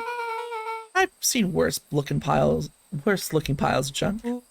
Thanks. Hey, Luca, you know the security concerns we talked about? Yeah. While I was waiting, I made some improvements. Let me lock this baby down for a little test infiltration. Can't be too safe these days.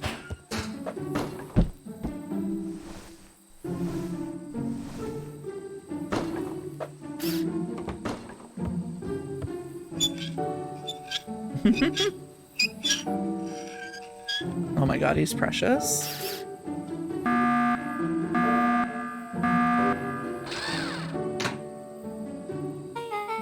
He goes all out, doesn't he? Always.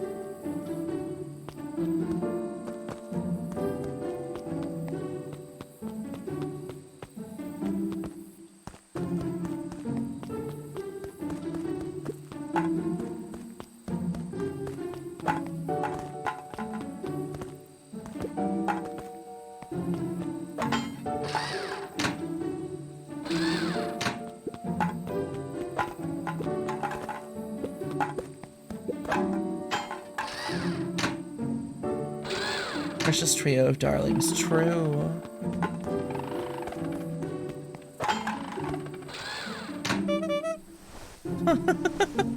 Oh, that's so cute. Where did you guys get all this junk in the first place? There's a guy in town named Jeff who trades us junk for snacks. Junk food for junk. Nice. So, pretty sweet security, right? It was imaginative, I'll give you that. Luca, are we sure we can trust the new recruit? I'll vouch for her. Thanks, I guess. Oh, Luca, you promised to fill me in about the Valentine warehouse. Luca sucked in a long breath. Yeah. So like I said, there was someone there. What were they doing? I don't know, but the place was lit up and active. Maybe there were squatters? I don't think so. It seemed more organized. When the man pulled me in, I saw some sort of equipment running. A man pulled you in? Yeah, but I got away. You keep saying it was a man. They were wearing a mask, right? Yeah. But it could have been a woman. How did you get away? I grabbed a rock or something and broke their mask. They let go and I ran. Dang. That's intense. No wonder you freaked out when you saw your grandma. Yeah, that's the other part. On our way here, Beck and I saw Eris Valentine meeting with Gran, wearing the same sort of hazmat suit. Rolo let out a low whistle. And they weren't there for idle chit-chat. It was a proper clandestine meetup. So let me get this straight. There's an operation in full swing at the Valentine warehouse. You were almost abducted by a strange person in a protective suit. And then you saw your Gran in the same suit talking to Eris Valentine? Pretty much. I'm beginning to think this town's kind of awesome. Oh my god, Beck's vibes are impeccable. Rolo and Luca shot back a look. No offense. And so we can logically conclude aliens or alien zombies have infiltrated the town. And their leader is your Gran as she tried to murder you. First of all, and for the last time, there are no aliens. Second, it couldn't have been my Gran at the warehouse. Broke that person's mask to get away. The mask Gran was wearing wasn't damaged. But she's definitely hiding something. Maybe. Their Gran is weird, but she might be the most boring person in the universe. All she does is sit around all day making jam. What could she possibly have to hide? I don't know. We haven't talked much since she moved in. Moved in? Your Gran isn't from here? No, she came a few months back to take care of me after his mom went missing. Did you know your Gran before? Not really, no. It had been years since I'd seen her. Wait. Oh no. Are we sure your gran is on the up and up? Luca gazed out the window. I'm just saying. It sounds like strange stuff has been happening since she showed up. We could say the same thing about your family. But you're right. Luca, your gran is hiding something. And as Paul always says, folks only bury stuff worth digging up. We need to investigate your house. If my gran really is hiding something, don't you think I would have noticed by now? That's kind of the whole point of hiding something. I guess you're right. Gran's been leaving the house for hours at a week this time. Hours at a time this week. I'll call you two tomorrow when the coast is clear. And we can start getting to the bottom of this. I'm always game for a good snoop. You can count me in. Oh, things are starting Chapter to 6. pull together.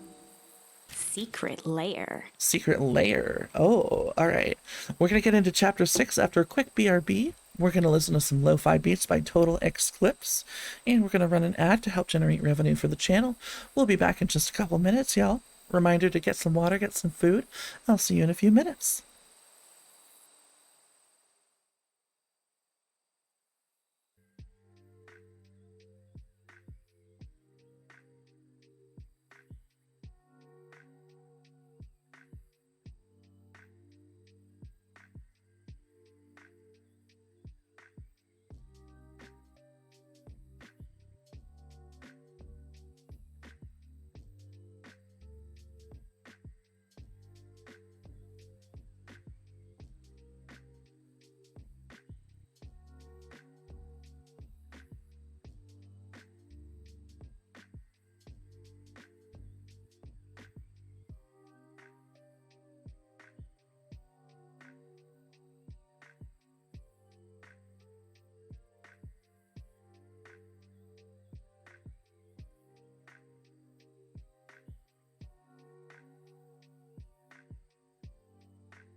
Hey, welcome back, everybody.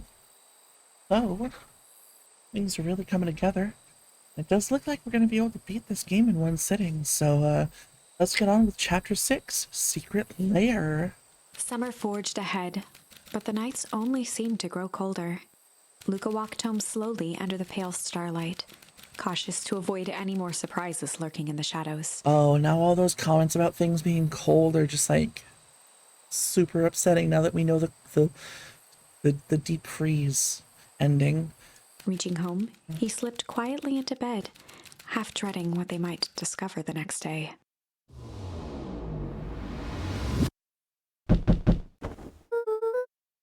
Oh, look at his little shirt. That's so cute. Aw.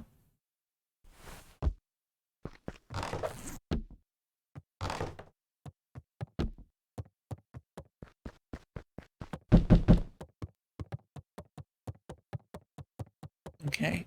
It must be Rolo and Beck. Hell yeah. Oh, look. Rolo has a little ace detective hat. It helps me think. You're gonna need a lot more of those.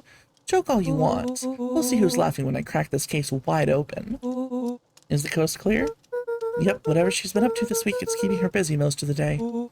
Very well. The game is afoot. Luca and Beck rolled their eyes as Rolo strutted across the room. If I were Gran, where would I hide my deepest, darkest secrets? Perhaps where you might least expect it. Rolo flung open the cabinet with confidence. Aha! He coughed as a veil of dust hit his face. I like how even the narrator is like laughing at the situation. I love the narrator. I think it's safe to assume anything that dusty isn't what we're looking for. Or maybe that's what she wants you to think. Then again, any good detective knows not to trust their first hunch. Did anybody else want to be a detective when they were growing up? I read like the Encyclopedia Brown books a lot growing up, and I always wanted to be a detective and solve cases and stuff. First hunches are for suckers.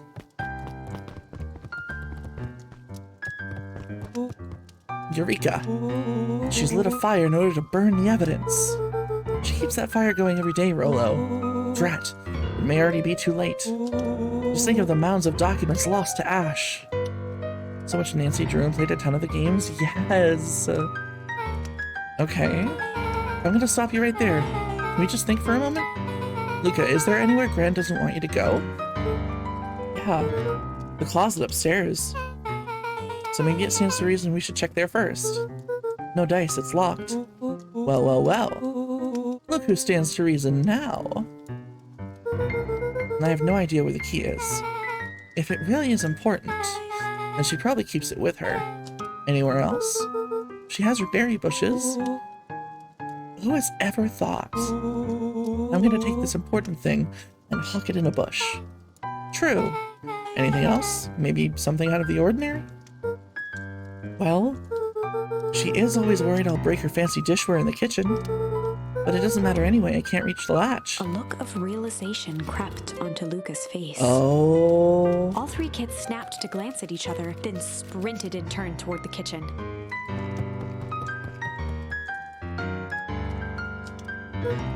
Alright, Rolo. This is your time to shine. Ah, yes. You've called upon my expert detective skills. And I shall now proceed with... Before he could finish, Luca scrambled up Rolo's back.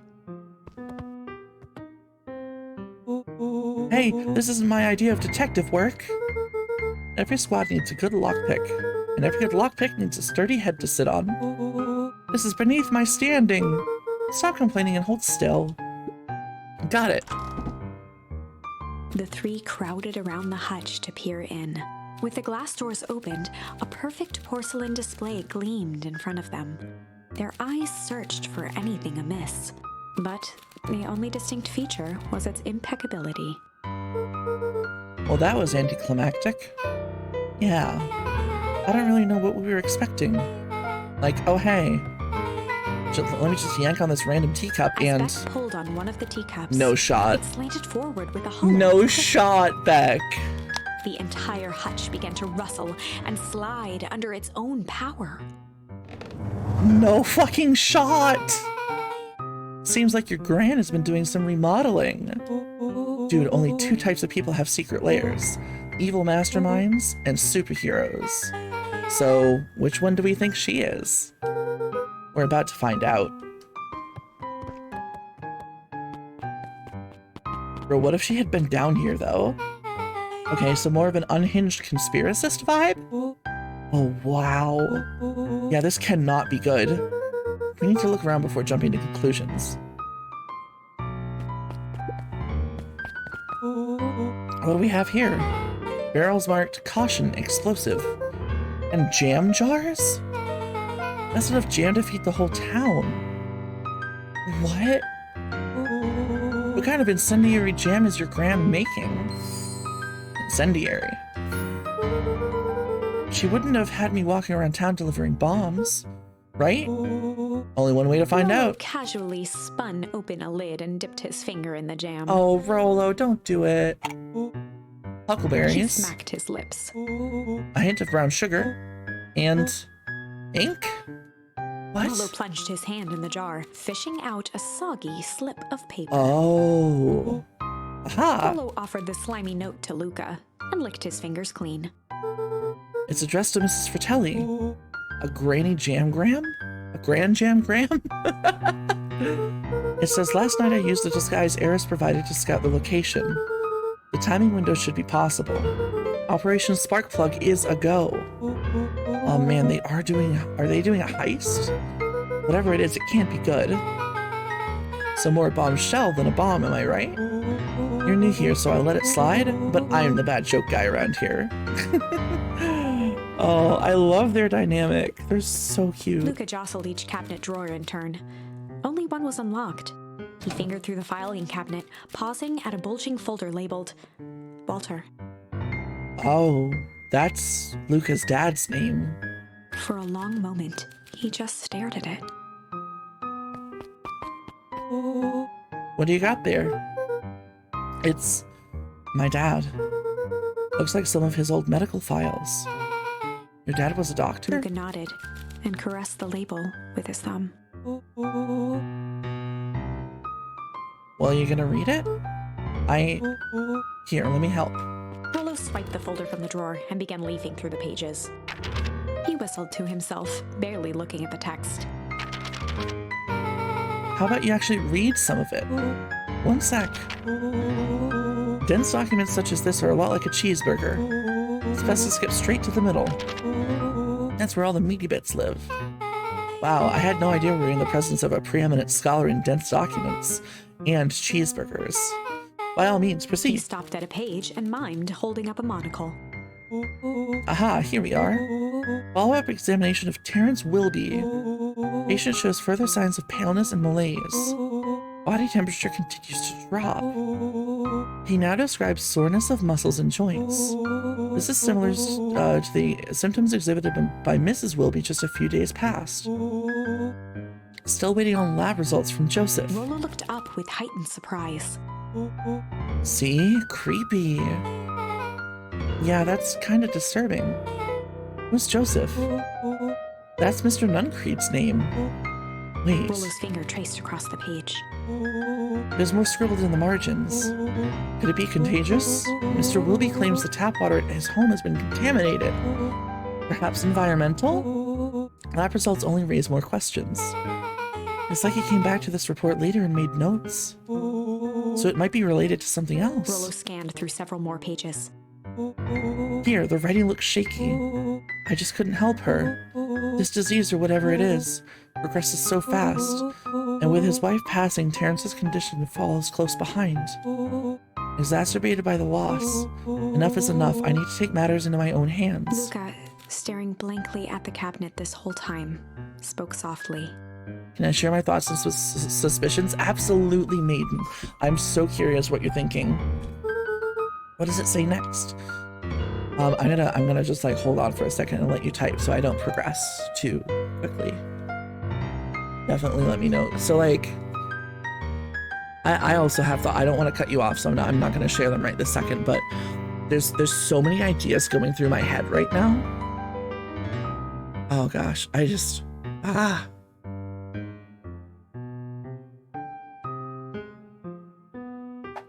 What do we have for charms? We haven't used incendiary, flight, hard, accept, or weep. Or refuse. Or succulent, I think. Or pull, I think.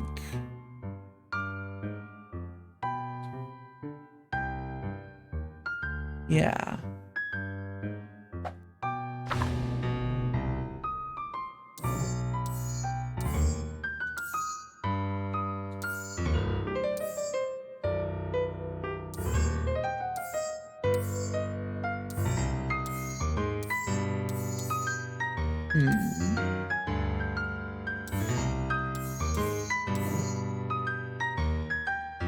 Luca's dad more discovered that the fertilizer caused rapid aging, and then the fertilizer company covered it up so they can investigate it more. Okay, I can see it. I can see it.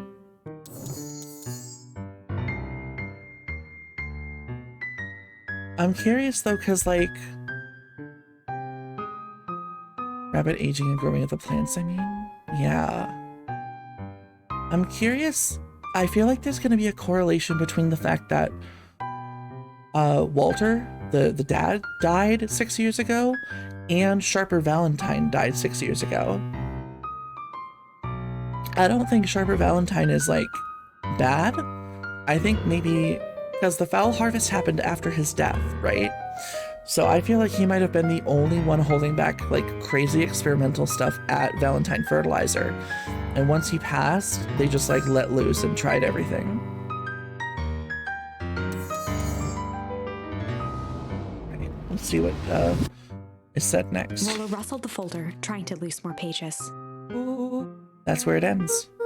What? There has to be more. Luca frantically shoved the remaining cabinet folders, trying to find another labeled Walter.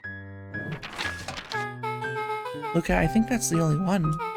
It's alphabetical, see? What did he mean enough is enough? How did he take matters into his own hands?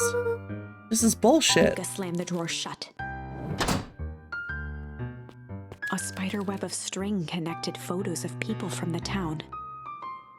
Could be, but it seems there's so much research going into it. I suspect they discovered the stuff as opposed to created it. It caused Luca's dad to die of old age. Interspersed with hastily scrawled notes. I love when a game like lends to its own conspiracy theories, you know?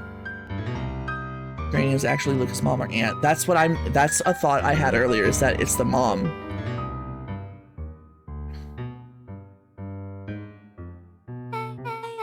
Well, she sure has kept herself busy. Is your gran a serial killer? 'Cause I'm starting to get a vibe. Don't be ridiculous. Sure, she's just tracking the movements of everybody in town. Out of the kindness of her heart. She put little symbols by some of them. Mr. Nuncreed has a check mark. The clipboards are all inside a big circle. My moms were both on here. Both with question marks, and Maiden with the hydrate, thank you. A freaking 4 to 5 hour stream, I gotta keep hydrating, thank you. Gus Valentine has a question mark. Eris has a question mark, but that's been crossed out.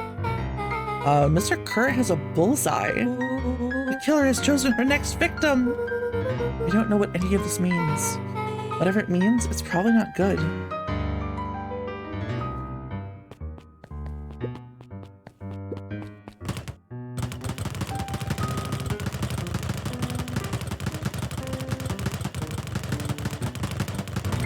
Okay, well that's hilarious. Okay. Is there anything else, or is it just the desk next?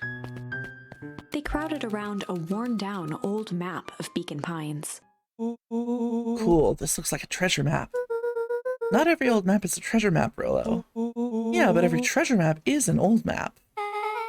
Can't fault that logic, that's what I was gonna say. Look, there's even a pathway drawn on it. Starts at the entrance to town. And if we follow Rollo it, carefully traced the path with his finger. it leads right to He jabbed down at the end point. Town Square? That's the fountain in the middle of town. What a weird place to hide treasure. Oh, that doesn't look like treasure to me. The end of the path on that map has the same symbol as these explosives over here. So it's not hiding treasure. A real bummer. Rolla, what's the thing you've been excited about for the past month? The festival.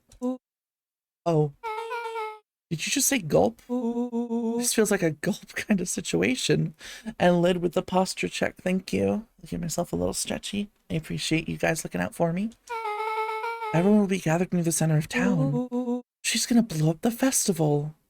And the stretch, I appreciate that, lid. Dangly earrings. Dangly earrings. Alright, not if we stop her. Oh fuck, is she home? What was that? Luca looked up from the map. What was that? No, I heard it too. That was the front door. Which means someone shut the door. Which means someone's upstairs. Shh, quiet. Hit the lights. Beck flicked off the light, and they became statues in the dark. Overhead, creaking floorboards bent under slow, deliberate steps. The kids looked up, the tilt of their necks following each footfall.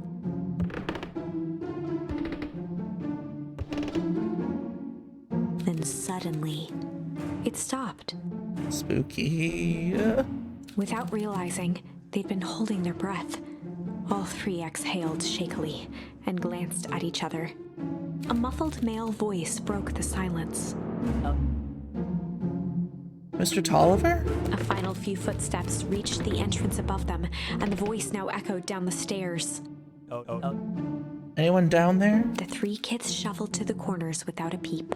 As he began to descend the stairs, the man's voice punctuated every new step. Thump, Yoo-hoo! thump, I'm not here to hurt anyone. thump, I'm just here to help. Just... thump. At the bottom step, the man paused, squinting to search the room for signs of life. Huh. Guess it's nothing. Rollo shifted suddenly. Luca gave him an intense, chastising look and whispered through clenched teeth. It was too late. Rollo was already inching toward the stairway. He screeched as he charged toward the shadowy figure. Flaming chicken coop! With all his weight, Rollo tackled the man to the ground. Rolo? Mysterious creepy man? Anyone there? From the dark corner, they saw something move. Well, I didn't know if I had it in me, but there was only one way to find out. Holy crap, Rolo, that was awesome. Wait, did you just kill that person? Luca scrambled to the hunched figure on the ground. Pressing his fingers to the man's neck, he sighed with relief. You sure clobbered him good, Rolo. He's knocked out cold. As Beck flicked back on the light, Luca and Rollo both gasped in stereo. Mr. Tolliver. What the hell? Chapter 7. The Interrogation of Hiram Tolliver. Holy shit! Still unconscious, Mr. Tolliver slumped heavily in a shoddy old chair. His hands were bound with rope, his feet tied with some loose string. The kids huddled in a circle, discussing their plan. One thing was certain, they couldn't just let Mr. Tolliver go. They needed to know what he was doing in Luca's house. After some deliberation, it was decided. They'd run the classic good cop, blank cop interrogation. Good cop, chill cop, or good cop, hard cop? Oh, jeez. What are we feeling, chat? Which way are we running this one? Maiden says hard cop. Anybody else have any opinions? God, every time it gives a choice, it's just so anxiety-inducing. Alright, let's go hard cop. They'd run the classic good cop, hard cop interrogation. Rollo brandished a steely gaze. I've got this. Read about it 100 times. Oh my god, Rollo. Rollo swaggered past the chair which propped up the slumping Hiram Tolliver. Without even looking at his captive, he began with a long, blustery drawl. Well, well, well, Mr. Tolliver. Mr. Tolliver remained motionless. Rollo spun around to face him.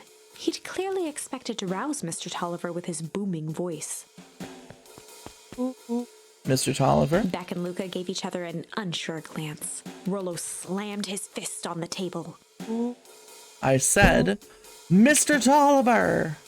He grabbed the table lamp and beamed it onto the unconscious face. Mr. Tolliver groaned and slowly lifted his head. He recoiled with a muddled, weary squint. What in the world? The chair wobbled as he attempted to straighten up. Who's there? Mr. Tolliver could only make out rough shapes through the glaring light. With a gruff tone, Rollo hoped to both conceal his voice and intimidate. I'll be asking the questions here, punk. Now hold on, let's just calm down. Oh, I am calm. Calm as a carrot in dirt.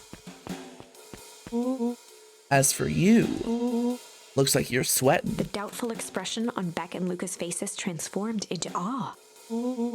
We could do this my way, or... well, let's just say I've never needed another way. Rollo, hitting his stride, was now channeling every detective trope his memory could recall. Oh my gosh. He slammed the table again. Now dance.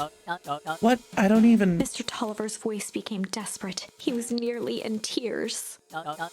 You've tied me down. How on earth can I dance? Dance with your mouth, punk. Spill the beans. What are you doing poking around this house? I'm here to help Juniper. To make sure everything's ready. Oh, so you're in cahoots with Gran? Gran? Mr. Tolliver was in a daze, now more confused than ever. Shit.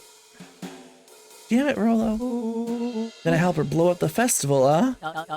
Blow up the festival? Good He lord. shook his head, feeling more and more dizzy. No, you've got it all wrong. Where is she now? She's headed to the source. It's the thing that Luca's dad mentioned in the dream. Source? What's the source? It's where His voice faded to a whisper. the town began. Where it all began. What is Operation Sparkplug? With that, Mr. Tolliver passed out cold. Oh, damn it. Rollo swung around with a repentant grimace. Damn, Rollo. I think you went a little too hard on him. What did he say about the source? It's where the town began? We need more information. Yeah, but we'd better not push Mr. Tolliver any further. Is there anyone else who might know more? What about the History Museum? It just got set up for the festival. No, that tent was put up by the Valentines. Everything they do is just a bunch of fluff to glorify themselves. Is there anything more reliable? The library? If there's any information about this source thing, Kato can help us find it. Let's go get some answers. Oh, this is so exciting! Oh, we're just here now. Oh, we're here. This is a dang nice library. Thanks, we work hard on it. Aren't you a little young to be a librarian? Oh, Kato hung out here so much, eventually they gave him a set of keys. I just keep an eye on the place for Mrs. Novak sometimes. They got you working for free? It's quiet and I get access to all the books I can read. What more could a person want? Fair enough. What can I do for you all? We need a favor. I already told you in Rollo, I can't put you any higher on the waitlist for the next Hank Atomic.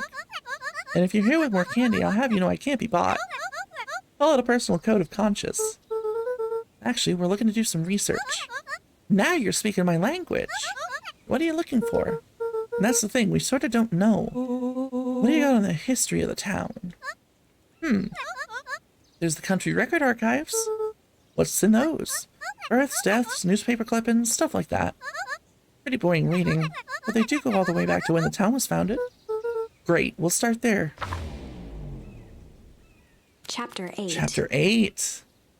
6 feet under, 3 towns over. What the fuck? The kids spent the rest of the afternoon combing through dusty piles of old county records, desperately searching for anything that could help them make sense of Mr. Tolliver's cryptic utterance. Luca tried to shake the thought of Gran's basement, but his focus wavered. Explosives, messages hidden in jam, dossiers on various town figures, and a corkboard threaded with photos. Gran was the only family he had left. He still couldn't bring himself to believe the worst. But the old map with the symbol of explosives in town square made that difficult. As the sun began to set, the kids were no closer to the truth.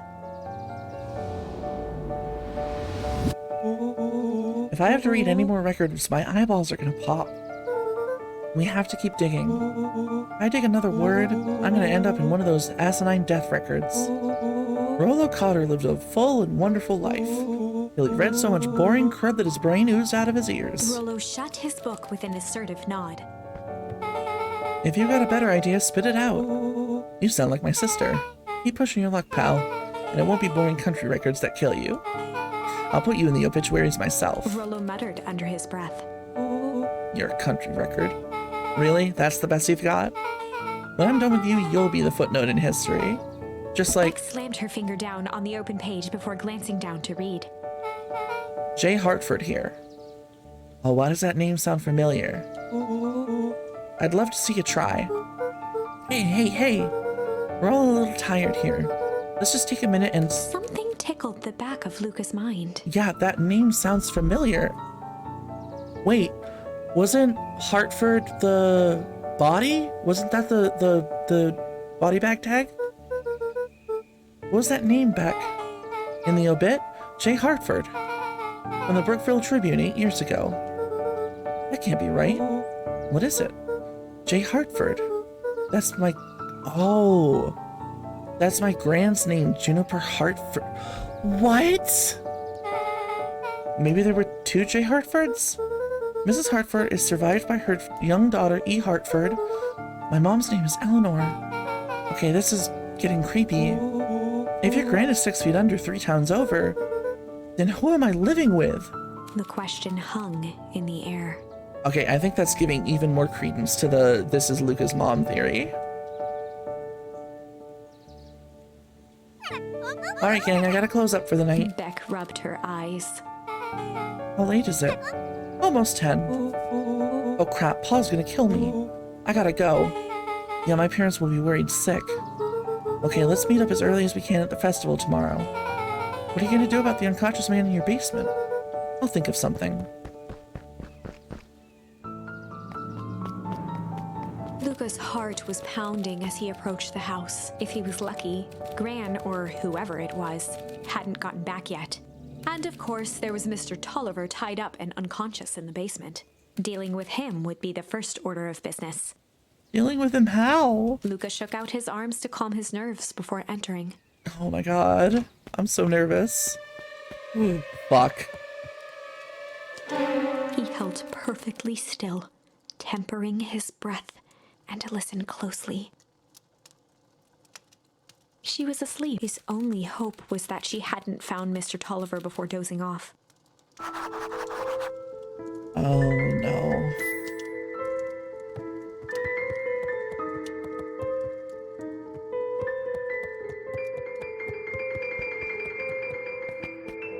Oh no.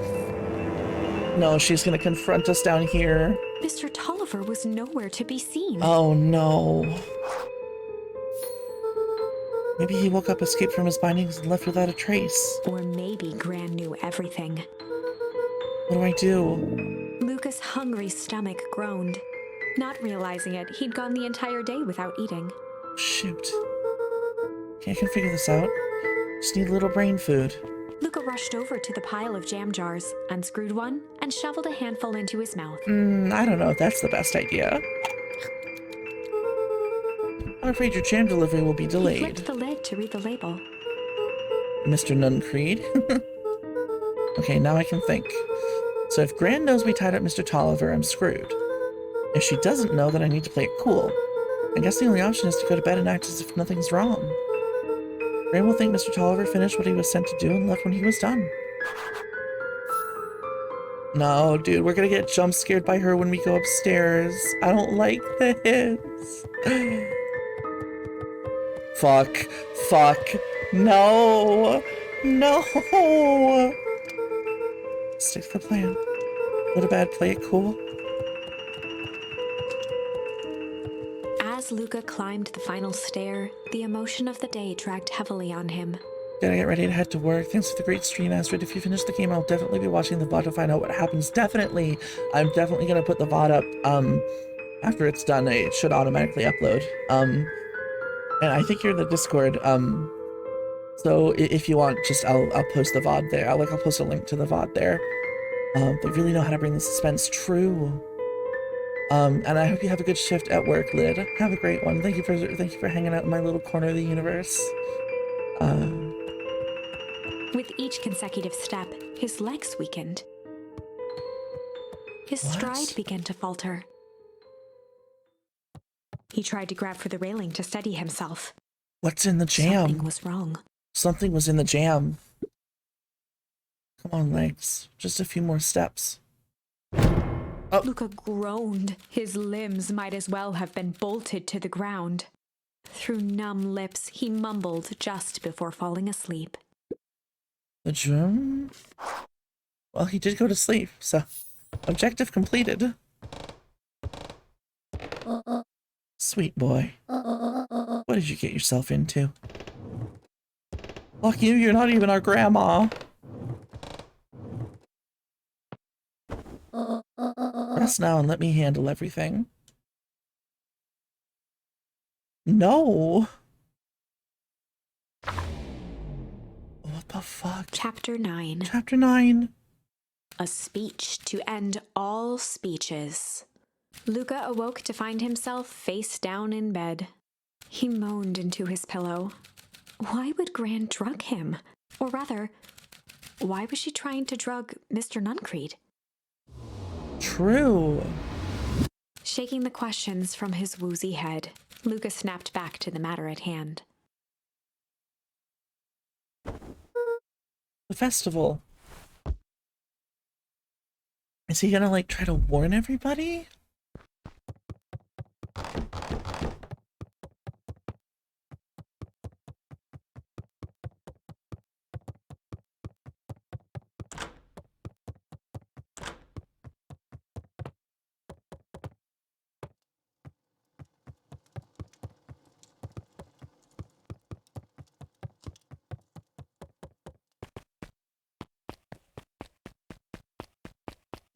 Nothing to inspect down here.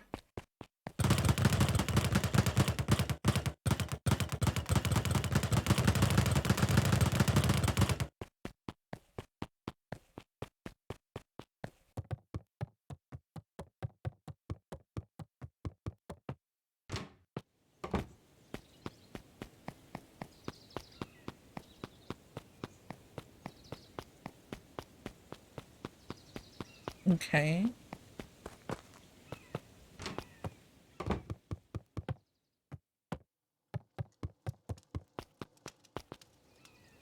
What if she wasn't trying to drug Mr. Nuncreed? What if she was trying to provide that to him? Because, he runs the pharmacy, right?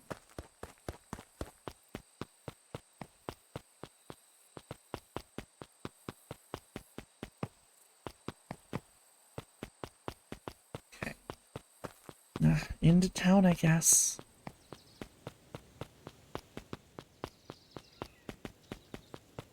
It's Beck and Rolo.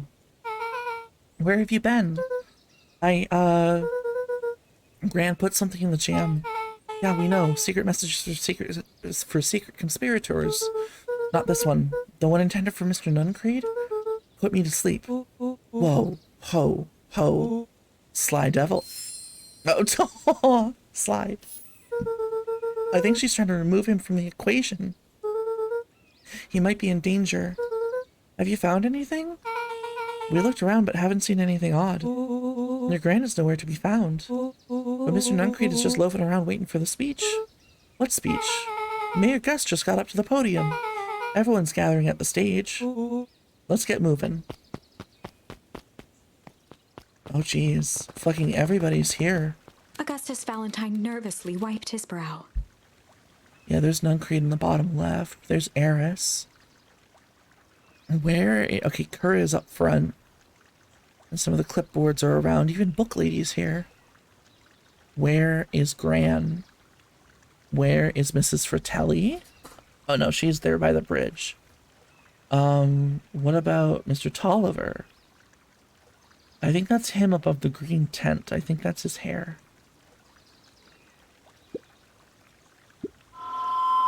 Is this thing... hello, Beacon Pines.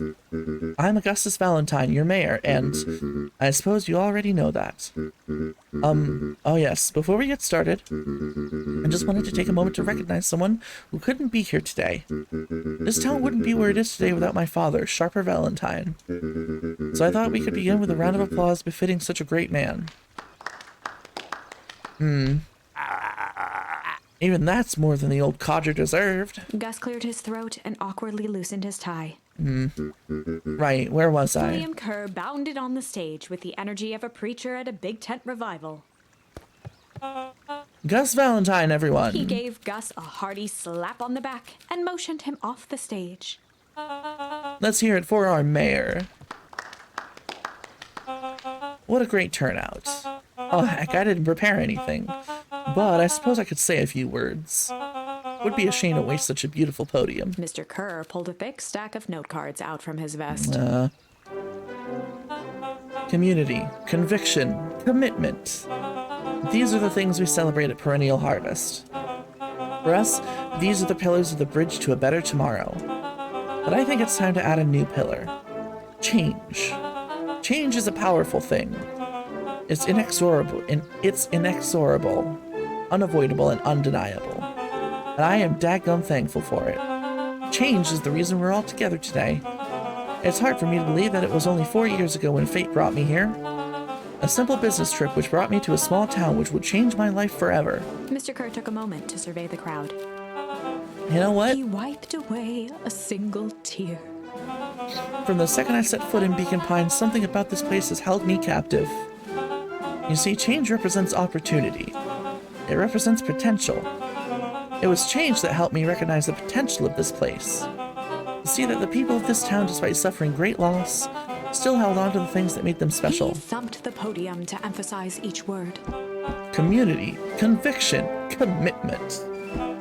Change. Mr. Kerr nodded confidently, biting his lip. The crowd was silent, in rapt attention. Fate made a perfect match that day. Nothing is more important to you all than community. And Perennial Harvest is a community first and foremost. Mr. Kerr methodically made eye contact with each section of the crowd. The only way you made it through the foul harvest was an unshakable conviction. A conviction that a better tomorrow was just over the horizon. Perennial Harvest was founded on the conviction that we are that horizon. This festival is a symbol of our commitment to each other. His voice began to build to a crescendo. We now walk hand in hand into a future we will shape together. And that is what change is all about. Grabbing the future by the scruff of the neck and making things happen. Change is a choice. I am tickled pink that we will all be making that choice together. How great is that? Just imagine what we can accomplish. Fuck. What was that? No. The crowd began to look around nervously. What was that? No, what was that? Don't worry, a little thunder isn't going to ruin this day. Everyone remain calm. Cosmic Cherry! Welcome in, Raiders! Can we get a shout out for Cosmic Cherry? Actually, I don't know if any of the mods are around, so give me just a quick second. Exclamation mark raid, I think. No, exclamation mark raid, Cosmic Cherry, VT. There we go. You're playing some Persona 5 Royal. Very nice. Well, welcome in, Raiders. My name is Astrid Andromeda, gamer girl from Beyond the Milky Way, and today we're playing some Beacon Pines. It's a choose your own adventure game, and we're honestly quite towards the end of it. And Sweet Peach with the hello there. Thank you. Thank you so much for raiding, Cherry. Thank you for bringing your community over here to our hello there's and our honks and our little, well, today's storybook adventure. Had to raid my fellow space friend. Yeah, it's good to see you, Cherry. How is Persona 5? I'm not the most well-versed in it, but I've been watching Neba play every now and then. I don't know how far in you might be. I hope you've been having a good time with it, though. And welcome out, Angel. I saw Angel. Or Angel A and Q, rather. It's a maid raid. Oh, I love that. That's so cute. Alright. Well, thank you again for the raid. I very much appreciate it. It was good. I died twice, sadly. Oh, no. That's not good. Thank you so very, very much for raiding us, Cosmic Cherry. That really does mean the world. And AMQ redeem a Valentine's kiss. That's something I've been doing this week to celebrate Valentine's Day. So a Valentine's kiss for y'all. Mwah. And there you go. So this is we're like really in the thick of the story of this game right now. So there's a lot of context that might be missed. We're kind of like trying to figure out what's going on in this town. It's kind of Gravity Falls conspiratorial. And this guy is running this kind of shady corporation that's trying to kind of take over the town. And he's giving a speech and he's trying to win everybody over. Mr. Kerr quickly flicked through his note cards. And there was just a big like rumble or a bang or something. We don't know if it was thunder or what. Where was I? Through all of my travels, I have learned one true thing. One always reaps what they sow. We have all planted a lot of good in this town. And so it is with a happy heart that I can proclaim, He raised his hands up to the heavens. our harvest awaits. Again. We got the ice ending At that again? moment, a merciless wall of impossibly cold air ripped through the crowd, instantly freezing Yep. everyone and everything it touched. Oh my god. For a man like William Kerr, this was a fitting way for things to end. On a stage, with an entire town frozen in rapt attention for the rest of time. What the fuck? The end. Why does the narrator sound so familiar? I'm not sure. I definitely am gonna look her up after the fact. They definitely really do sound familiar though.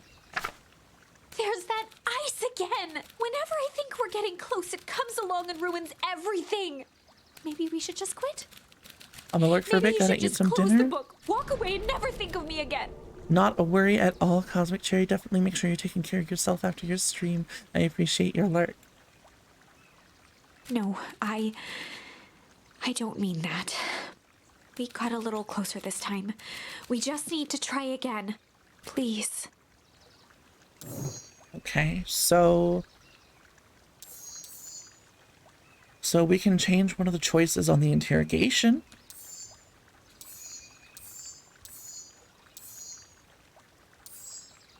Yeah, I think we gotta do that. Let's try the classic good cop, sly cop. They'd run the classic good cop, sly cop interrogation. Okay. Luca and Rollo ducked behind a barrel, leaving Beck to her task. All right, you got With a this, few Beck. crisp snaps, she roused Mr. Tolliver. What's going on here? You're that mode wheel girl. Please, call me back. Sorry about all Mr. this. Tolliver looked down and shifted a bit, testing his restraints. Sippy sippy. It seems there's been a mix-up. You see, I'm down here for the same reason you are. Juniper sent you here? Beck caught herself before letting the surprise manifest on her face. She'd already gotten him to reveal his relation to Gran. This was gonna be easy. Okay. You know how Juniper is with her precautions. Operation Sparkplug has us all on edge. I guess she thought you needed some backup. But she sent a child? What better way to avoid prying eyes? Who would suspect a kid? I suppose that makes sense. Mr. Tolliver wriggled a bit in his restraints. Oh, I'm so sorry. Beck quickly removed the ropes. That had to be uncomfortable. A little, yeah. But you understand. We never know who to trust in this town. Mr. Tolliver rubbed the growing knot on his forehead. Very true. So it turns out we're both here Beck to... twirled her hand, as if to prompt... Destroy the evidence. Beck shook her head and clicked her tongue. Yep, the old gal is nothing if not thorough. Mr. Tolliver let out an amused huff in agreement. She sure is. Can't blame her, though. If anyone were to find out that we're going to destroy the source, well, we both know how bad that might be. No one will know anything once I finish cleaning up things down here. Beck was on a roll now, playing Mr. Tolliver like a fiddle. Oh my god, she's so fucking clever. I love Beck. You sure you can finish this up on your own? Juniper trusted me for a reason. You can leave the rest to me. Good, there is one more loose end I'll go work on. Loose end? Oh, it's nothing really. The other day I had the radio on scan while restocking the candy shelf. Wouldn't you know it? I intercepted an odd phrase in a perennial harvest transmission. Underground secrets. And that's ominous. I think it might be a password, but Juniper dismissed it. She said it wasn't mission critical. What's the password for? We don't know. So we have a password and nowhere to put it? It's gotta mean something, right? Good thinking. You should probably go work that out. I've got this under control. That's relief. Between you and me, this basement gives me the willies. Heading for the stairs, Mr. Tolliver hesitated and turned to Beck with a puzzled look. She grinned and gave him a peppy wave. With a shrug, he continued up the stairs, whistling a jaunty tune. My galaxies. You guys catch that? Sure did. This whole time, Mr. Tolliver's had a candy shelf, but all he ever sells is his apples. Beck blinked slowly in disappointment. The password, Rolo. Well, sure, but once things are back to normal, I'll be having a word with Mr. Tolliver about that candy shelf. Fine. In the meantime, I've got an idea. She turned to the table and began tearing small scraps of paper. He said he heard a password on the radio. Any good spy transmission is never what it seems. Beck marked each scrap of paper and leaned back. We just need to find the hidden meaning. Okay. What's another word for underground? Buried, covered. Could it be a cover-up? Maybe it's one of those each letter is a number thingies. So U would be 21. N would be 14. D would be... Oh, it's an anagram. Nuncreed's drugstore. Oh my god, yeah. Luca and Beck looked at Rolo with amazement. Rolo, that was incredible. Well, it's either that or Kren's new rug store. No, I think you were right the first time. How did you do that? What can I say? I love ciphers. Well, I guess we know where to go next. So, Nuncreed's drugstore, is that ground zero of the ice explosion? Also maiden with the hydrate, thank you. Sippia's aunt, maiden with the Valentine's kiss. Maiden, you are such a darling and dear friend, and I very, very deeply cherish you. So, mwah! I'm heading out to go see the new Ant-Man, sweet Astrid. Thank you for a lovely stream. Thank you for being here, Maiden. I deeply appreciate you. Have fun watching the new movie, and definitely let me know how it is later on. Alright, we're gonna go investigate Nuncreed's drugstore.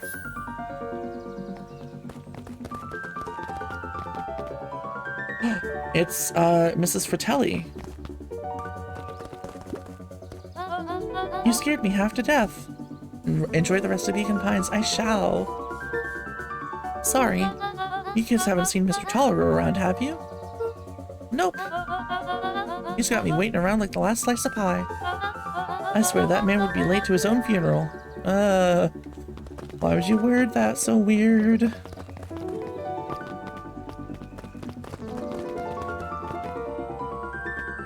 Okay, is there anything we can do on the flashback?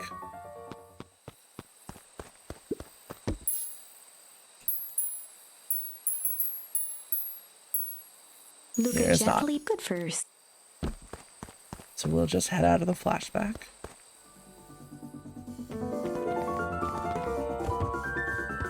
Is there anything to do up here?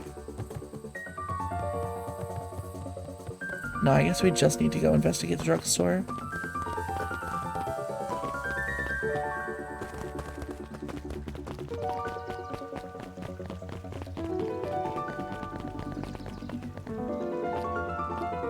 Oh, you're late, Augustus. Sorry, sister. Was caught up with work. Work? You? I had a few more details to lock down for the festival. Oh, what do you have to report? What is this insipid town festival really about? I think Gus looked around nervously. Mr. Kerr really does just want to do something good for the town. He's actually a pretty nice guy. You should spend some time with him. I didn't pull strings installing you as mayor so that you could make friends. Your job is to help me figure out what Kerr and Perennial Harvest's true intentions are with this town. We have a responsibility. This is our father's town. Was. Excuse me? This was our father's town. He's gone, Eris, and he isn't coming back. Father left us with nothing but problems. Mr. Kerr came here and offered to help us. We accepted that help. We didn't agree to them turning Father's warehouse into a toxic dumping ground. That is just a temporary arrangement. The glow can be seen from our damp backyard. They're dumping their nasty little secrets on us. When this all inevitably goes wrong, who do you think will be blamed? Eris's cry hung in the air. We have a new choice to make now, sister.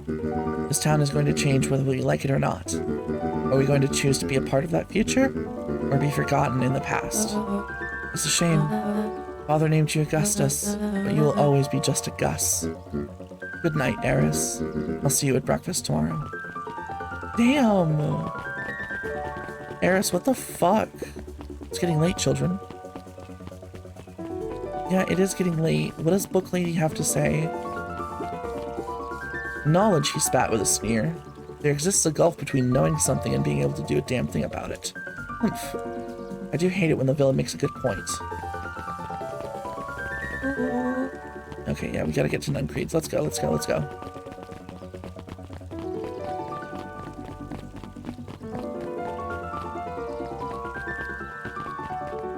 Oh, it's Solomon. Solomon stood proudly at the entrance to the drugstore, holding a brown bag overflowing with black licorice. Oh, he got the candy he was wanting earlier. Hey, Solomon. We're looking for Mr. Nuncreed. Is he still in there? I'm afraid not. Then where'd you get the candy from? You might say, we have an arrangement. Solomon shoveled a surprising amount of licorice into his mouth. Oh, I do love black licorice. Oh, I could go for some black licorice right now. Sometimes it's just the small pleasures in life. We might not always have family to rely on. Licorice has never let me down. Well, I can't say licorice would be my first choice, but whatever floats your boat. You can tell a lot about a person by their choice of confection. Oh, yeah, I guess. I like sour gobs. I'm certain you do. I always wondered why Mr. Nuncreed kept licorice in stock. He must eat enough of it to make it worthwhile. There are many ways to earn loyalty. For some, it's as easy as cold hard cash.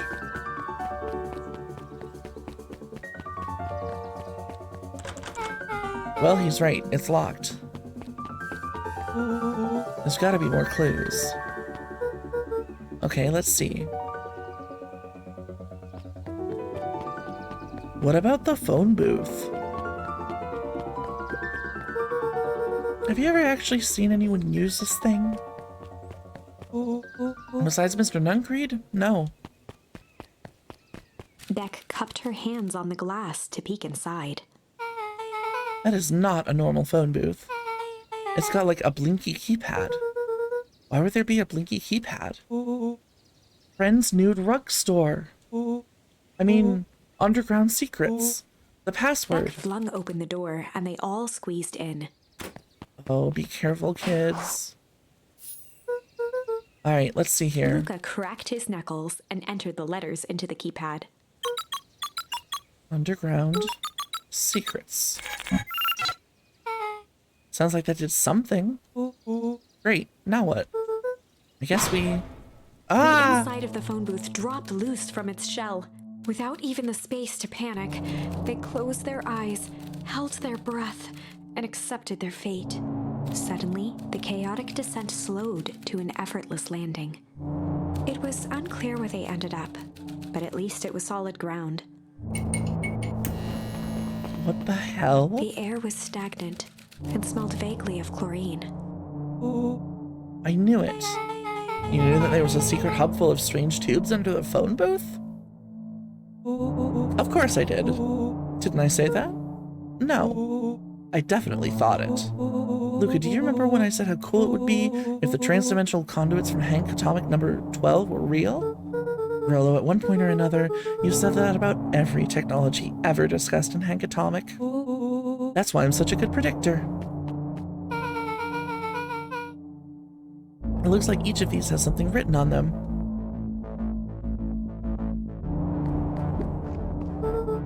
Mining Operations Alpha. You guys have mines here? Not that I know of. This town is all farms and fertilizer. And a series of tubes. Paul always says you can only trust a miner up to the point that they hit gold. Not sure how that wisdom applies in this exact situation. That's the thing about Pa. You don't always realize what he means until it's too late. Perennial Harvest main office.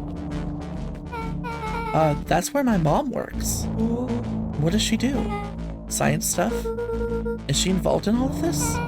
We just moved here. How could she be involved? True. What's the last one then? Valentine Fertilizer Warehouse. Isn't that where you almost got snatched? Yeah. Why would Perennial Harvest have a tube going to the old Valentine place? This is starting to feel like something big. This suit has a broken mask. So have we found our mystery warehouse creeper? We've at least found their hazmat suit.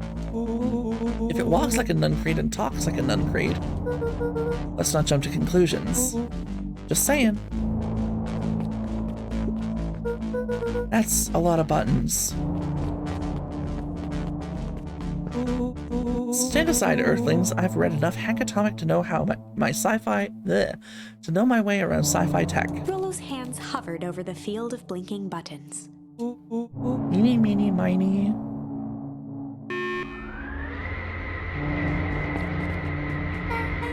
Rolo, what did you do? Nothing. I didn't even mow yet. What was that? Hide. Where? There's nothing but weird tubes down here. Just get back. Nuncreed. Shit. Shit. Shit. Awesome! You all need to come with me, now. We aren't going anywhere with you. Not until we get some answers. Mr. Underground Secrets. I told them it was an absurd password. But they love anything that makes them feel clever. They who? That's no matter. If I can keep you hidden until after the festival, I might be able to save your skins. We don't care about our skins. Hold on now, I like my skin. This all stops now, Nuncreed. Joseph waited for a moment in silence. You sound just like him. Who? Walt? You don't get to talk about my dad. You know, your father and I were friends back before. He gestured toward the strange tubes. All of this. That's a lie. It's true.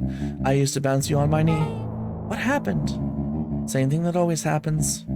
Reality, complications, life. We were a team, Walt and I. An idealistic doctor and a bright-eyed pharmacist, both hell-bent on helping folks.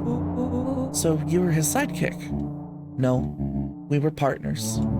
He helped the patients and I helped him. Yep, total sidekick. Nuncreed let out a growl of a sigh. Luca, I need you to know this. I need someone to know this. One day, Sharper Valentine comes to us. Says he's got an opportunity. He'd found something he didn't quite understand. And he was willing to pay us both handsomely to help him understand it. And my dad said no. Your father and I both believed in helping people. But the thing I could never get him to understand was, it's a lot easier to help others if you help yourself now and then. Classic sidekick into villain plotline. Walt loved being righteous, almost more than he loved his family.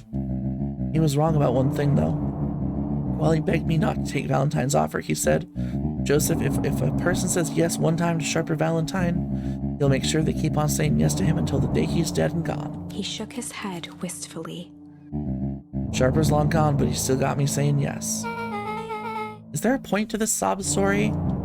Not really, no. Just an old man trying to delay what he needs doing. Nuncreed took a menacing step towards the children. Welcome back, Master. Things are fucking crazy. I tried to keep you safe. I tried to keep you and Juniper out of this, but you forced my hand. Luca began to laugh. What? You really don't know? My gran isn't out of this. She's been scheming right under your nose. Juniper? Seems like she's planning on crashing this town's party. I assumed you stopped streaming a while ago. No. Been live the whole time. I'm sorry. Just like, it feels like it's a short-ish game, so I'm gonna try to just do it all in one go. She's going to disrupt the festival? Why would she? The color drained from Nuncreed's face. How does she know? Apparently she knows a lot of things. What? Let's just say this isn't the only underground lair we've busted into today. And honestly, hers is way cooler. She's got maps and explosives and bad intentions, big man. Nuncreed grabbed Luca by the shoulders. His eyes were frantic. You need to tell me what she's going to do right now. Master, you missed so much. You're gonna have to watch the VOD back. You missed so much. She doesn't understand what it is she's messing with. Tell me now. She's in danger, boy. I don't know. She had a map with a mark on the fountain in the town square. The fountain, but why would... A jolt of realization struck Mr. Nuncreed. She knows about the source? What the heck is the source? If she tries to destroy the source, it can catalyze and... Dear God, she's gonna freeze us all. What the fuck? You all need to run.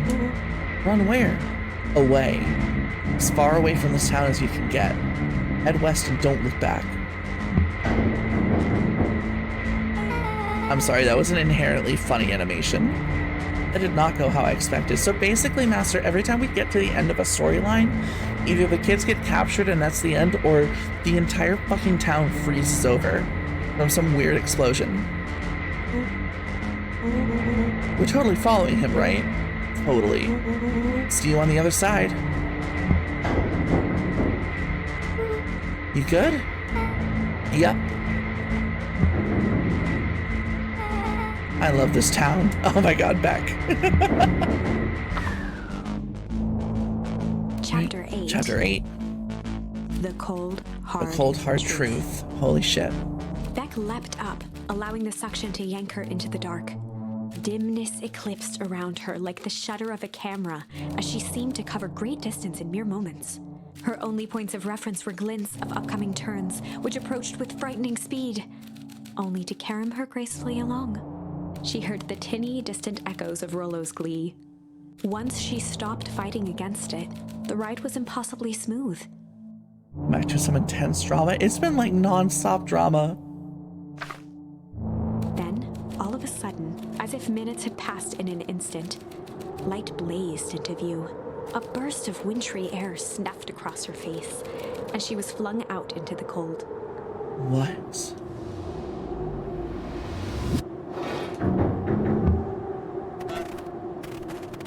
Master, thank you for redeeming the honk. This is where our house was. That was intense. Yeah, I think I might have parted with some fluids back there. Any idea where we are? Somewhere cold. Doesn't look like it got on any of us. Didn't feel like we traveled that far. So where did it all go? This place sucks. Why would anyone even want to blow something up out here? Only one way to find out, I suppose. We've got to catch up to Nuncreed. I think he went this way. Wait, but this is like where our house was. This is where our house was. This is the way to Luca's dad's grave? Alternate universe? I don't know. I'm feeling like...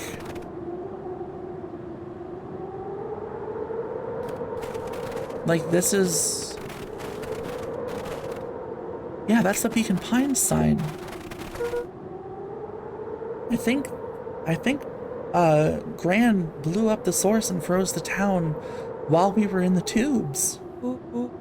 This looks familiar. Yeah, maybe we can clear off the snow. No time, Nuncreed's getting away.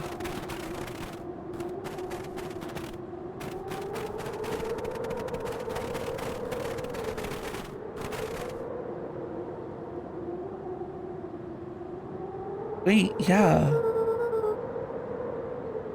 It's Beacon Pines, but what's going on? Wow. I may not be the most well-versed on all things Beacon Pines, but this does look like some sort of frozen replica of town. Oh, I got it. It's so obvious now. Mr. Nuncreed is an alien. He's not an alien. Rolo. Stick with me here.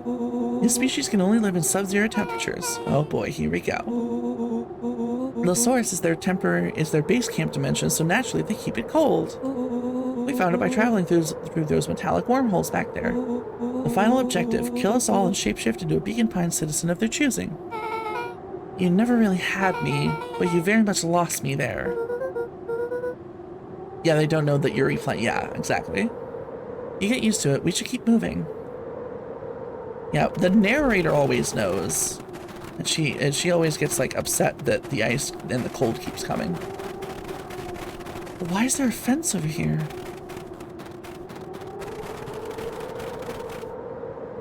And this place isn't perennial harvest.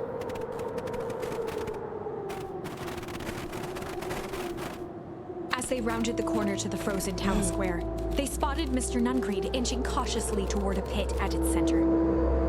He held his arms out gingerly, as if approaching a beast in the wild. Upon closing the distance, Luca recognized what Nuncreed was after. Gran stood confidently at the edge, one arm outstretched over the abyss. Nearby, a wheelbarrow had been emptied out. She held a lit torch, which flickered in the bitter wind. Juniper, I don't know what you think you're doing, but I assure you this is not gonna solve anything. If you drop that, you've doomed this whole town. Oh, it wasn't me who doomed this town. I've been watching you, Joseph. I know what you've done. You and your co-conspirators. Gran? What's happening? Luca, you and your friends need to leave right this moment. Mr. Nuncreed turned back toward the kids, desperation in his eyes. Listen to your grandma, Luca. This is between me and Juniper. Rollo and Beck held steadfast in awe. Luca approached closer. Mr. Nuncreed spun back toward Gran, his voice growing louder. You got it all wrong, Juniper. Just hand over that torch. You don't understand what you're doing. How could I possibly trust you to do the right thing? Walt told me everything. He trusted you and you betrayed that trust. Luca, did you know that this man's entire life is a lie? If it weren't for him, your father might still be alive. Mr. Nuncreed winced with anguish. His voice hardened. That's not true. They both now yelled, not to each other, but at fate itself, making their peace with long-held burdens. The wind howled with encouragement. Walt was like a brother to me. You were the chosen one, Anakin. You were supposed to bring peace to Beacon Pines, not destroy it. Walt was like a brother to me. We just had different ideas about how to affect change. I love that, exactly. Very convenient that your way just happened to line your pockets. Now that's not fair. They menaced at each other, both catching their breath. The moment balanced on a knife's edge. Oh fuck, it's gonna make me make a choice. Of emotions and memories. Luca's mind flooded with questions. The wind calmed, as if to give him the stage. And in the stillness, he began to weep. And in the stillness, he began to weep.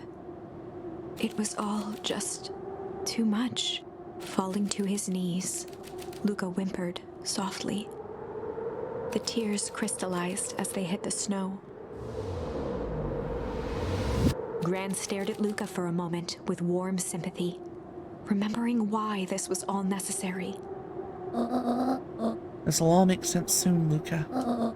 Then everything can go back to normal. I promise. She stiffened up, and brandish the torch at Mr. Nuncreed. We can't hide behind those people any longer, Joseph. Once their precious source is destroyed, we'll see where their loyalties fall. Juniper, don't. Ignoring his final plea, Gran flung the torch into the deep darkness. She smiled and exhaled in relief. Mr. Nuncreed moaned in resignation. The torch echoed as it ricocheted down the hole, punctuated with a thunderous thud. Fuck. You see, Joseph, I've learned one very important lesson in life. If you want things to change, then you must be willing Before to... Gran could finish, the ground shook her to silence.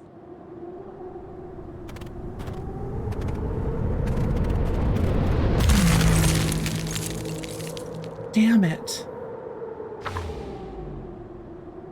Gran only had time to spin around and run to Luca. Her attempt to shield him, an honorable but trifling act. Unflinching love, pitted against an unthinking horror, there was no contest. Her warm embrace froze in an instant. That is where they remain, fixed in place, forever. And so, our story ends on this melancholy scene. In a town brought low by its secrets, sits the frozen statues of a misguided band of meddlers. The end. Well, that was dire. On the bright side, we finally figured out where all the ice is coming from. Now, we just need to find a way to deal with a mystic, unfathomable force of nature. Yeah. Okay, so...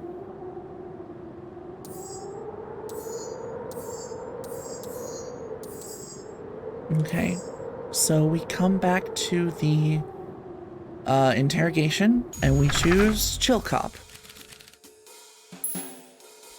Let's see what this gets They run us. the classic good cop, chill cop interrogation. All right. Just gotta play it cool. Luca walked calmly to the light switch, flicking it off A gamer's and on guide a to few interrogation, times. yeah. Okay. Okay. We've gotta have it this time. We've gotta have it this time. Mr. Tolliver shook his head, gathering his wits. Golly, I sure got my belt rung. He looked over to find Luca, who returned a calming grin. Sorry, Mr. Tolliver. This was all a big mistake. Luca, what's going on here? Why do you have me strapped down? No one's fault, really. Rollo just got a little startled. Rollo's here? Rollo and Beck emerged from hiding to give a timid wave. I'm shaking my cute little pom-poms for you. Thank you, Master. Well, alright. Mistakes happen. You kids just gave old Hiram a good scare. Let's just get me out of these ropes and call it even. Luca glanced over to Rollo and Beck, who replied with skeptical looks. Mr. Tolliver, why are you in my grand's basement? I'm here to help, of course. Help with what? What's my gran up to? If you'll just cut me loose, I can show you. How do I know we can trust you? Mr. Tolliver exhaled with disappointment.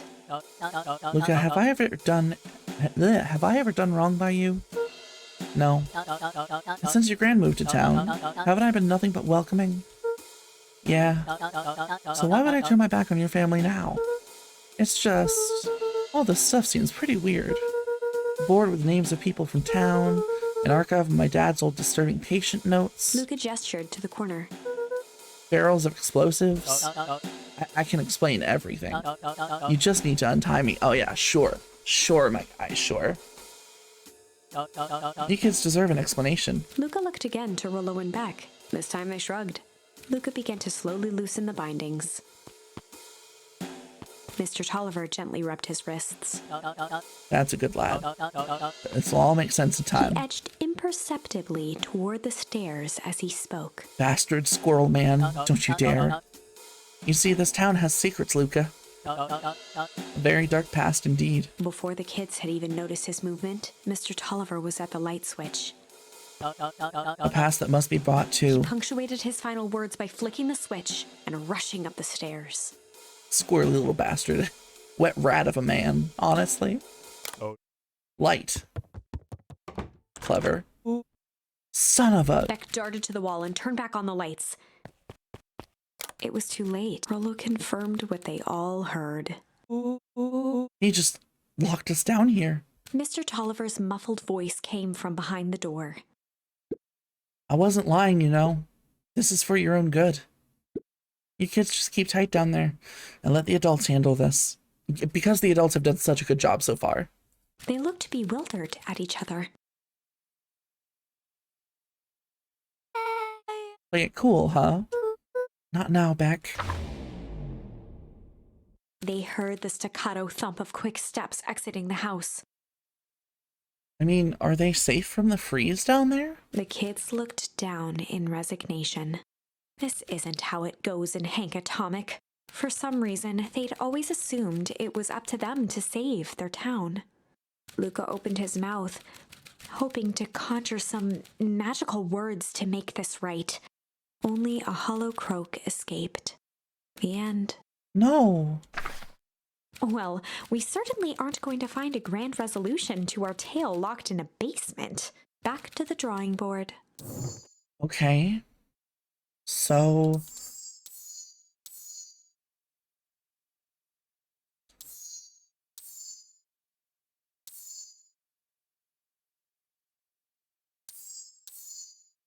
Okay, so we go the alternate timeline, which involves us meeting Beck without Rollo, getting into a scuffle with Iggy in the woods, Iggy getting splashed with the hazardous waste, getting chased to the treehouse, and instead of fighting this time, we run away.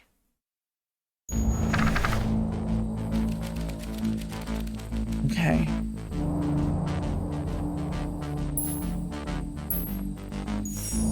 Luca drew himself up and decided to take the only option they had left. Flight. He squinted down the barrel of the mission control defense cannon, aiming it through an opening in the dense tree branches.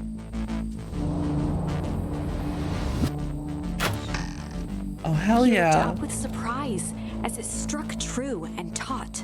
Wow, I can't believe that worked. Hey, Mr. Kerr, we'd love to hear your thoughts, but I'm afraid we have places to be. Come on, Iggy.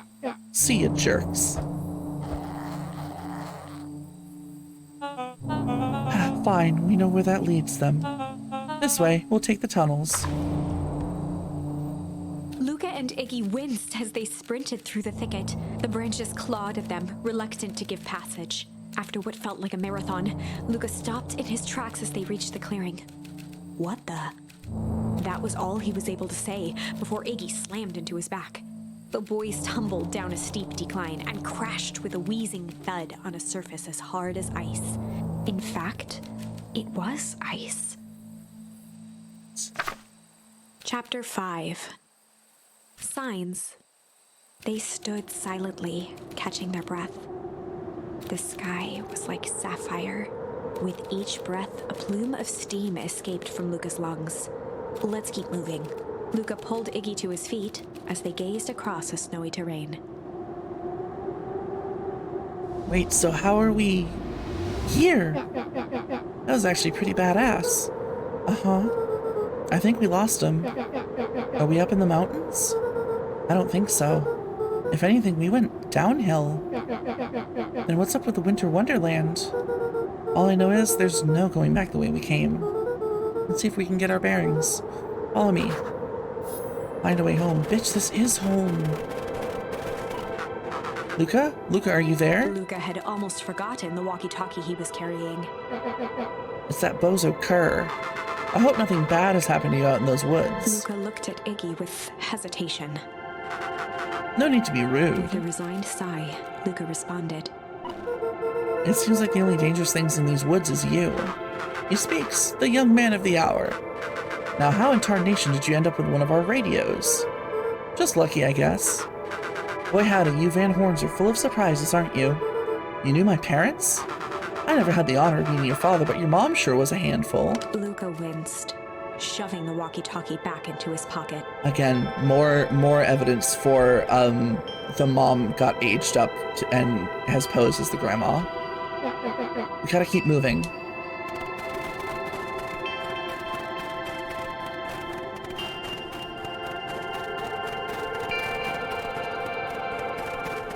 Yeah, Master, this thing's got layers. A disc of smooth metal was lightly covered in snow. 2 faint seams were visible along the surface. This is so wild. I know, right? A manhole cover. If it is, I've never seen one like it.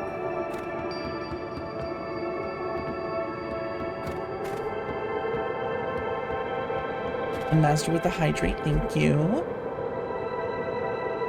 And the posture check. Thank you, thank you. And the stretch.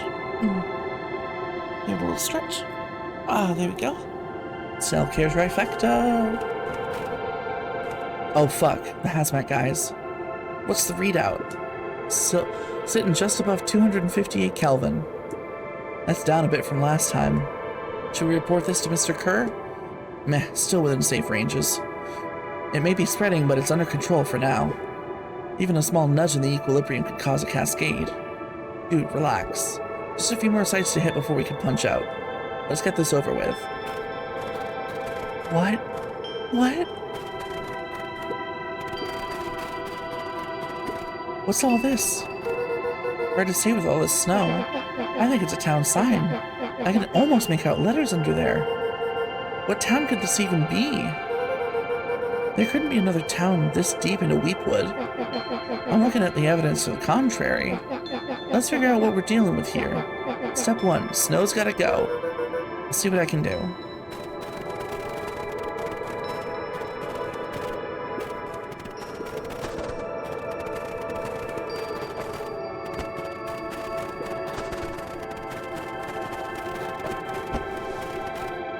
Welcome to Beacon Pines. The boys stared in disbelief at the sign that now clearly read, "Welcome to Beacon Pines." This doesn't make any sense. We're in Beacon Pines? How is that possible? We ran away from town. How did we get back here? Welcome back, Cherry. It's good to see you. Things are just absolutely crazy, Cherry. I guess we got turned around.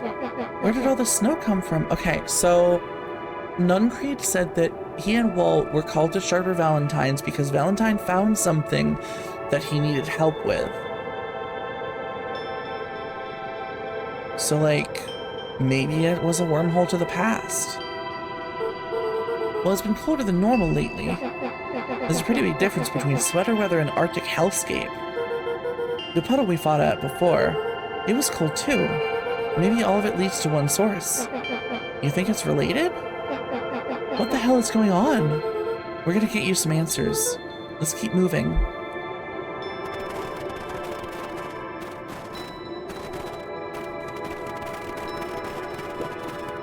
The fencing listened, each chain link encapsulated with a translucent layer of ice. A source, you say?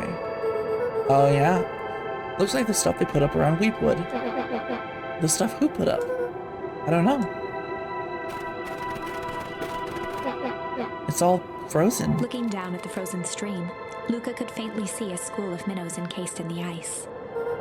Whatever happened here, it happened fast. The fish didn't even have time to run. Or, you know, swim run.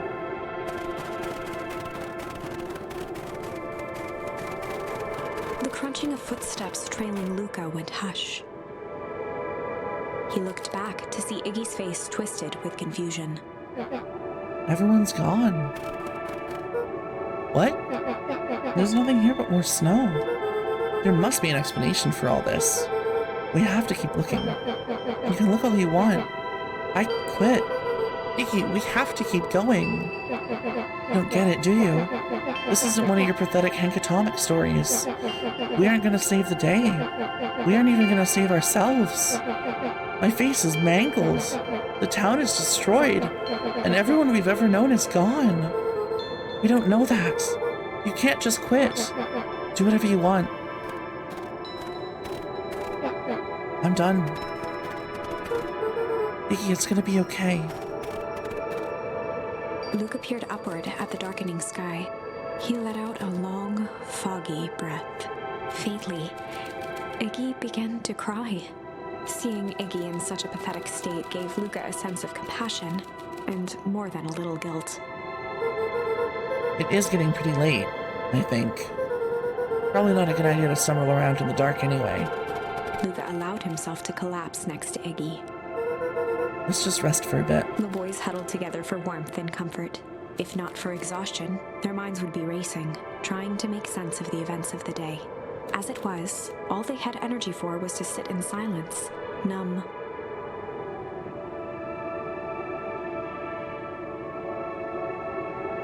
God, the music has been absolutely selling the feelings. The way the snow covered everything over, it's kind of calming. Yeah. I haven't had time to say it, but thanks. Huh? For getting us away from those creeps. I sort of froze up back there. Iggy, I should be the one apologizing. This all happened because I lost my temper. No, that's bull hockey. First of all, you didn't know what that gunk would do. You didn't, right? Of course not. And second, stop with this baloney about losing your temper. But I did lose my temper. Iggy motioned sarcastically to his half-deformed face. Obviously. But that's exactly what you should have done. Huh? I was being a horse's ass. You were supposed to be a horse's ass in response. That's how it works. Iggy, I'm having a hard time following. You have such a good narration voice. Hush. It's... My voice is decent at best. Hush you. You wanted me to fight you? Of course. Geez, you goody-goody types take forever to understand this very basic point. Why would you go around saying cruel things trying to get into fights? Iggy shrugged. It's something to do. You're an asshole because you're bored? And Master with a Valentine's kiss. Mwah. Happy Valentine's Day, Master.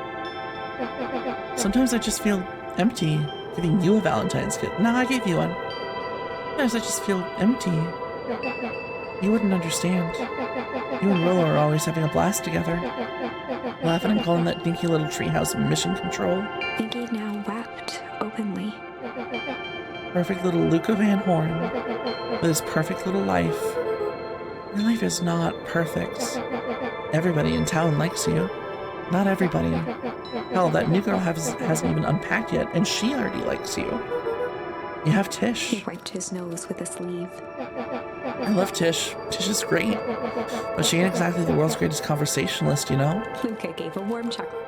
I get that impression. He cleared his throat as he wiped his eyes. Huh, it must be raining out here. Definitely. Iggy arched into a wide yawn. We should probably try to get some sleep. Yeah. Let's lay low for now. Tomorrow we'll get to the bottom of all this. Luca's eyelids began to slowly drift shut. Luca? Yeah? I always did want to see the inside of your dinky little treehouse. What do you think? Not bad. I'll give you the full tour when we get back. You know what? That's all Luca could whisper before succumbing to sleep. Iggy snuggled in some more. When it comes to worst days of my entire life, this one wasn't half bad. Aww. The boys! The house smelled of warm bread. Luca was playing with toy blocks on the living room rug. He looked up to see his parents on the couch. His mother held his father's head in her lap. Flashback. She idly stroked his hair while humming a song. A voice behind Luca spoke. "This is how you remember them, huh?" Luca turned to see his own face. The doppelganger from his dreams, still clad in a yellow hazmat suit, still carrying a look of disdain behind empty eyes. Aww, look at this perfectly cozy scene. You know it wasn't really like this. The figure picked up a toy block and inspected it. It's amazing the facades that one can build given the right materials. Not that I blame us. These are a child's memories, all warm and fuzzy. You don't remember, do you? Luca snatched the block from the figure's yellow-gloved hand. Remember what? The doppelganger pointed to the couch. The last day we saw him alive. The day he chose to abandon us. Luca turned to look at his father, still lounging on the couch. That's not true. He didn't abandon us. The doppelganger waved his hand dismissively. Everything is true here. It's just a matter of what we choose to see. What the hell? Well, let me show you. The world flickered and pulsed. Luca was sitting next to his bed, listening to his heartbeat with one of his dad's stethoscopes. The doppelganger limped into the room. No, we both know that's not how this went. He grabbed Luca's hand and guided the stethoscope to the floor. Luca heard muffled shouting, brought close by the stethoscope. It was his parents, fighting. Do you remember what we did next? Luca gave a slow nod and crept down the hall to peek. This is a through the creepy banister. game. But like it balances like creepy and wholesome and like friendly. It's got such an amazing balance of different moments. I love this so much. He could see the outline of his mother at the bottom of the stairs. Damn it, Walt. We can't afford to get involved in this. She was scared. His father stepped forward. What am I supposed to do? Just watch? There's a sickness in this town, and we both know who's behind it. I swore an oath to help people. I won't turn my back on them. Luca's mother grabbed Walt. She was crying, pleading. I can't lose you. Walt calmly removed Eleanor's hand from his shoulder. What's right is right, and what's wrong is wrong. I could never live with myself if I let Sharper get away with this. Eleanor raised her voice. Spare me your bullshit platitudes. What about our son? Luca flinched, Dropping the stethoscope down the stairs. Walt turned with a panicked smile. Luca, is that you, buddy? With tears in his eyes, Luca descended the stairs. Mom? Dad? What's going on? Walt dropped to a knee to meet Luca eye to eye. Nothing, buckaroo. Your mom and I just got a little overexcited is all. Luca placed the stethoscope against his father's chest. His heart was racing. It sounded like you were going somewhere. Walt gently removed the device from Luca's ears. Listen to me, Luca. I have some business to take care of. I'll be back in time to tuck you in. Luca hugged his father tightly. Promise? Walt stood up and walked to the door. He glanced over his shoulder. I promise. With a wink and a grin, he put on his hat and strode out into the evening sun.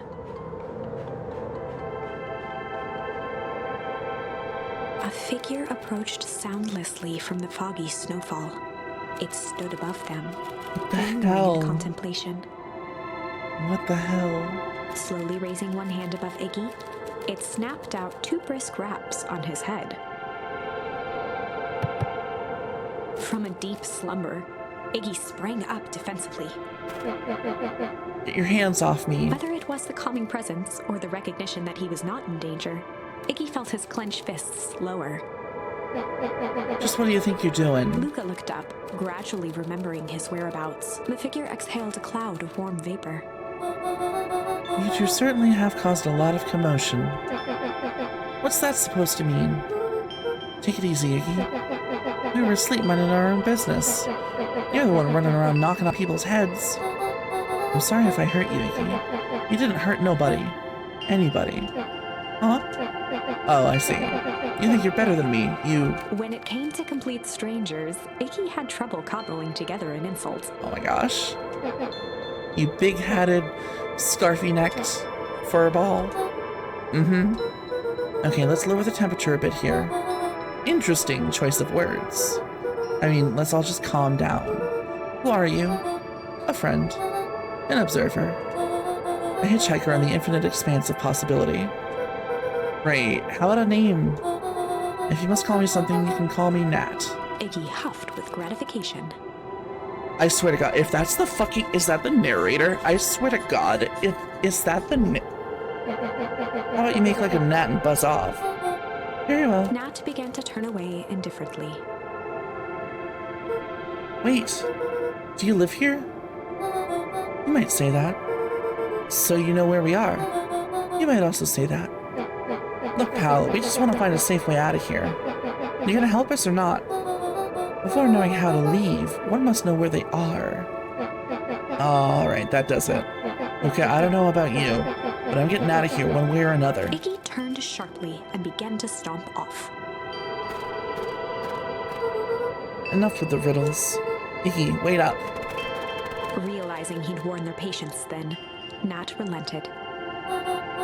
Very well, I suppose this isn't the time for metaphors. I'll show you how to get back home. Luca and Iggy turned around with hope in their eyes. Come here. Nat took a deep breath in. Close your eyes. Nat exhaled slowly, then snapped his fingers. Okay, open them. For a brief moment, Luca and Iggy let themselves believe that some great magic was about to unfold. Until they opened their eyes and found themselves in the exact same place, cold and disheartened. The hell? This is your home. This is Beacon Pines. Look, Nat, we don't know how we got here. Maybe we stumbled through some time travel gate in Leapwood. Or we teleported to some alternate universe. Or this is all just some cruel experiment by Kerr and his goons. But this is not our home.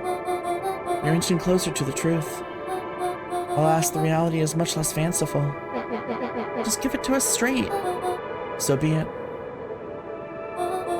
As I said, this is Beacon Pines. The original true Beacon Pines. What?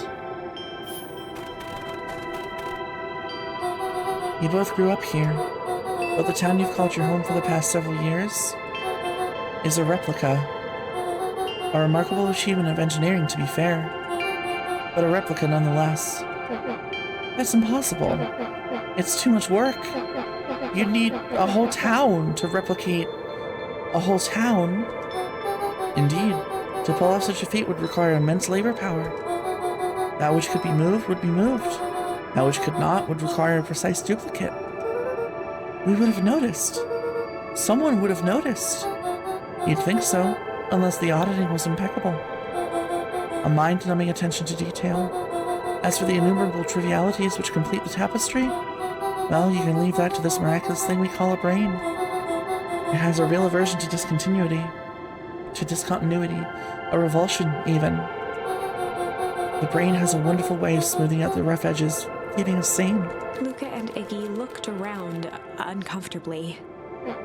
So you're saying that someone made an entire new town and moved us all and no one noticed? Precisely. But why? Why is the one question that can never be answered with certainty. The best one can do is to uncover... Nat narrowed his eyes, furrowed his brow, and uttered, If he says the source... Fuck! Fuck! Why'd you say the source like that? Why indeed? Luca began to laugh uncomfortably. It's all ridiculous. There's no way they He could... looked down at his feet. His eyes started back and forth in contemplation. But with a sudden pain, a thought struck him. If this really is home... He sprinted off into the pale distance. As Iggy turned to follow, Nat called out. Icky, it's not too late to turn back. Simply head west through Leapwood. His house Chapter isn't... 6. The Source. What the fuck is happening? Nat expressed his sympathy with a shrug and sauntered off as unassumingly as he'd arrived. He'd given Luca and Iggy what they needed, and nothing more.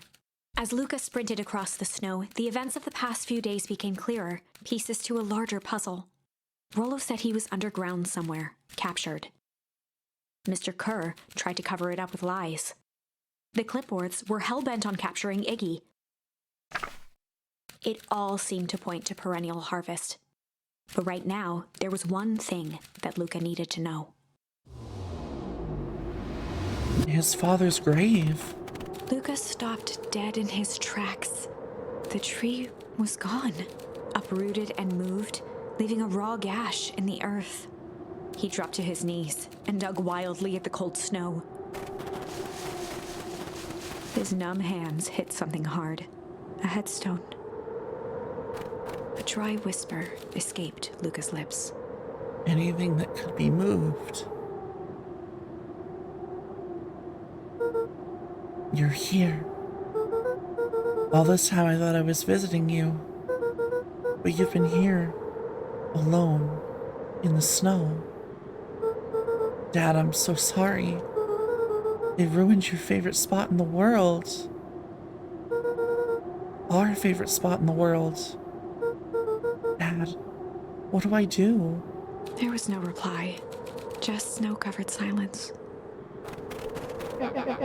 Why'd you give me the slip like that? What if I couldn't find you, you jerk? Iggy finally noticed the tears welling in Luca's eyes and the snow-covered grave.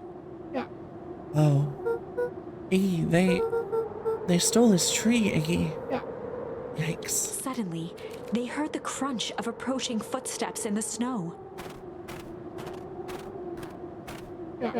We gotta hide. 259 Kelvin. Fall off distance still good. Dude, did you hear me?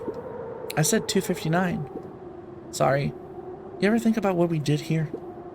We saved a whole town of people. Doesn't feel like it sometimes.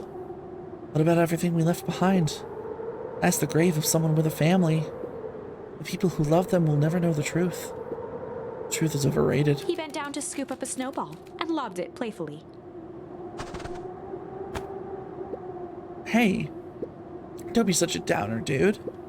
We took this job to change the world. Yeah. Come on, it's almost lunchtime. Ha, weirdo.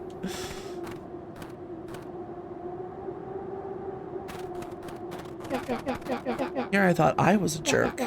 These dinguses are out here literally dancing on graves. Luca stuttered through heaving sobs. I thought I was visiting him. I thought he was with me. Not gonna lie, that's a bad break. Here's some advice. Iggy gave Luca a solid smack on the back of his head. Hey! Who's any of this helping? What? Sitting here in the snow crying like some pushover? Who are you helping? Iggy, look what they did. They lied to everyone. Blah, blah, blah. Luca Van Horn, you're a lot of things, but you ain't no pushover. What did I tell you before? If some jerk comes at you acting like a horse's ass, I should stand up for myself. Hell yeah. Her and his merry little band of clipboards pulled off the switcheroo for a reason, right? Nat mentioned something about a source. Luca wiped his eyes with a sleeve. Whatever's at the source must be awfully valuable to Perennial Harvest. Sure would be a shame if something unfortunate were to happen to their precious source, wouldn't it? What did you have in mind? If it's small enough to steal, we snatch it.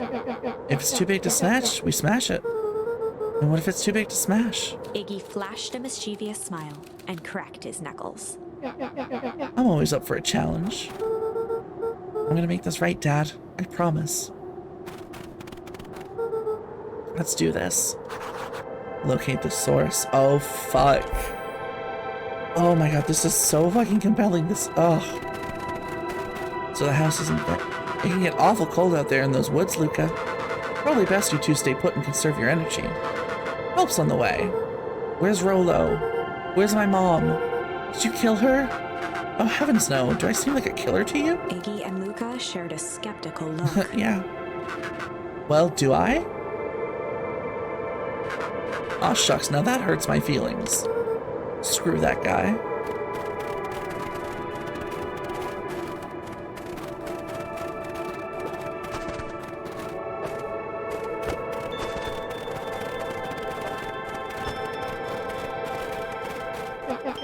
Wait a minute. If this is the original town, then that means... Iggy darted behind a large pine and began digging furiously. He emerged holding a shoebox with a crude skull painted on its lid. What the hell? What's that? Long story. So a few years back, I came into possession of some premium grade fireworks. Not the wimpy firecracker stuff they give kids. The good stuff. It's the dollar store. How good can it be? So why did you bury it under a tree? That's the long part of the story. You and Rolo were doing chores at Rolo's chicken coop, and you guys pissed me off for some reason or another. Luca rolled his eyes with realization. Iggy is the reason the chicken coop burned down? No, you didn't. Iggy stifled a chuckle. Yup. I just wanted to give you guys a little scare. But like I said, these were some primo fireworks. So I might have underestimated things. You blew up the chicken coop? I prefer to think of it as an incendiary redecoration. Sorry, but you should have seen the looks on your faces. Rolo got grounded for months, which is why I needed to stash the evidence and lay low. So I buried him under that tree. But when I came back for him later, they were gone. I figured some grown-up found him and tossed him. Iggy triumphantly raised the shoebox.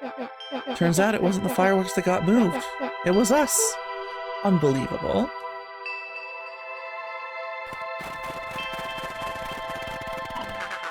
Do you think this is a game? Newsflash, boyo. You're not a hero.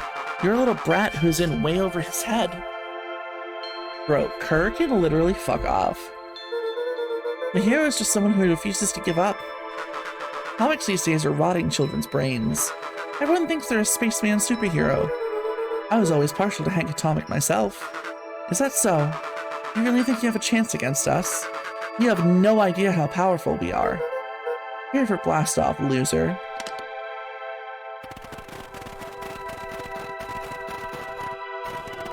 Alright, that's the source. What if the source is just Sharper Valentine's body? Luca and Iggy inched up to the edge of the hole with bewilderment in their eyes. Arctic air breathed out of the cavern in heaving gusts. Echo! Echo! Echo! Echo! Whoa. I can see why they wanted to move us all out of town now. But why would they dig a giant hole? I think this is it. This is the source? A whole lot of fun. Master, you stop that. It's a dang hole? How do we smash a hole? Oh, fuck. Oh, this jackass. Oh, it's much more than that, my annoying little friend. Her. Where's Rolo? I wasn't lying before. He's safe. Well, safer than you two, at least. Drats, it's cold. You just had to drag me all the way out here, didn't you? Mr. Kerr gazed down the abyss in contemplation. It really is something, isn't it? What did you do to our town? Oh my galaxies! Azalea Starisa! Raiding with a party of 14. Welcome in, Raiders! My name is Astrid Andromeda, gamer girl from beyond the Milky Way, and we are playing Beacon Pines, a little choose-your-own-adventure storybook game. And we're nearing the end. There's definitely going to be some confusion, because we've been at this for 6 hours, but welcome in, Raiders. It's so very good to see you. Mods, can I get a shout-out for Azalea, please? Azalea, I hope you are having a lovely stream. What were you playing? How was your stream? Hope you had a great time. Welcome, welcome, everybody. Welcome, Azalea. Welcome, Vacky C. Welcome, welcome, welcome. Little Nightmares. Oh, good times. Did you enjoy that? I've heard great things about that series. I'm gonna take a little sippy from the water bottle. So yeah, I hope you were enjoying Little Nightmares. Alright. Super good. Finished the first game, started the DLC, but I hate water scaries. Oh, I get that. Master with the hello there, thank you. Sinbad, thank you so much for the follow. Thank you for joining the Cosmic Cuties. I really, really appreciate it. But yeah, my name is Astrid, a variety space girl VTuber. Sometimes we play Dark Souls, sometimes we play more cozy games like, what we were doing with Legos the other day. Sometimes we play stuff like this. And Sinbad redeems the Valentine's kiss. Mwah! Happy Valentine's Day. Just a little thing I'm doing this week to celebrate Valentine's. But yeah, we're gonna get on with the story. Thank you again so much for the raid, Azalea. Definitely make sure you're taking care of yourself, doing all your post-stream self-care and all that. And let me just pause this real quick. And I'm actually going to step away for just 1 second because I gotta feed the cat. And I will be right back.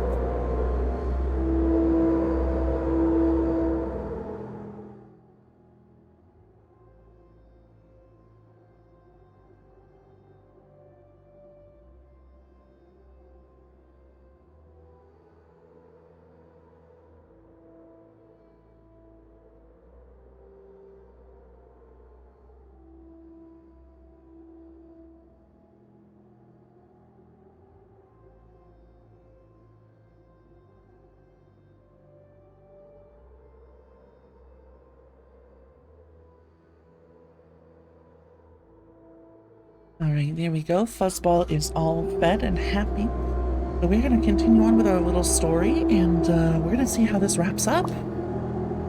What did you do to our town? What is all of this? Well, that's a doozy of a question. This is the source, where they collect the unrefined, Kerr scratched the back of his head. Honestly, boys, I don't understand any of this well enough to explain it. Fact of the matter is, I'm not paid to know. What do you mean you don't know? Ain't you in charge?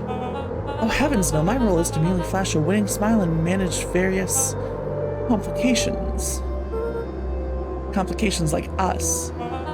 You are a smart boy. His face contorted into a saccharine grin. Who the fuck does he work for? Does he work for... Well, no, because Eris was working with Gran. Who does he work for? It really is nothing personal. Some people are destined to strive for greatness, and others are simply obstacles along the way. So professional, bastard. Exactly, master. Seems like you were destined to be a creepy lackey. The point is that we all play our part in life. Mine just happened to be a lead in the role of a lifetime. And you happen to be extras ready for your curtain call. We aren't giving up without a fight. Your smile's not going to be so winning after we're done with you. Now, boys, there's no need for melodrama. Wait, points, bastard. Yeah. It makes even a professional such as myself embarrassed for you. Let's change the mood a bit. Kerr snapped his fingers. Scene change. Shit. There, that's better. Deal with them. Iggy turned to Luca with a sly glance. Why are you smirking? Because I have a box full of fireworks and you don't? Iggy waved the box into the air, Honk. threatening to drop Thank you it for down redeeming the honk, Sinbad. Drama interrogatory. Oh. I'm glad that even like new people to the chat like the sound alerts. I really enjoy it. Honk. Stop. Let's not do something regrettable. Joke's on you. Regret is one of my specialties. Bro. Out of curiosity, what would happen if I threw these in your precious hole? Nothing. Nothing at all. You're a terrible liar. I'll have you know, I'm an exceptional liar. Up, that's far enough. Iggy plucked a single bottle rocket from the box and held it up with reverence. Stop, you fool. Call off your goons. After a long pause, Mr. Kerr flung up his hand with frustration. Very well. You can all head back for the night. It's been a long day. I'll handle these two from here. Trouble strings. Stop. Just because I'm wholesome. Mr. Kerr sighed into the frigid air. It's just us. It's just us now, Iggy. You can put that down. What, like this? With a nonchalant flick, Iggy tossed the firework into the hole. Oh, you idiot.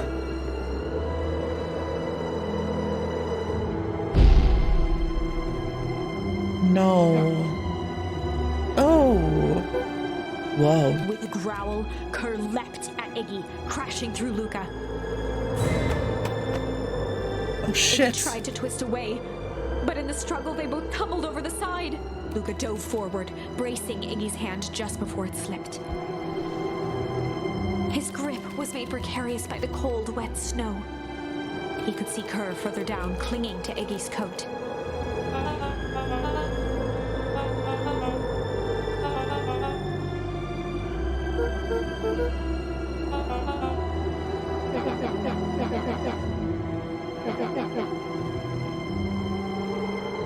The only way out of this is if Kerr is out of the picture. Just let go and save yourself. If he lets go, we both die. I don't want to die, but seeing the look on your face almost makes it worth it. Mr. Kerr, you've had a long life. Why don't you actually do something selfless and just let go? Mr. Kerr gasped with insult. Long life? I'll have you know I can still play 25. You should have heard me sing the part of Phileas Young. With a wild look in his eye, Mr. Kerr began to hum a proud melody. Dum dum dum. Dum-dum. Wow, can you believe this guy? Hum. Okay. Oh, we got a new charm. I don't know where that's gonna come in, but we can use that somewhere. Luca's hand began to cramp. His voice began to crack. Sinbad with the hydrate, thank you. I appreciate that. A sippy from my big water bottle. That can be used in lieu of crying at the other ending. That's what I'm thinking, yeah. Just let go. No can do. You want to save your friend, you'll have to save me too. Luca, look at me. It's okay. Luca felt Iggy loosen his grasp. Iggy, no. Every muscle in Luca's body burned. I'm not his friend. Yes, you are. Nah, I'm just a no good bully. Like you, Kerr. Iggy, no. Luca felt his hand slipping. And I told you what you need to do with bullies. I can't. It's your only way out of this mess. 2 birds with 1 stone. It makes sense for us to fall together. Wackadoos travel in packs. A calm settled over Iggy's face. Luca, let me do this. Iggy's voice was colder than the bitter air billowing from the chasm. I'm so sad. Like, I am having a time right now. Let me do the right thing for once. Luca had no choice but to. Oh no.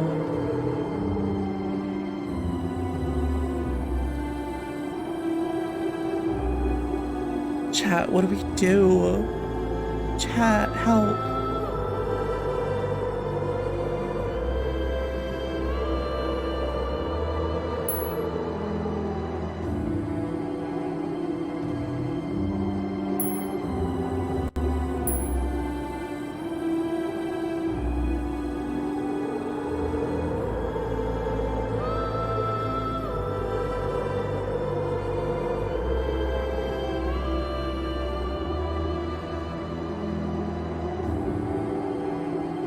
But even if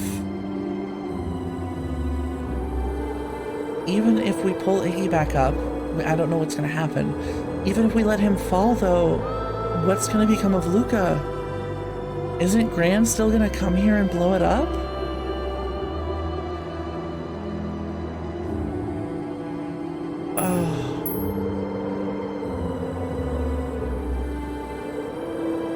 Oh god, okay, oh god, okay. I'm gonna put up a poll, okay?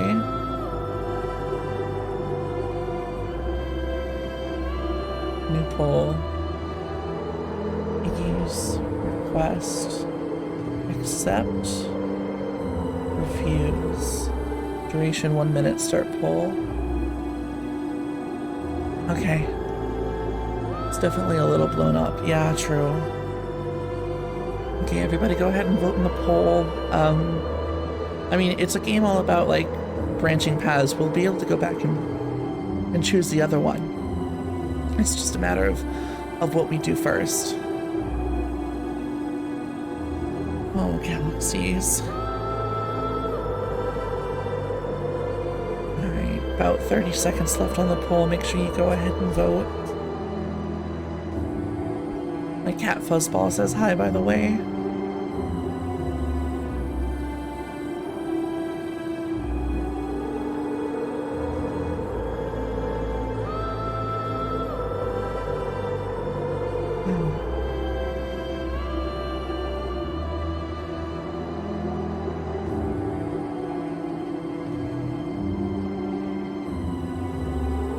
Okay. We are going to refuse Iggy's request. Luca had no choice but to refuse Iggy's request. He tightened his grip and reached for the walkie-talkie in his pocket. A wild delight crept onto Mr. Kerr's face. That's a good lad. Now, radio for help. Iggy begged Luca with his eyes one last time, but Luca pressed the button and called out. We need help. Mr. Kerr is in danger. It wasn't long before they were once again surrounded by clipboards. Mr. Kerr sighed with relieved frustration. There you are. You really are a worthless lot, aren't you? Mirror, now. A clipboard dutifully produced an ornate ivory hand mirror, and Mr. Kerr began preening his tousled hair. The hell? Ah, that's better. Mr. Van Horn, I applaud your sharp thinking under duress. I'll put in a good word for you with the founder. Take them away. I don't know if I joked about this earlier, but I legitimately was thinking to myself, what if it's like the frozen Walt Disney conspiracy theory, and what if Sharper Valentine is like frozen down there? A swarm of hands overpowered Luca. The last thing he saw before a cloth bag was pulled over his head was the defeated look on Iggy's face. The end. I think this was one of those times where doing the right thing was the wrong thing. Okay. Let's go back. Okay. I'm sorry, Iggy. I'm sorry, Iggy. I'm sorry, Iggy. Luca had no choice but to accept Iggy's request. With a quiet blink, Luca watched a teardrop sail down into the howling void. As his fingers slowly gave up, he met eyes with Iggy.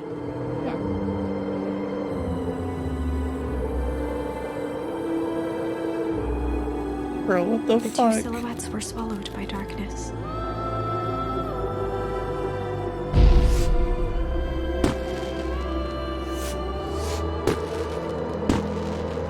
Bro.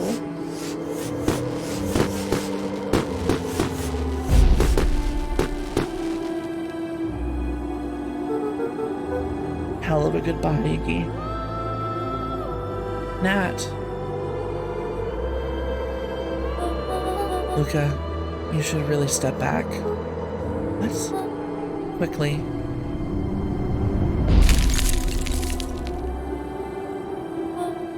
Curious. But of course, those fireworks of Iggy's must have been just the right amount of energy. We should get out of here before perennial harvest arrives. Not until you tell me what just happened. Your friend's sacrifice just saved this town. For a little while, anyway. How? Tempest liquamine is a peculiar substance. It can change the relationship between matter and time itself. Doing so requires unfathomable energy. In a closed system, that energy can only come from its surroundings. A useful side product of this property being by adding precisely the correct amount of energy to it, one can create a cryogenic cascade. So the gunk makes things cold and the fireworks made the whole freeze over? That's one way of putting it, yes. As dumb luck would have it, the fireworks weren't strong enough to generate a runaway reaction. I shudder to think what would have happened in that case. Yeah. Like when Gran blows it up. We have some idea what that would look like. Yeah. It will take them a good while to safely break through and access the source again. If you know all of this stuff, why haven't you been helping? I have been, in my way. Each one of us has our role to play. Iggy's role, it turns out, was to buy us precious time. Mine has been to observe and wait. Wait for what? You. Me? Why? What's my role? A fierce twinkle flashed in Nat's eyes. Luca Van Horn, you are going to save the world. Fucking what? With a chuckle, Nat turned and walked west. Dumbfounded, Luca followed behind him, trudging through the snow. Every step taking him further away from everyone and everything he knew, and closer to destiny. What the fuck? To be continued in Beacon Pines, Pines Harder. Oh my... No. No. No. There's no way. There's no way. Revenge served cold. Second time's a charm? 2 blank blank charm? Wait, that's it? This ends with a crummy cliffhanger just when it was getting good? Wait, no. Earlier in the story, one of the riddles in the apology timeline was Rollo had always written secret messages in books. So, 1-2 dash dash charm. Yeah. I was even starting to like Iggy. Narrator. No way. I refuse to be associated with some never-ending parade of sequels. Oh my gosh. Let's go back and find something more definitive. It's a whole thing. Oh my god.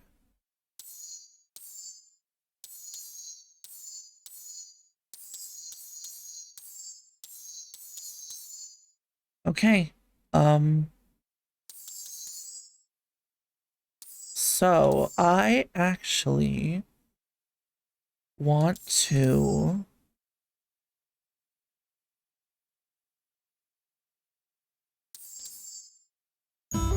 okay, I'm gonna go to this. We can access the compendium at any time. We were just gonna go chill for the D&D day. time, not a worry, Master. I hope you enjoy your campaign. The best lies are easy. Okay, now I'm gonna go do the fishing.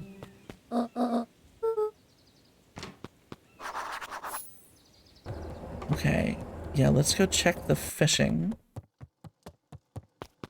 and see if any of those things are something I can do. Okay.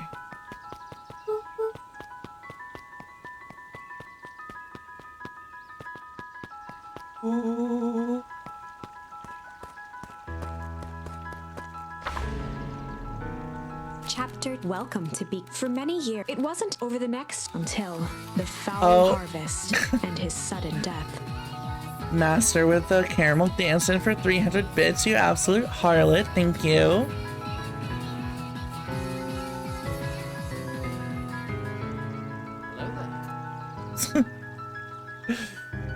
RML, hello there. Honk. In the 6 years, Thank you for the bits, Master. Okay, yeah, let me do the...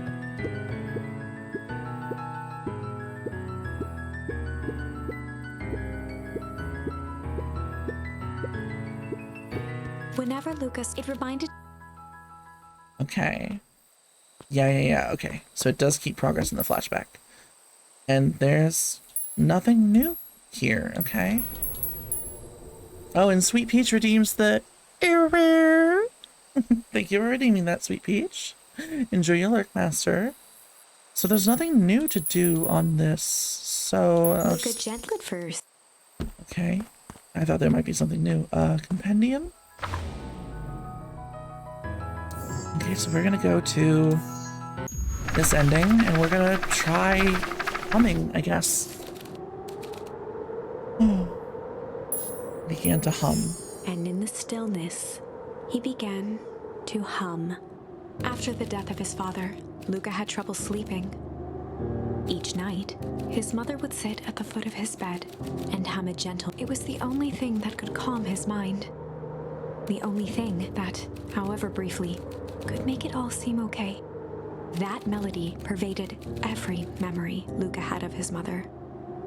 Shivering in the raw snow, he began to hum it out loud.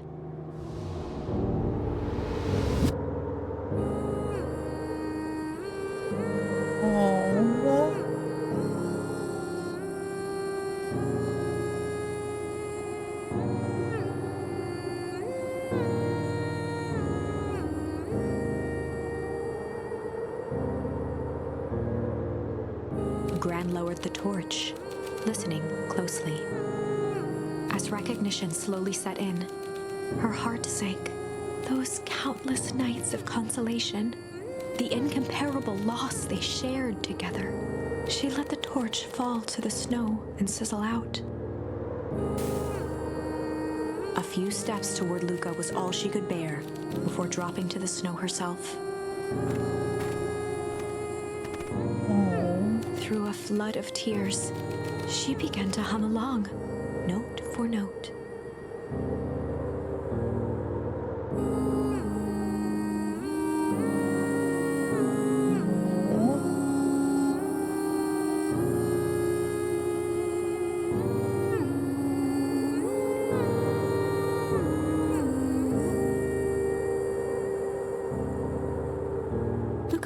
his head in astonishment. The last time he heard that melody was the last night he saw his mother. Oh my gosh. How do you know? I'm so sorry, my little buckaroo. Buckaroo. The only people who call me that are my dad and your mother. Luca blinked through blurry, watery eyes, trying to see more clearly. He could just make out the impression of a familiar face. He peered across the snowscape at the woman on her knees. Something about her was undeniably his mother, only smaller, older, changed. Mom? That's right, buckaroo. Mom! Luca sprinted as fast as he could toward his mother. Bro, what the fuck? They held each other close. I actually and saw the cold retreated from their bodies. Eleanor? I thought you were gone. You should have known I would never abandon my son. Eleanor looked down at Luca, tightening her embrace in an appeal for forgiveness. How? You're a smart man, Joseph. I thought you'd have pieced it together by now. You were exposed. Mom, I don't understand any of this. What happened to you? Where did you go? Why did you leave me? Where did you come from, Cotton Eye Joe? I'm sorry. I never left you. I was always right here, Luca. Why did you lie to me? It tore me up, Luca, but I did it to keep you safe. I thought that getting answers would help us both move on. But the more I discovered, the more I realized the danger we were in. Until perennial harvest was stopped, it was better if everyone thought I was gone. You could have trusted me. These are bad people, Luca. They won't stop until they get what they want. And they don't care who gets hurt in the process. Then what do? We have to stop them. Joseph slumped into the cold, wet snow. They can't be stopped. This is too big. I tried beating them at their own game. I'm done fighting fire with fire. For the first time in a long time, her voice felt like her own again. No more lies. I see now there's a better way to stop perennial harvest. The cold, hard truth. Luca gazed down at Nuncreed with pity. He looked small. Joseph stared into the snow, as if searching it for answers. Come on, everyone. We've got a party to crash. Oh my galaxies. This is so amazing. Nuncreed. Joseph, you're coming, right? You don't understand. He always wins. Oh my god, he's totally, again, I'm calling Chapter it. 9. The devil you know. Oh my god, Kerr is absolutely sharp for Valentine. I'm calling it right now. 7 months ago, 7 months ago, what the fuck? Eleanor Van Horn crept down the maze of sterile hallways under perennial harvest. She stopped in front of the large steel door marked Deep Engineering. No turning back now. She raised a trembling hand. The stolen keycard worked as promised, and the door buzzed open with mechanical efficiency. She was immediately hit with the smell of disinfectant. It was some sort of laboratory. In one corner was a desk covered in papers. Across the room stood a tall metal pod with hoses protruding from its base. She rushed to the desk and began shifting through the piles of papers. They were experiment reports on something called Tempus liquamen. Okay, yeah. There were dozens of them, every one stamped failed. Eleanor heard the sharp echo of footsteps approaching. She was out of time. Her eyes scanned the room, eventually landing on the strange pod. Muttering a curse under her breath, she dashed over and dove inside. Shit.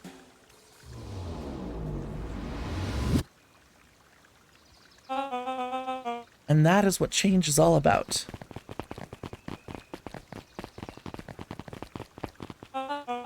Grabbing the future by the scruff of the neck and making things happen. Change is a choice, and I am tickled pink that we will all be making that choice together. How great is that? This man is a liar. Excuse me? I will not. Damn. Go, Eleanor. This town has a dangerous secret, and perennial harvest only exists to keep it hidden. Nonsense. They picked up the whole damn town and moved it right under our noses. You aren't making any sense, dear. Mr. Kerr addressed the crowd with a sarcastic tone. Imagine such a thing. It's absurd and just plain impossible. They promised they could fix the foul harvest. They told us they would clean this place up. We just had to leave town for a few days. That's right, they put everyone up in a hotel while they had us evacuated. Mrs. Hartford, I'm afraid I'm going to have to ask you to. You're afraid of a lot of things, aren't you? You sniveling little worm. This is growing tiresome. A little help, please. Don't you all see? This festival is a sham. An excuse to have the whole town gather in one place. They're planning something awful. I don't know what, but these people are wicked. Don't listen to her. She has absolutely no proof. I am the proof. I'm Eleanor Van Horn. Whispers filtered through the crowd. Well, aren't you just sneaky as the dickens? We all knew Valentine's fertilizer was too good to be true. And now this whole town is paying the price. Ladies and gentlemen, I am so sorry about this disruption.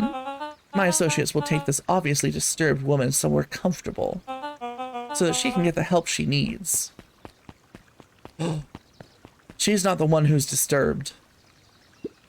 You two-timing clown. Joseph.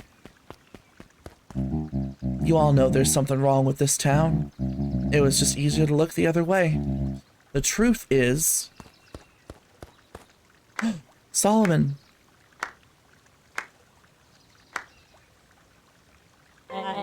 That's quite enough, Mr. Nuncreed. Torment dragged on Joseph Nuncreed's face. Yes, sir. Take them away. What? No, I want them to see this. Ah, the ever-tempestuous Eleanor Van Horn. You've been quite the thorn in my side. Like a weed that's burrowed where it doesn't belong. I must confess, you look dreadful. He paused for a moment, plucking a piece of fuzz from his sweater and discarding it to the ground. Thank you, Sinbad. Consider yourself in rare company. You've managed to pull one over on me. It won't happen again. I knew you had some sort of plan to disrupt our little party. But alas, I expected something a bit more impressive than incoherent rambling. No matter, your failures are yours to bear. Mr. Kerr? Yes, sir. It's a shame it was cut short, but I thank you for that rousing oratory. I will take it from here. Yes, sir. Of course, sir. You have done quality work for me, William. You can look forward to the recompense we agreed upon. Kerr gave a bow of deference. Founder, you are most gracious. Founder? Founder? Gasps rippled through the crowd. Thankfully, we can dispense with the formalities from here on out. Solomon pulled a glass vial from his pocket. In one smooth motion, he downed its contents. What? A triumphant smile grew across Solomon's lips. You can all call me Sharper Valentine. His body Motherfucker. and face began to contort and expand as he disappeared into a belching green mist.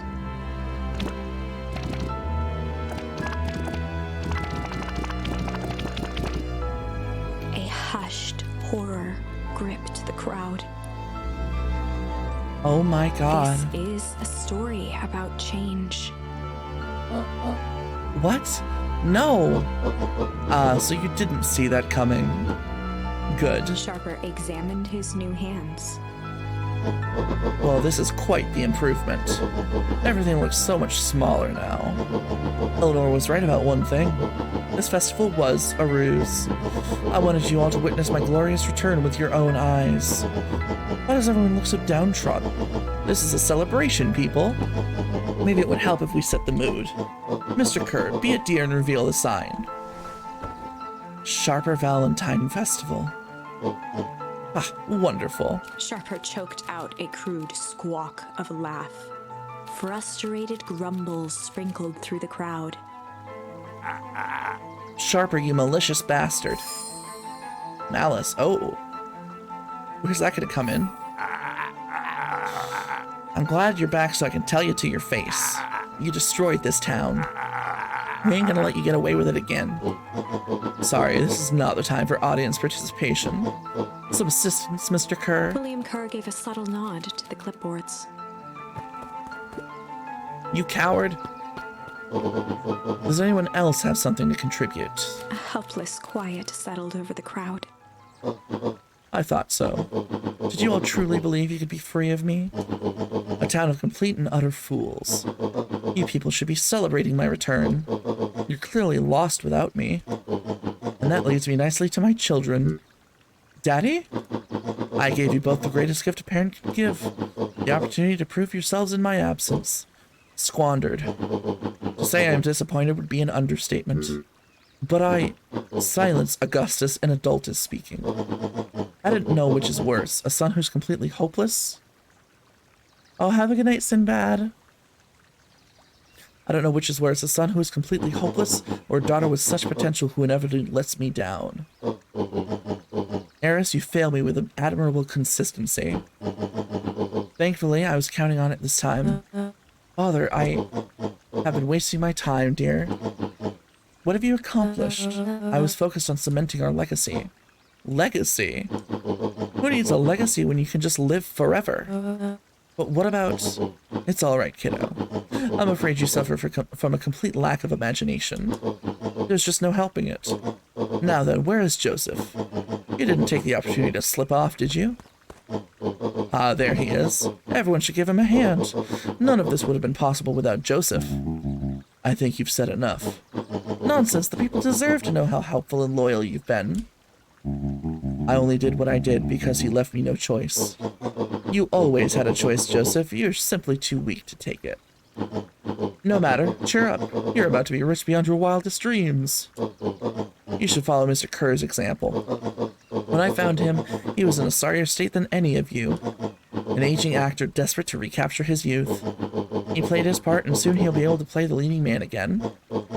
Forever, in fact, if he remains loyal. That goes for all of you. Well, those who haven't already frittered away my goodwill. Beacon Pines is mine again, and I am willing to share its spoils in exchange for absolute loyalty. Are you saying William Kerr was never in charge of Perennial Harvest? Ah, you think that puffed-up blatherskite could have accomplished any of this? Dawn, I suppose it's time for your big exclusive. Sharper addressed the crowd with indignant pride. He'd planned this moment for so long that now, at the deed's fruition, it almost felt frivolous. You see, I needed a figurehead to hold things down while I orchestrated my return.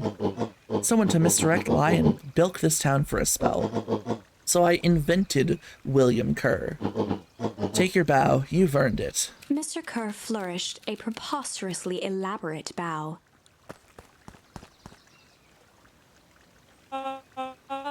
Patrick C. Montesquieu, thespian extraordinaire at your service. The actor whose book we saw in the library? Founder, I just want to thank you again for this opportunity. It truly was the role of a lifetime. Wait. So this Bill Kerr was a patsy the whole time? Oh my god, Rolo! Oh. Now that your secret is out in the open, what's to stop this town from rising up against you? Oh, that's the delicious part. Fear. Thanks to our clipboards, I know what each and every person in this town fears most. Yep. Especially one who avoids payment. Yep. And I will make those fears manifest for anyone who steps out of line. The choice is simple. I'm not afraid of you. Ah, the young hero. I've kept a keen eye on you, boy. You and your friends made a habit of disrupting my plans. What a pity. If things would have gone a bit differently, you might have had your moment of triumph. But that's fate for you. You can't do this. Oh, but I can. I have won. Never underestimate what a great man can do given time. And now time is my plaything. Perhaps the most expensive thing I've ever bought, but well worth it. Ha! Sharper coughed up one final laugh and cracked his knuckles. Enough chit-chat. Let's get to work, shall we? Fuck. And so, Sharper set about remaking the town in his own image. The fertilizer factory soon reopened for business. Sales rose steadily as more and more farmers across the countryside began to swear by its miraculous properties. Beacon Pines became famous, a secretive town that, for the right price, shared its gifts with all. Gifts that became more and more necessary in a world where winters grew longer and longer. It. The end. This is wrong, but things are becoming clearer now. You can feel it, right? We can't let Sharper win. He might just be the key to this whole thing. Let's see.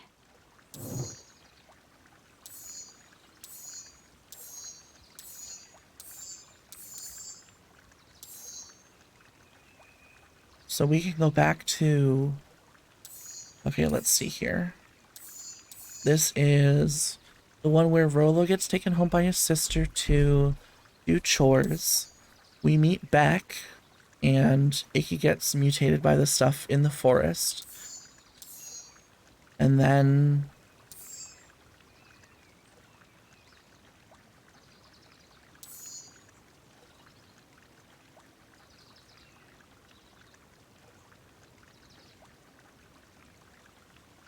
trying to remember what happens here.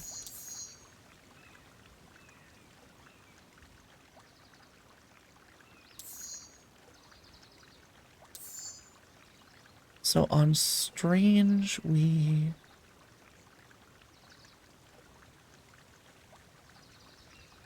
Yeah, that was where Luca tackled Iggy. So that led to that one. And then Tickle led to this one, I guess. Okay, yeah, okay. So we go back to this. So Luca peered up at Mr. Nuncreed, kind eyes warmed a stern face. There was a deeper emotion hiding beneath it all. It was subtle, but Luca could sense something eating away at him. There was a malice lurking behind those eyes. Lurking behind those eyes. Okay. Like a trap ready to spring. Luca run felt away. The weight of Nuncreed's hand on his shoulder. Something wasn't right. He didn't know why, but something was telling Luca to get out of there. Yeah. I just want this all to be over. Of course, I'm sure it will all work out soon enough. I should get going. I told Roxy I'd check for Rolo at the treehouse. Luca twisted free of Nuncreed's grasp. Of course. Luca, you know your dad and I were good friends back in the day. You can come to me with anything. Anything at all. Yeah, bro, whatever. Oh, gosh. Okay, we've got to be nearing the end, right? Oh, those two. Talking about, altering the sign. These festival decorations are a bit humdrum. Now, if I were to throw a festival, oh, you bastard. Atlas, welcome out. It's good to see you. Let me give you a shout out real quick. I'm doing well. We've been at this for a while. We're playing Beacon Pines. It's a little, mystery choose your own adventure game. Let me do a shout out. Atlas. There we go. Definitely follow everyone's favorite vaporwave boy. We're nearing the end of this incredible, deep, and complex mystery. It'd be a thing to behold. I agree. This is all more than a little sad. It's worse than sad. It's boring. Thank you for the shout out. Of course, we gotta look out for each other, you know? What if we did a little something to spice things up? I'm listening. You know that festival sign waiting to be unveiled? It'd be a shame if someone... The two scurried off, eagerly formulating a plan. Yeah, I bet they are. Okay.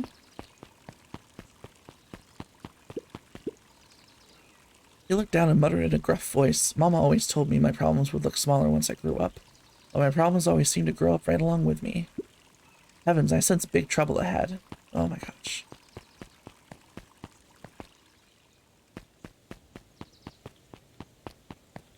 Okay, so off to the treehouse, I'm guessing? Oh. Oh, it's one of Beck's moms. Identify yourself, please. Nellie Modwell. I work here now. I'm unable to locate you on our staff roll. Oh, I don't officially start until tomorrow. Mr. Kerr said I could come in early tonight to get a few things done. Hold, please. Clearance authorized. Thank you. Our harvest awaits. I don't like that catchphrase all of a sudden. Whoa. You get a wrench to a noggin sneaking up on a guy like that. Don't scare a man while he's junking, Sonny. Evening, Jeff. It's kind of late to be junking. I might as well ask the same thing of you. Find anything good? Bah, ever since Perennial Harvest moved in, even the junk is trash. You can learn a lot about a person by looking at what they throw away. By this bunch, it's all a bunch of shredded paper and coffee cups. Well, I'd better get going. I didn't see nothing if you didn't see nothing. See what? Exactly. Ugh, clipboard.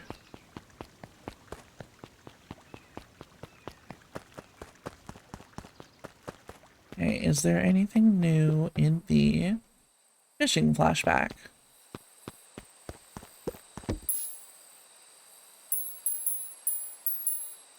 Still nothing. Let me just make sure. Let me just make sure that it doesn't like pull up extra stuff.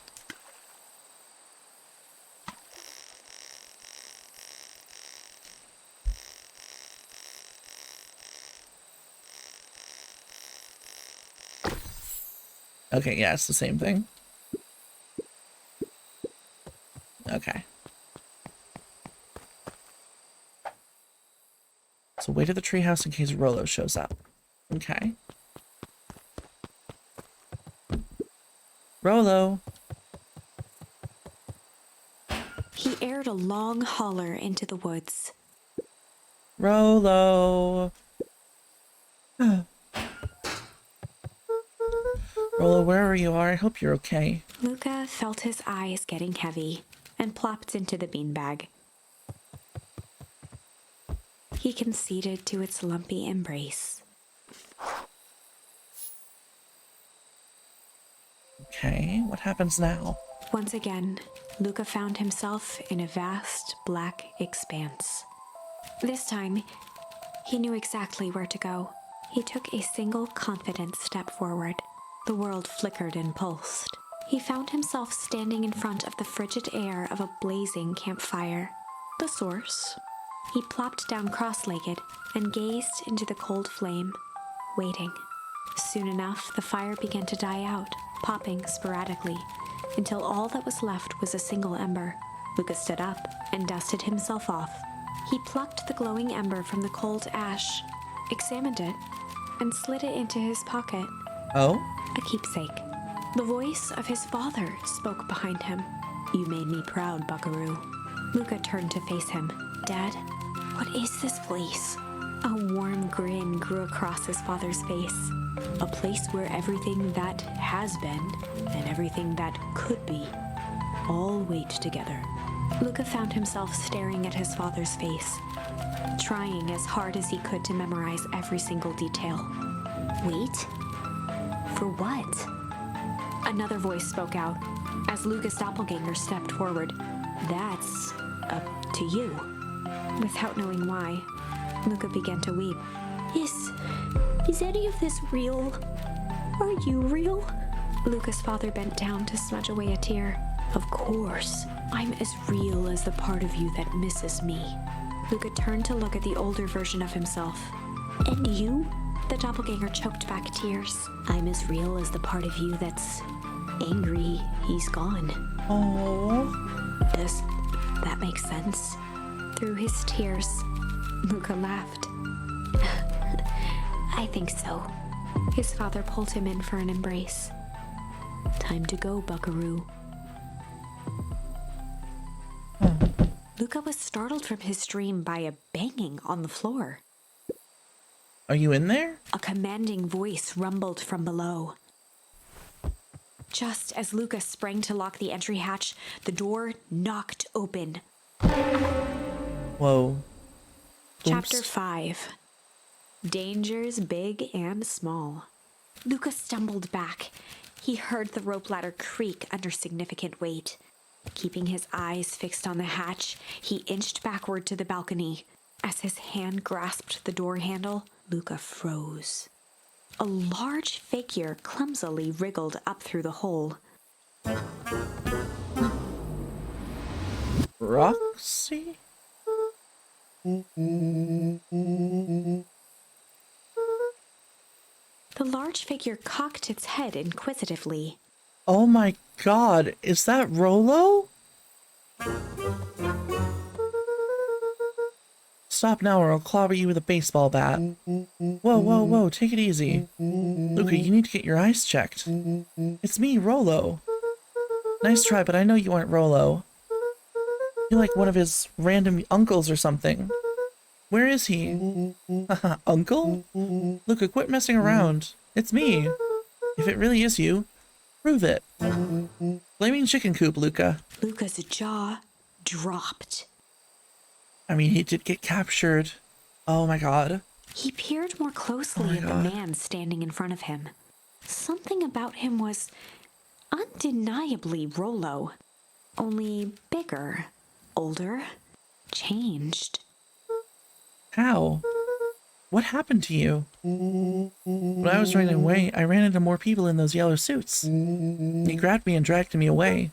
What? Where did they take you? Dunno, they threw a bag over my head. It was cold and it smelled like a swimming pool. I think it was an underground lab or something. They made my hands all big, look.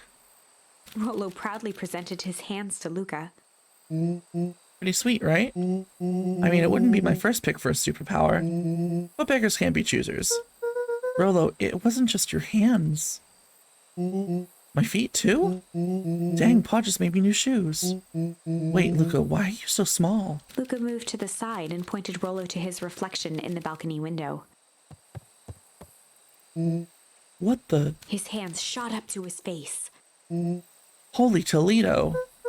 Rolo, what did they do to you? They made me drink some sort of green crud. Ew. Actually, it wasn't too bad. It kind of tasted like licorice. Solomon liked licorice. Oh my god. I passed out and woke up like this. And then I sort of smashed open my cage and escaped. Whoa, you smashed open a cage? He's coming out of his cages and he's doing just fine. Kinda. Or at least I think I did. It's all a bit of a blur. They had you in a cage. Who are these people? I don't know who did this to you, but we're gonna fix it. Fix it? This is awesome. Well, I'm just glad you're safe now. Luca, you don't need to worry about me. Sure, I got snatched, but look at it this way. I got snatched. I know where snatched people go. We may have finally have a lead on what happened to your family. Oh, we know. Maybe you're right, but this all seems dangerous. Danger. Ha! Rolo shadowboxed a few jabs. I'll take them all on. Beck! Hey fellas, what's up? With a yelp, Rolo dove behind Luca. Take cover. Did I come at a bad time? Oh my god, her hair got blue. Like the... Oh, she like...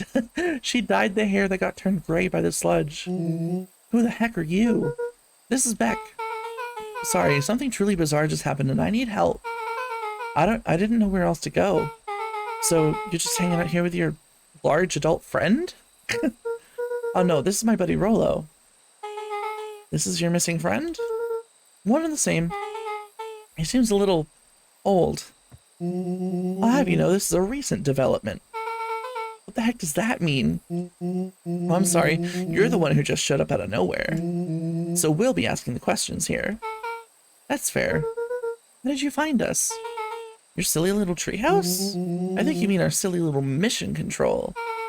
I hate to break it to you, but your secret path isn't so secret. And I can hear your racket from a mile away.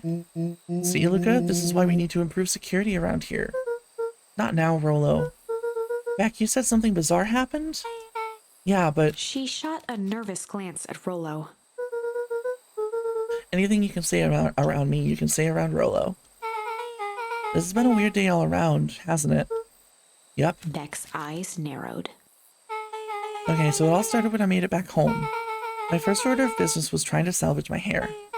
So I dyed it with some stuff from the chemistry set my mom gave me. Oh, it's adorable. Okay. Just need to play it cool. I hope no one notices. Notices what? Oh, nothing. I was just... Come over here and let me have a look. Oh, honey, what in the world did you do to your hair? I kind of felt like a change. This is going to take forever to grow out.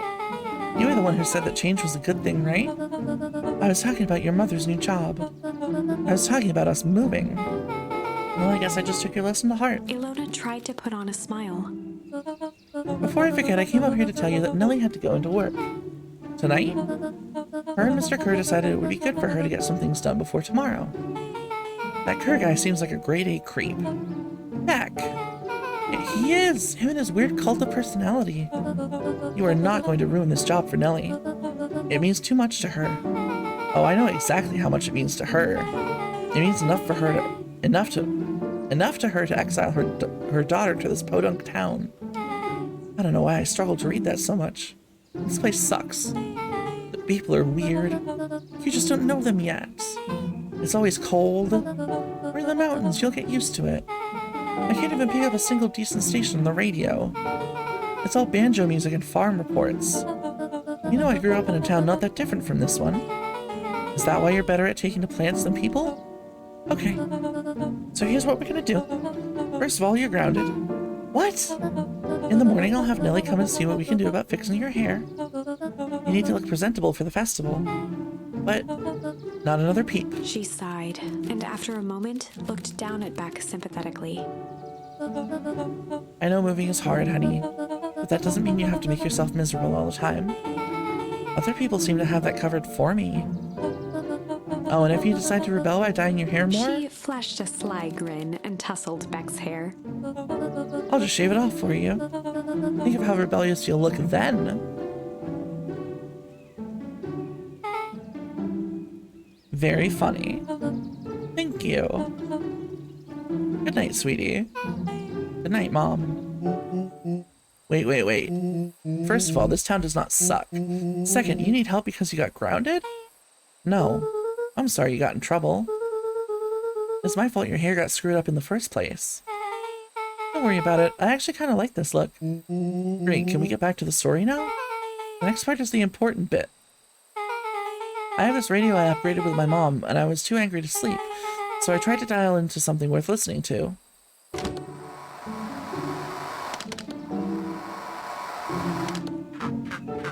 Mr. Kerr, are you there? Mr. Kerr? Yes, I'm busy. What is it? Apologies, I have the founder on the line. Patch him through immediately. One moment. Hello, sir. It's so nice to hear from you. Skip the pleasantries. What's your report on our new lead researcher of deep engineering? Nellie Modwell seems to be integrating nicely. At this very moment, she's working to help us meet our deadline. She offered to work overtime even before I had the chance to suggest it. Excellent. And you have faith that she's capable of finishing the work left by her predecessor? Her work must be complete before the festival. I will make sure she stays day and night until it's accomplished. Good. You know how I feel about loose ends. Yes, sir.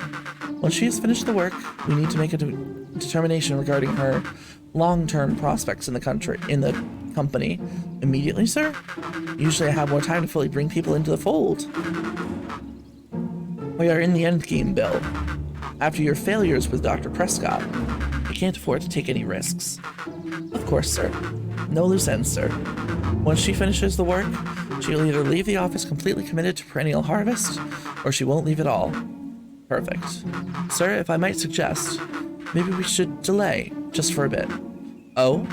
It's just, we seem to be rushing to hit this festival deadline, and rushing into things has caused some issues in the past.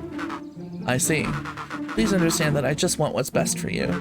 I'm eternally grateful for all that you've done for me. Bill, I'll make this very clear for you. I brought you in to make things run smoothly, not to have opinions. Of course, sir. Chin up, Bill. You're only a few days away from having everything you ever dreamed of. Yes, sir.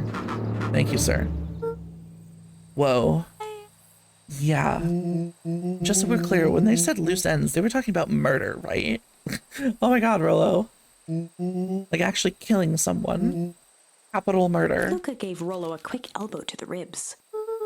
Who's this founder? I was hoping you guys would know. Nah, as far as we know, Kerr is the top banana at Perennial Harvest. You sounded scared of this founder guy. So we have an even topper banana on the field. What the hell is my mom caught up in? Has she talked about the job much? Not really. She said she was going to come in and continue the work of someone she respected. Luca, do you think that body at the warehouse was the person Beck's mom came to replace? That would make sense. Beck, it seems like Nellie's predecessor got, loose-ended. I'm getting that impression. Okay, so we need to get your mom out of there before the festival happens. That's 2 days away. Won't she just come home after work? That creep on the radio said they were going to hold her there until then. So if she's not coming out, we gotta go in and get her. Beck flicked a large sheet of paper out of her pocket and slammed it on the floor. Maybe this'll help. You have blueprints? Well, it's really just a welcome map for my mom's PH orientation day. But it shows the layout. Sure looks like blueprints to me. Look, here's the reception area. There's a big room marked Founder's Office. It even has the exits marked. Guys. We have a deadline, we have an objective, we have blueprints. You realize what this is, right? Rollo started to wiggle with excitement. Oh my god. I think we're heisting. This is officially a heist. Oh my galaxies. Chapter 6. The heist. The heist. They spent the night's end huddled around that small map, formulating a plan to infiltrate the headquarters of Perennial Harvest.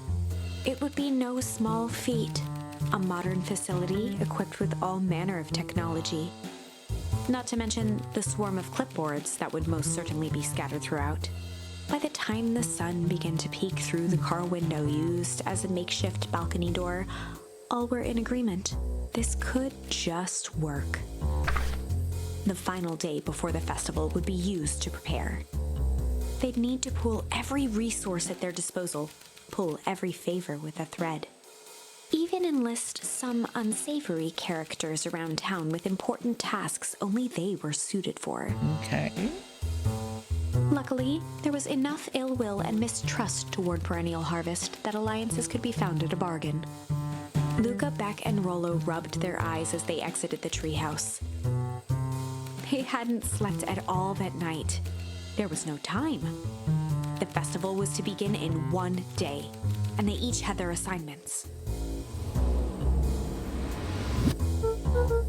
Alright, quick recap. Rollo, you're gonna talk to Roxy. Cordially. Without her and Fitz, this whole thing could go bust. Me? Cordial is my middle name. Uh-huh. And how do you plan to explain your new... He waved vaguely at Rollo's sizable figure. circumstance. She'll be so happy I'm alive she won't even notice. Beck snorted an involuntary giggle. And Beck, you're sure Alona won't just shoot this whole thing down when she hears it? She'll listen. When she understands the danger Nellie is in, the danger we're all in, the plan will make sense. Okay. That leaves me with Jeff, then Iggy. How are you gonna persuade them? I'll think of something. They each looked at each other with sleepy confidence and nodded. Well, Godspeed. Enlist the help of Jeff. Enlist the help of Iggy and Tish. Alright, let's do it. We'll double check this flashback just in case. Luca wrapped a Thumbfish? Okay, nothing new.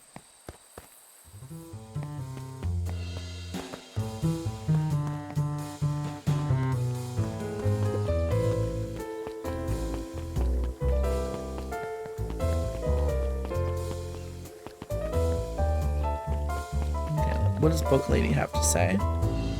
Undaunted, he shook his head. Over? No. Endings are merely a state of mind. This doesn't end until I give up. Wow. I admire the conviction, but can he really pull through? Oh, galaxies.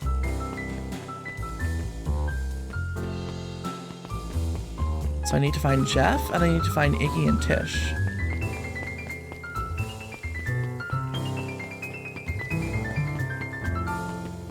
Oh, there's Jeff. Perfect. Hey, Jeff. What can I do for you? Well, I know how much you hate perennial harvest. Hate's a strong word. Oh, sorry, I mean, I didn't say it was the wrong word. Gotcha. So we're gonna break into their headquarters, and I thought you might be able to help. Jeff wheezed out a long snicker. Hee. You see, I knew you kids were all right. Great, so you'll The help? joy in Jeff's face drained instantly. Not a chance. But give me one good reason I should risk my hide aiding and abetting you rascals. Looking into the sullen eyes of his would-be accomplice, Luca blurted out the first word that came to mind. Oh. Junk? Junk. Yeah, what of it? Sonny, I got more junk than a king has copper. Ain't interested. Luca wasn't ready to. He shouted out, Yeah, it's all shit. Still ain't helping. Ain't that some shit? Hee hee. Fight. I've done enough fighting for one lifetime and more than my share of losing. Time's come to hang up the gloves. Okay, fucking hide. Jeff's brow perked up. What'd you say? Go ahead and hide then. Sensing some traction, Luca carried on with vigor. Oh. Let a bunch of kids do what needs to be done. We're not afraid. Jeff's scowl faded with a sigh. Say what you will about old Jeff, and they all do. But you'll never hear him say I hid from nothing. One good stomp of the foot was all Jeff needed to drive his point home. What was it you kids needed? Some sort of disguise. I got just the thing. And while we're at it, that crate should come in handy. This ain't gonna be free, you know. I'm thinking 5 bags of sour gobs should cover it. Put it on my tab? Luca offered out his open hand to seal the deal. With a firm and dusty grip, Jeff reciprocated. Done. Swing by the first thing in the morning. Hell yeah.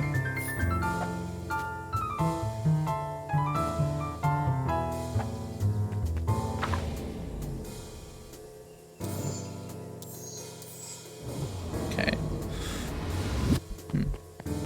Alright, we gotta find Iggy and Tish.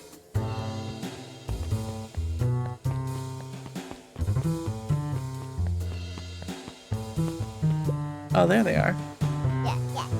Hey Tish, look who it is. Look, are you here to try to tickle us to death again? Look, just hear me out. Iggy raised an eyebrow suspiciously. We're listening. Iggy, I know we've both been giant bags of shit to each other. Iggy gave a reluctant shrug. You're not wrong. But lately life has been kinda hard, you know? Hard? Yeah, well, life's always hard. Get over it, we ain't interested. Oh shit, okay. Luca knew they'd need. He tried again. Shit to each Iggy gave a other. reluctant. Life has been kind of strange. Iggy considered the point. Things have been weird around here. So I'm offering a truce and asking for your help. What do you say we pull our hostilities, at least for now? Pull? We'll pull away from. Oh, fuck. Okay. Iggy Shit gave to each other. Strange. Iggy considered the point. What do you say we break our hostilities, at least for now? We do like breaking things, even if a truce means less breaking things. What if I told you there was a way to have a truce and break stuff? Go on. I need you to cause a distraction so I can sneak into Perennial Harvest HQ. A wild-eyed grin spread across Iggy's face. My, Luca Van Horn, I'm impressed. And after all this is done, maybe you and Tish can come hang out at the treehouse sometime. Iggy glanced over to Tish, who nodded in agreement. Fine. But not because we want to see your crappy treehouse.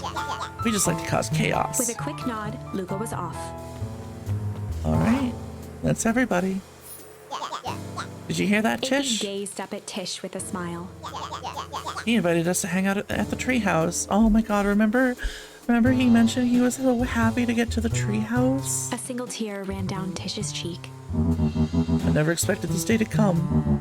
How wonderful. Aww. Chapter 7. Chapter 7. Into the Hive. Into the Hive. Alright, we're gonna do a quick BRB. I really think that this is starting to get towards the end. This is feeling like everything's really coming together. So we're gonna do a quick BRB break. We're going to listen to the lo-fi beats of Total Eclipse and run an ad, and we'll be back in a few minutes.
All right.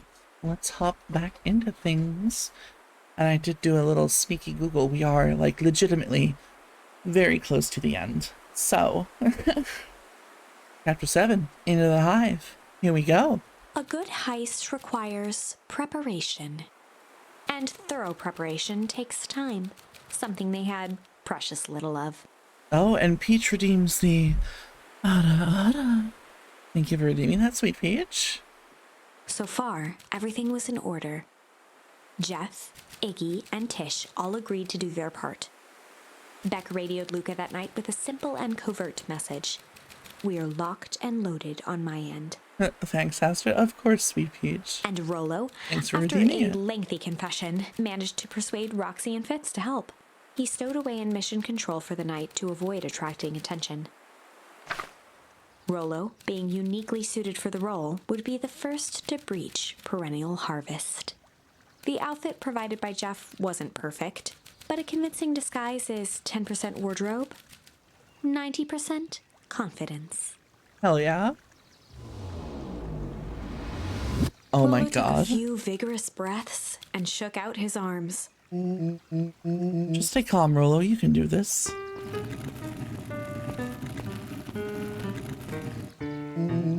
Got your delivery here.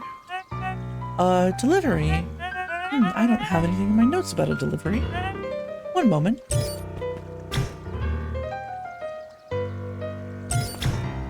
I'm so sorry, but there's no delivery scheduled for this morning. Right. He had to think quick. Had to think quick. That's because this goes directly to the founder. He asked that it be kept secret. Rollo sighed, adjusting his tool belt. You know how the founder can be. I suppose we can leave this one off the records. Oh shit, Rollo's in. Our harvest awaits and such. With a stroke of his mustache, Rollo proceeded into the Perennial Harvest headquarters. Oh my god, we're in. Our harvest awaits. Package here for the founder. Oh, I didn't hear anything about... Yeah, this is a need-to-know kind of thing. I'll just He check. stammered and flipped through the pages of his clipboard. This goes directly to the founder. I don't have time to fill you in. Oh, I see. If you could just complete this Rollo form. interrupted with urgency in his voice. Every time with the forms. Look, if you want to explain to the founder why I'm late, well, it's your funeral. I'm sorry. What did you say your name was again? Rollo panicked. Our harvest awaits. Sir? That's a restricted area. Excuse me, sir. Our harvest awaits. Ready to light this candle, Tish? Yup. Suck on this perennial ham fist.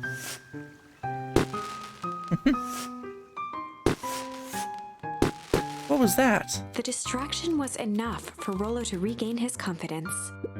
Just open the damn door. I've got a job to The do. clipboard fumbled around in a frenzy. I should check on that noise. Oh, come on. Just buzz me in already. Okay. Hell yeah.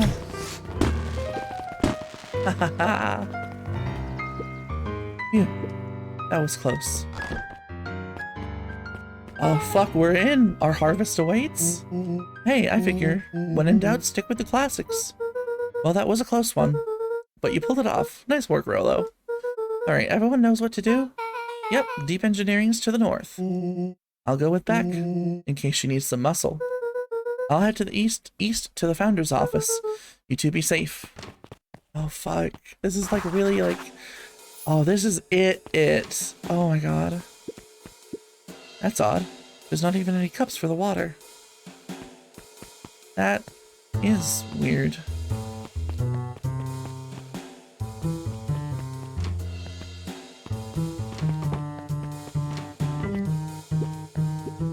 This whole place just feels fake.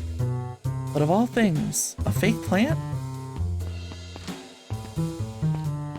Oh, it's like a maze. Oh, I'm gonna lock.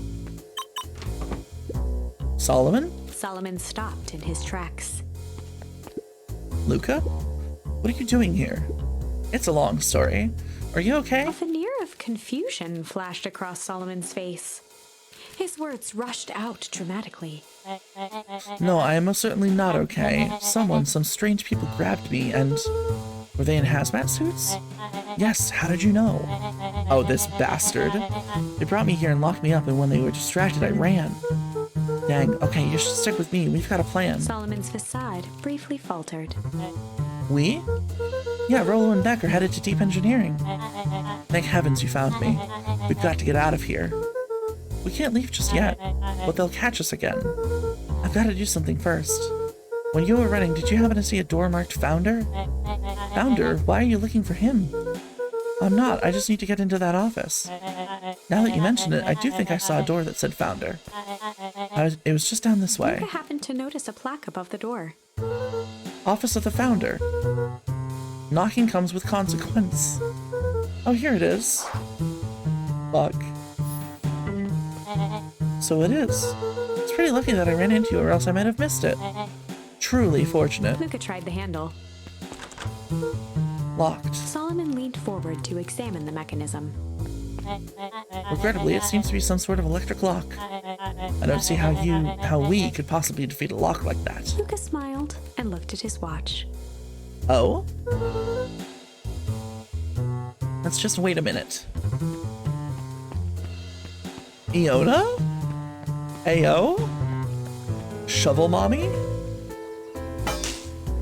Hell yeah! I don't know what sort of funny business you're up to, but I like it. She mimed a quick hat tip and ambled off with a whistle. Howdy. Good afternoon. Hell yeah, Iona. The light on the keypad changed from red to green. How did you do that? It's good to have friends. Quick, let's get inside before someone spots us. Sigh. Luca switched on his walkie-talkie. Rollo, I'm in. As expected, there's a control panel. Great timing. We're stuck at a locked door marked 24601. Need you to get us through. What if someone catches us? We should get out of here. I'm not leaving my friends, Solomon. On the computer screen, a green cursor blinked in a password field. Surely you don't have a way to get around the password. Luca pecked out his best guess. Underground secrets. Oh! It all comes full The circle. screen blinked to life. Columns of green numbers glowed on a black background. How did you just guess that? Oh, it's this absurd password Rollo heard when he was down here before. It's funny how someone arrogant enough to call themselves the Founder uses such a basic password. Or they were thinking several moves ahead, not expecting anyone to guess something so simple. These villain types always end up outsmarting themselves. Oh my god.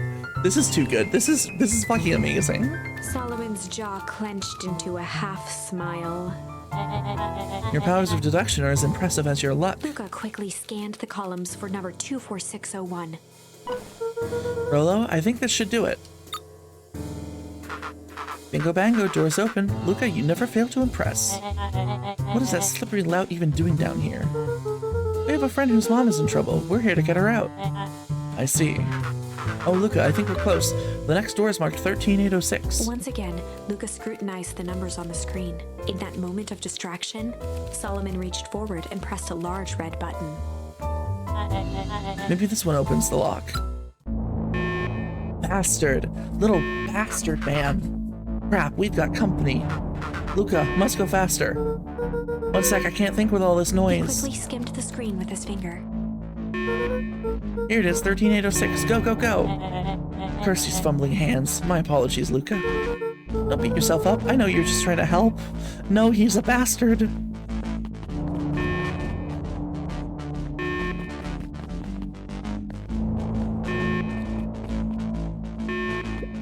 Oh man.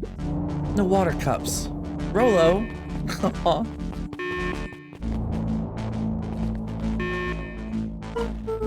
Rollo, are you okay? Rollo, come in.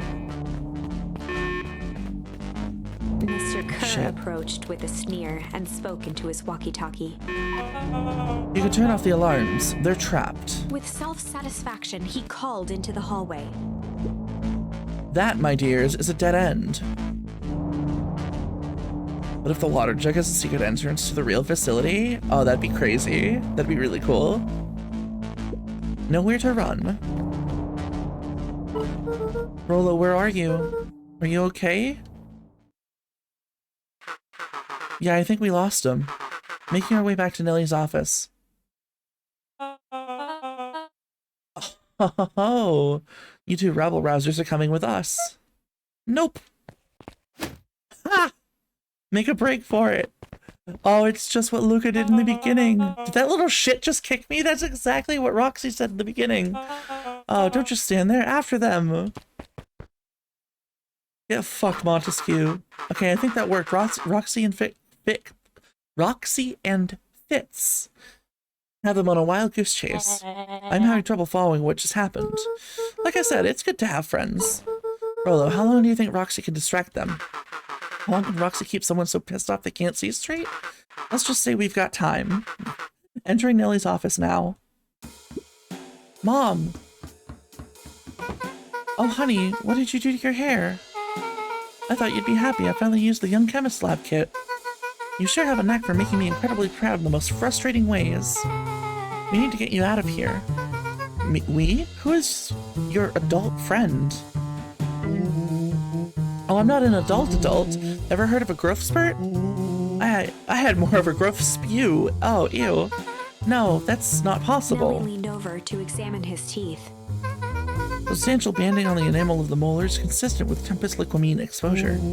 Is that what you call the gunk they forced me to drink? You drank it? Oh no. They told me it was only being tested on plants. Oh, Beck, sweetie, I promise I didn't know. Mom, what the hell is going on at this place? I was brought here to work on the discovery of a lifetime. A novel chemical compound was discovered under Beacon Pines in a wellspring they called the Source. They named it Tempest liquamine. It pulls energy from its surroundings in order to fundamentally alter matter's relationship to time. It was a secret to Valentine's fertilizer. They harvested the source, infusing small amounts of Tempest liquamine into the product. It worked wonders, drastically accelerating plant growth. Cross would be ready to harvest in a fraction of the time. But it led to complications. The foul harvest. Perennial Harvest came in to clean up the mess, to succeed where Valentine failed. But Tempest liquamine is rebellious. Rebellious? You can think of it as a manifestation of change itself. It's volatile by its very nature. So the more you try to force it to do a specific thing, the more it resists, yes. I can relate to that. Aw. My role was to finish the work of my predecessor, Dr. Prescott, harnessing Tempest liquamine to reliably manipulate an organism's age. Just imagine how many people we could feed. Mr. Kerr was very insistent that we achieve a successful result before today's festival. Welcome back, Lid. It's good to see you. Yeah, we're still going. We're very close to the end. I didn't mean to plan for 8 hours when I went live, but this is too good to put up. But you didn't, right? Nellie sighed. Nellie sighed. You know how much I love a good puzzle. I poured myself into the problem. This makes my shift so much better, lol. I'm glad to be a source of entertainment. I poured myself into the problem. It wasn't long until I discovered oddities in Dr. Prescott's notes. Oddities? They contained obvious errors, mistakes that someone of his reputation would never make. So I fixed them, and now I get to replace my entire wardrobe. I really am truly sorry. Meh, those clothes were all hand-me-downs anyway. Sounds like Dr. Prescott figured it out, got cold feet, and intentionally sabotaged his own work. I considered that possibility. I sent a letter asking him to clarify his thinking. Mom, Dr. Prescott is dead. Kerr had him killed. What? I overheard them talking about it on the radio. This is why we gotta get you out of here. Like now. Wait, the vial. I finally solved the chemical equation allowing direct control of aging. Mr. Kerr picked it up just before you came. All the more reason we gotta hightail it. Luca, we've got Dr. Modewell heading your way now. Roger that, be careful. Alright, everything's on track. What is your plan for escape? I'll go over everything when they get here. In the meantime, maybe we can dig up some more info. Oh my god. Luca tugged on each of the cabinets. Dang, this must be the good stuff. They're all locked. Perhaps he's not as careless as you suspected. Bastard, man. Look, the fucking book's in the chair because he's too short right now. I can't. It looks like the founder was helping her plan the festival. Why would such a secretive leader be obsessed with a party? Only time will tell. Luca held his hand up to the ashtray. Still warm. You must have been in here recently. Oh my god, put two and two together, my guy. Let's see what else this bad boy has on it. Security system, time card logs, payroll. You know, for being so evil, this guy sure is boring. Solomon muttered inaudibly. Just you wait. Huh? Oh, nothing. Malice 80 proof whiskey. Wait, that's the same kind that we fished up from the pond. A hard drink for a hard man. Wow, even his alcohol is arrogant. Solomon once again muttered under his breath. I should just smother you right now. What's that? I said I shouldn't bother you right now. Don't be silly, you're no bother at all. Bruh. I'm really sorry you got dragged into this mess, Solomon. You needn't worry about me. Well, I feel bad either way. I'm gonna get you out of this, I promise. With a subtle, quivering lip, a smile crawled across Solomon's face. They heard the trampling of frantic footsteps from the hallway. Lock it, lock it, lock it. Boop. Locked. That was close. When we left Nellie's office, it was swarming with clipboards. We barely got away. Did they follow you? Yep. Rolo. Before we start tossing blame around,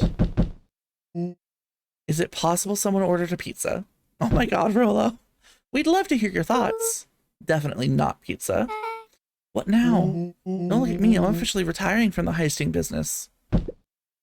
We're so sorry for the inconvenience. We just have a few quick questions. Just let me think. Did someone watch the door? Of course. No! Bastard man. Oops. I think this little caper has gone on long enough. Solomon, no! Hush now, child. The adults are speaking. Dr. Modewell, a brief reintroduction is in order. We've never met in person, but we have corresponded. You see, it was I who hired you. Solomon, the pathetic orphan child, powerful and enigmatic founder, Sharper, the fallen progenitor who created this town, Perennial Harvest, Valentine Fertilizer, all connected by a single thread. Yours truly. But that's... Her eyes searched the floor in thought. Solomon watched eagerly, waiting for the flicker of epiphany. With a sickened look, she peered into his soul. Ah, yes, now you've got it. Campus Liquamine, you discovered how to reverse the process. Solomon clapped with genuine delight. Very good, Dr. Modewell, very good. Though the discovery wasn't intentional. Solomon glanced down, examining his youthful form. All the effects went a little too far for my tastes. That's why you needed me to finish Dr. Prescott's work, which you did admirably. Mr. Kerr, the vial, please. Kerr presented it with a theatrical twirl of the hand. May I present to you the eighth wonder of Before he the... could finish, Rollo snatched the vial from Kerr's palm. Wow, this stuff sounds pretty valuable. Be careful, you fool. You have no idea what you have in your hand. Actually, we do. You just did a whole evil villain monologue thinking about it. Rollo casually tossed the vial to Luca. Gosh, maybe I'll have a Luca taste. tickled the vial mockingly. Seize him. Luca, over here. Move another inch and I smash it. She held it tightly behind her back. Solomon sighed, speaking in crisp, measured syllables. You have no plan. I'll smash it, I swear. Fine, risk killing us all. Or if you're lucky, nothing happens. Then what? We capture you and grant you much less leniency. Oh yeah, because Gran is still planning to blow up the source. He pursed his lips with feigned sincerity. But I give you my word, if you hand it over now, none of you will be harmed. A deep uncertainty washed over Beck. Oh no. You're a smart girl, Beck. But there's no shame in being outwitted by someone smarter than you. We both know there's only one way this ends. She looked to Nellie shakily. With a dispirited nod, Nellie sighed in defeat. Beck slowly approached Solomon. That's a good girl. Beck, don't do it. We can't trust that jerk. I'm sorry. He's right. With apprehension, Beck conceded.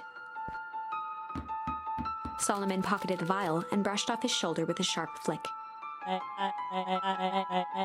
Mr. Kerr, you have allowed yourself to be humiliated by a group of children. Report to my office tomorrow for a performance review. The blood drained from Kerr's face. Of course, sir. But first you have a speech to make. Trot out there and give me the introduction I deserve. And don't forget to smile. Yes, sir. And to think, all of this is thanks to the effort of Mr. Van Horn. I don't understand. How is all of this because of me? I said Mr. Van Horn, silly child. Dr. Walt Van Horn. Your father was always a thorn in my side. I offered him an opportunity to be part of something great. But the fool was blinded by righteousness. He even broke into my laboratory in an attempt to sabotage my work. Solomon shook his head with gratification. But the universe has a funny way of correcting course. By meddling with a force he didn't understand, Walt showed me its true potential. As fate would have it, Luca, your father's dying act was to grant me eternal life. A muffled applause resonated faintly through the walls.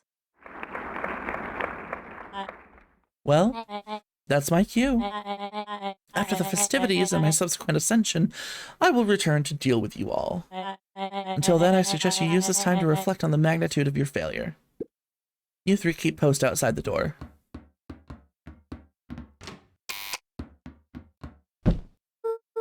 Well, crap.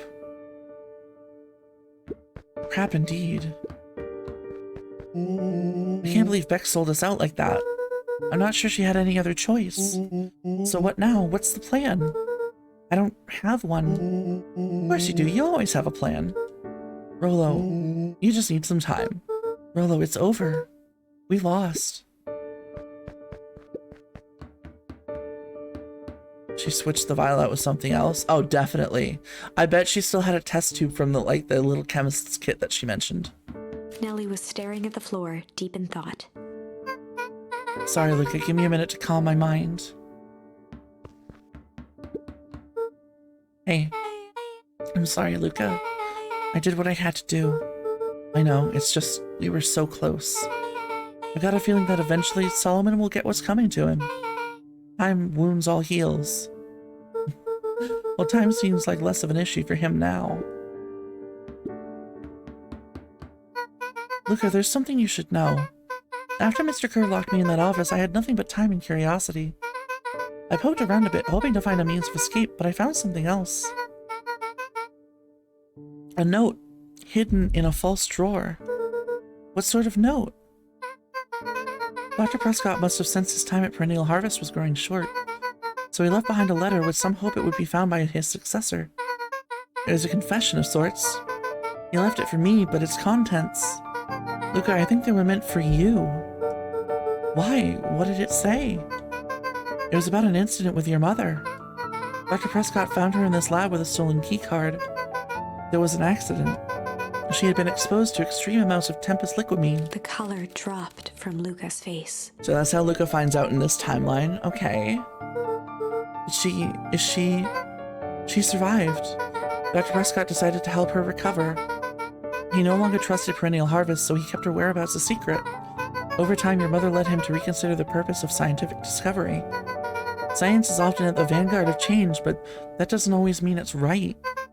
He realized that no one should have control over something as powerful as time itself. I now believe that's why he began to intentionally sabotage his own work. And it cost him his life. That's a reasonable conclusion. Luca was overwhelmed with emotion. But if she's alive, where has she been? Where is she now? A sudden explosion sounded from the hull. What? Chapter 8. Chapter 8? Comeuppance. Comeuppance. Oh, we are pulling some wins now. Let's go. Ears still ringing, Gran picked herself up off the ground. Through the dust and smoke, she looked over to see Mrs. Fratelli helping Hiram Tolliver to his feet. 1 second. Just gotta respond to a message.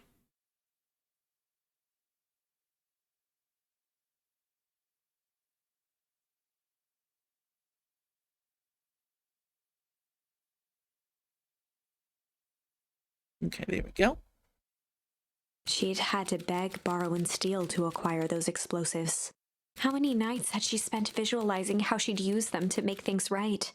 And now, her one shot at destroying the source, that damned hole that swallowed so much of her life, was gone. Traded for this jagged hole in a wall and a foolhardy shot at rescuing Rollo. With Fratelli and Tolliver at her side, she stepped through. It was a strange feeling. The last time she'd stalked this maze of hallways, it was in a different body. They quickly rounded a corner to find a group of clipboards guarding a door. Something worth guarding is probably something worth seeing. She leapt forward, brandishing her cane. If her last chance at vengeance for things lost was truly gone, she would just have to fight to keep what she still had. Hell yeah.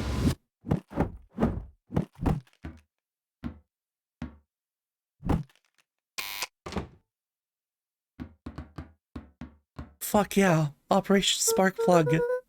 Gran, what are you doing here? Luca, what are you doing here? We're here to save Nellie. We're here to save Rollo. Hey, Mrs. Lucas Gran. That's awful nice of you, but I'm fine. Oh no, what did they... Gran, there's no time to explain. We have to go now. Come on, everyone. We've got a party to crash. They made their way out from deep within Perennial Harvest, just as Solomon finished up his speech.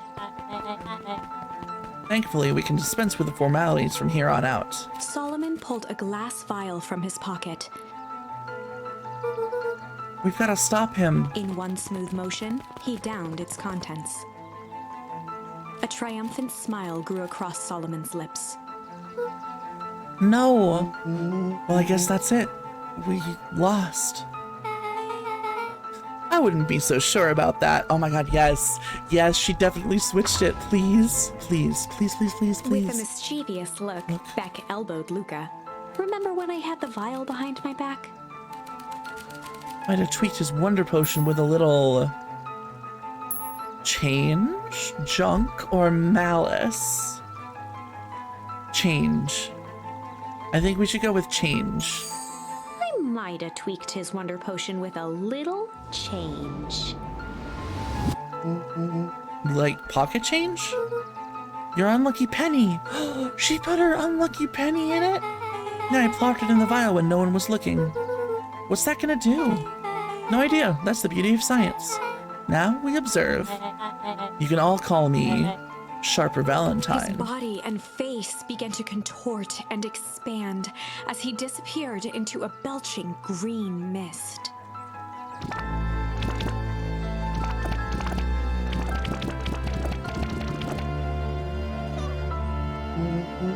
Holy crap, he's a baby? Yeah, but he's still Sharper, right? What he was no longer matters.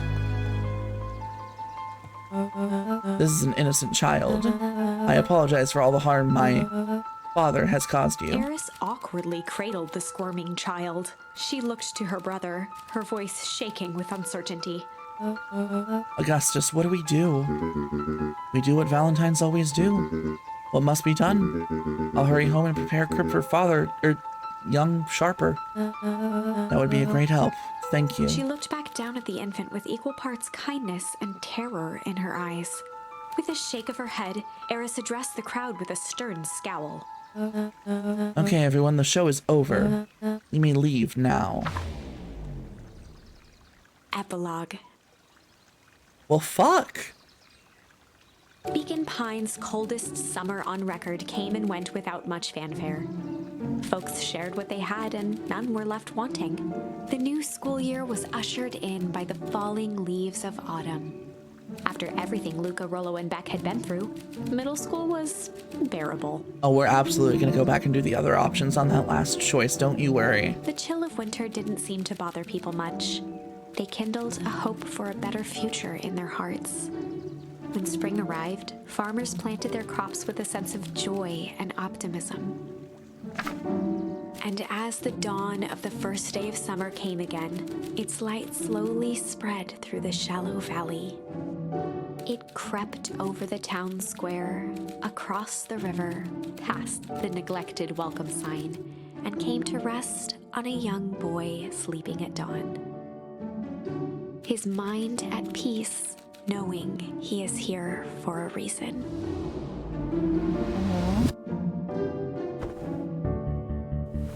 Oh, a little bit of the hydrate and the stretch, thank you. Sippies. Rolo, are you up yet? Roger that. It's a beautiful day at Mission Control. You gonna swing by? Be there in a minute. Check in with Rolo at the treehouse. Over time, Eleanor began moving Walt's old things out of the closet and into storage. Eleanor had moved back into her bedroom, and now that she wasn't sneaking out late, she even slept there most nights.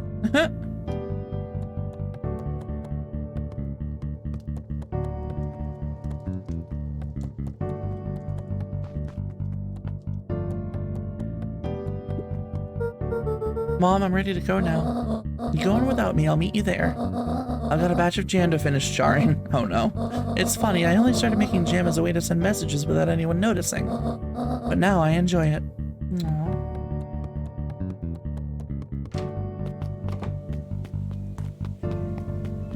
Anything going on out back?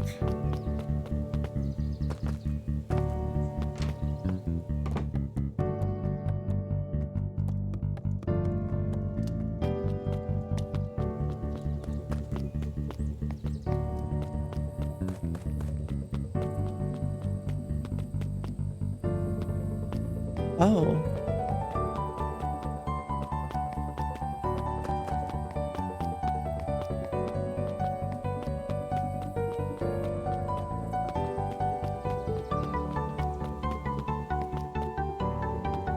Oh, Roxy. I heard you and Rolo have big plans for that little treehouse.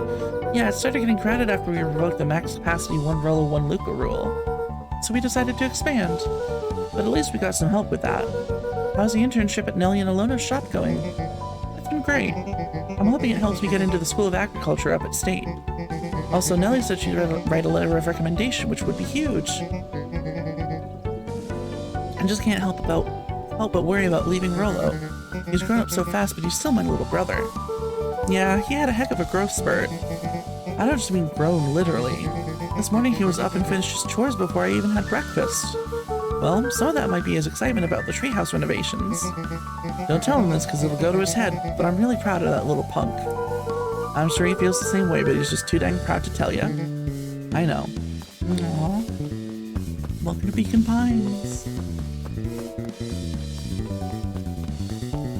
I love this music. Augustus! Hey Gus, how's the tree planting going? Couldn't be better. I'm so grateful to Alona and Nellie for letting me help. I just wasn't built to be a mayor. Too much bureaucracy. Ew. Gus, we finished cleaning up the sidewalks. What's next? When Perennial Harvest collapsed, most of the clipboards skipped town. But some stuck around and dedicated themselves to making things right. Aw, that's good. Anyone with a knack for art can help paint the new offices. You can count on us. Well, it looks like you really found your calling. I never really felt comfortable telling people what to do. Now this right here, this is something I can be proud of. Aww.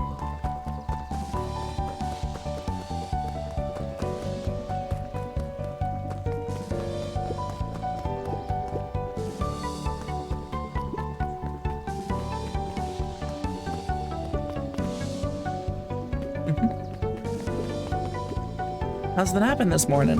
The most underrated part of a good nap is the view. And the view's getting greener every day. Nice. Aww. It's Nellie and Alona. I see you decided on a name. Yep, we had to clear out all the old stuff before putting on the final touch. Slow and Dirty Harvest is now official. I like it. It was actually Nellie's idea. There's still a lot of work to do and the name serves as a reminder. Just because progress is important doesn't mean change should happen fast. In fact, I've learned that the more you care about something, the more important it is to take things slow. Aww. Our motto is go slow and fix things. Amen to that. Aw. Can we go inside? No, we can't. Better not dilly-dally. Gotta get to the treehouse. Oh, okay.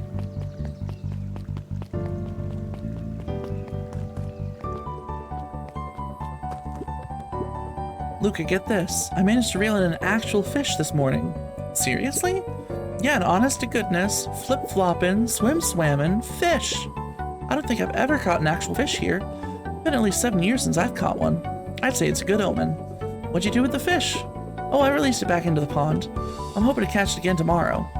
Aww. That's so cute. Aww. Alright, is there anything else for us to get on this? Dang. Okay. Luca wrapped some fish.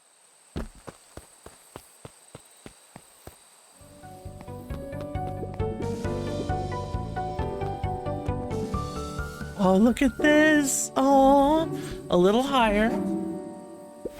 Yup. Little lower. Yup. Little higher. Yup. I'm telling you, the angle isn't the issue. We need more power to the radio. Luca, there you are. Aw. Would you tell him it's not the angle? Hey, I'm not in charge of antenna redesign. Fine, Iggy, just don't do anything drastic until we get back. Who, me? Fish, you're in charge while I'm gone. Yup. He'll be fine, right? It'll be fine. If we really want Mission Control to turn into something bigger and better, we have to loosen our grip a little bit. You're right. Lead the way. Okay, so now we're gonna go check in with Beck.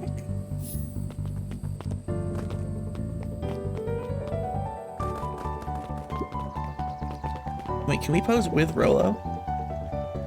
Oh, I thought he would pose with us. Aw.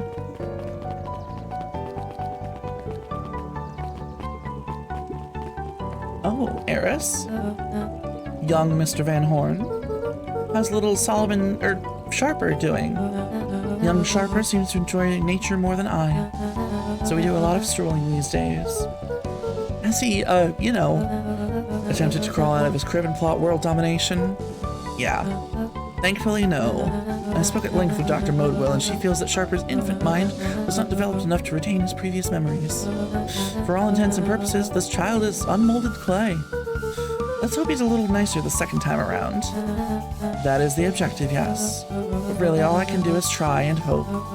Two activities I am endeavoring to find less distasteful. Well, I think you're doing a great job, and the whole town is ready to help out however we can. Can't wait to teach him how to throw a baseball. Eris did her best to ignore the tears welling in her eyes. That would be acceptable. Aw, Eris. What's today's news that needs knowing? I'll give you tomorrow's headline today. Our old friend Patrick C. Montesquieu, aka William Kerr, just performed a stirring rendition of The Iceman Cometh at the State Correctional Facility. I hear there wasn't a dry eye in the house. Well, I guess he has plenty of time to work on his craft. True.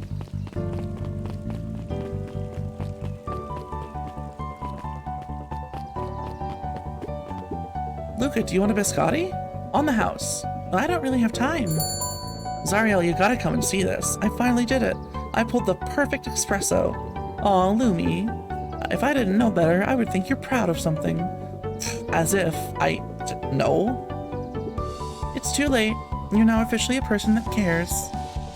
Aww. So precious. Alright, what does Book Lady have to say? He looked to his friends with a thankful smile. After everything that could have gone wrong, everything that did go wrong, we made it. The end. Closing her eyes, Miss Hatch took a deep, relaxing breath.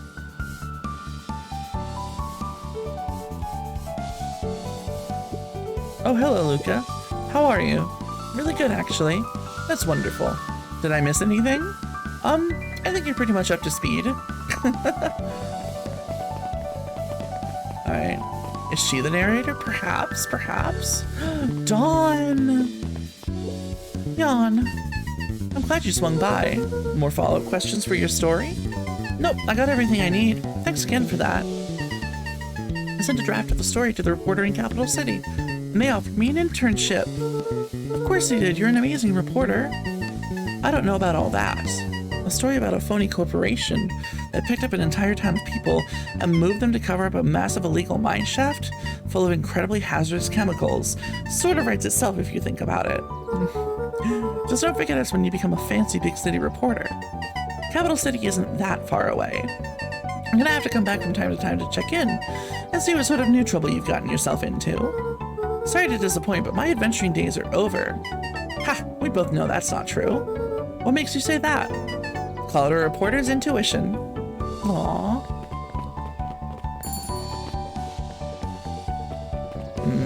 Clipboard. Mrs. Fratelli. Mrs. Fratelli glowed with a carefree smile. Is that your suitcase? That is 2 weeks of unencumbered tranquility. Excuse me? Would you be so kind as to take my order? 2 weeks of sand, margaritas, and forgotten obligations. Excuse me? I'd love to place an order. Mrs. Fratelli sighed with a zen-like calm. Just as soon as the lunch rush ends, I'll be a feather on the wind. You going on vacation? For the first time in years. And I've got you and your mom to thank.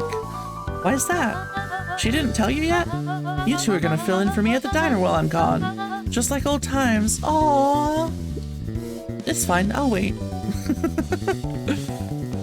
Aww. The details, y'all, the details.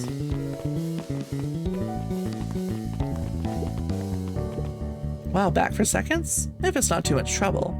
For the longest time, I didn't understand the appeal of ice cream. It serves no purpose, other than to be briefly enjoyed and then it's gone. But it's pretty tasty while it lasts. I'm inclined to agree. Aw.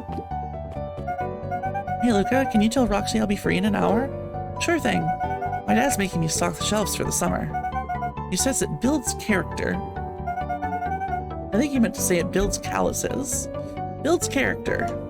Yeah, it builds something alright. And Mr. Tolliver.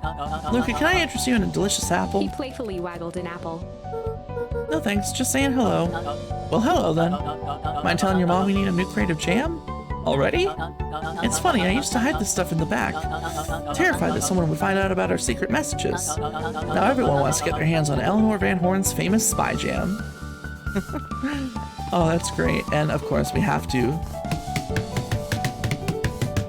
slap the watermelon.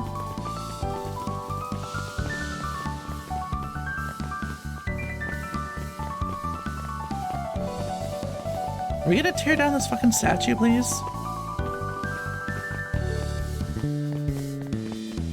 Library time.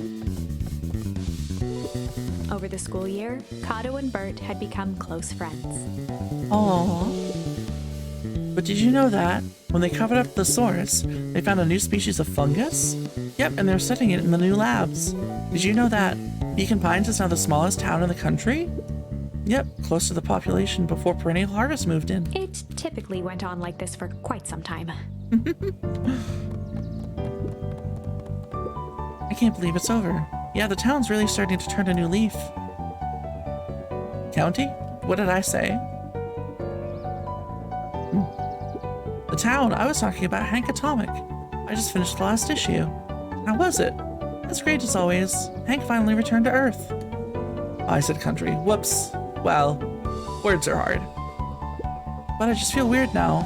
Weird can be cool. It just means you're ready for something new. Any suggestions? You can ask Mrs. Hatch about what she's always reading. She seems to really enjoy it. Huh, maybe I'll do that.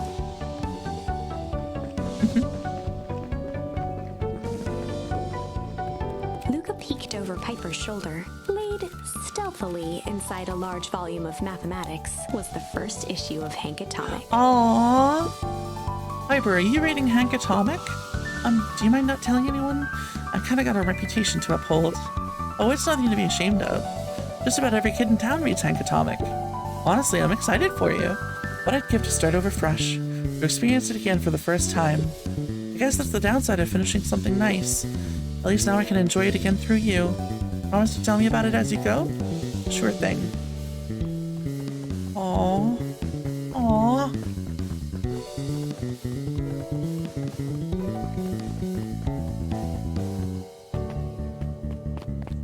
Mr. Nuncreed? Hey, Mr. Nuncreed. I'm gonna go see my dad in a bit. Did you want to come with? Even after everything I did, you'd still... Mr. Nuncreed shook his head. You really are your father's son, aren't you? I don't think I'm ready for that yet. Well, you're always invited. I bet he'd love to hear from you. I'll visit Walt in my own time. You run along now. What's going on here? Jeff? Jeff's wild ride? With What? perennial harvest gone, the transportation tubes were left unused. Oh my gosh. Come on, come on. No one's too big, no one's too small. For Jeff's wild ride. Maybe not completely unused. Just one piece of candy for the ride of your life. Who's next?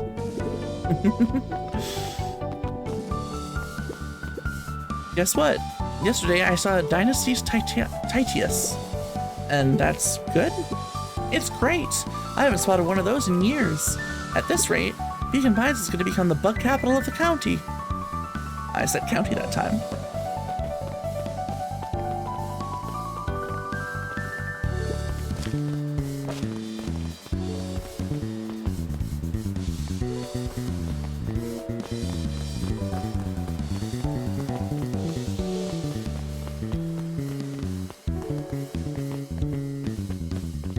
Back. What is up, girl? The environmentally sustainable message of this game couldn't be louder. I love it. True. I have news I think you'll enjoy. This morning, I unpacked my last box. You're officially moved in. It's just a box. Let's not blow this out of proportion. It sounds an awful lot like putting down roots. I guess I decided this place is root-worthy. You're gonna be stuck with me for the foreseeable future. I do have to warn you, most years aren't going to be as interesting as this one. I think I'll manage. Ready? Before we go, there's a bit of a surprise. Oh shit, what is it?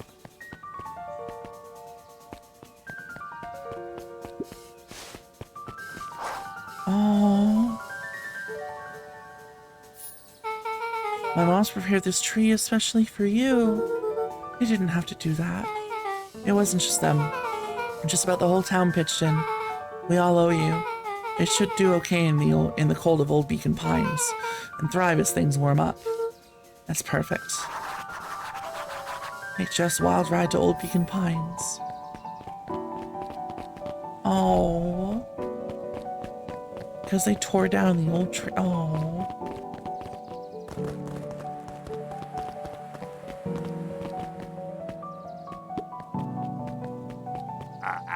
Ah, you got it. Now that's a good looking tree. Being a special occasion and whatnot, the ride's on the house. You're gonna want to hang on tight to that little tree. Oh.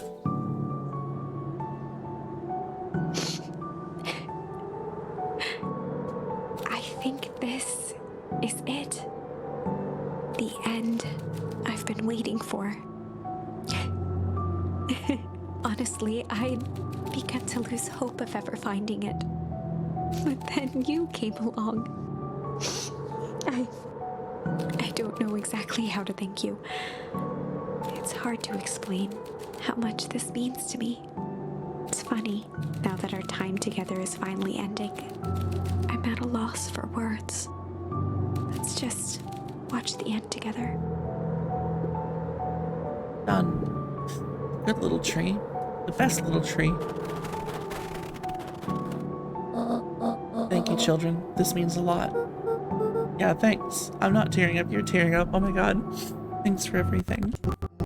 Shucks, I only did what any super awesome best buddy would have done. We should probably give you some time alone now. You good?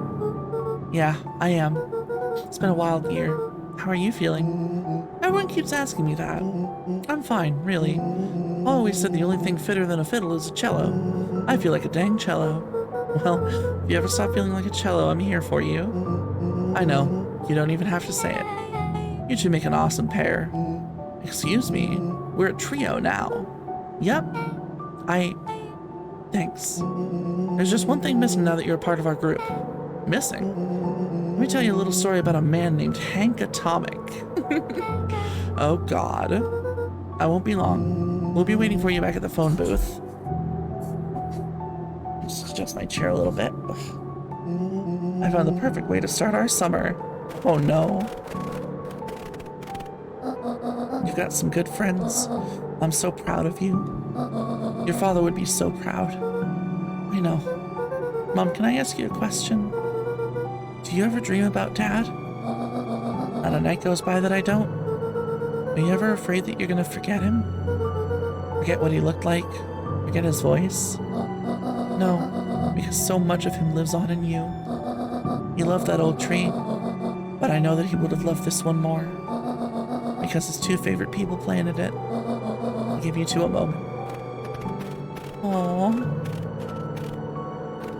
Aww. Hey, Dad. Dr. Modewell says that over the next few years, this place should warm up. So you won't have to be so cold for much longer. I think I finally understand why you left that night. There were things you believed in. Big things. Those beliefs were the things that made you you. If you wouldn't have stood up to Sharper, stood up for what you believed in, you wouldn't have been the same person anymore. Oh gosh. You had to go. But that didn't mean you loved us any less.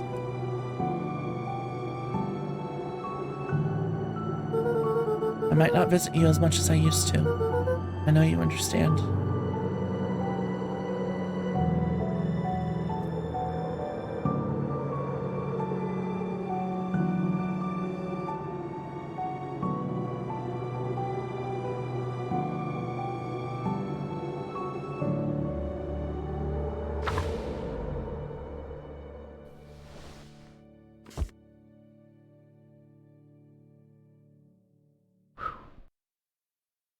Oh.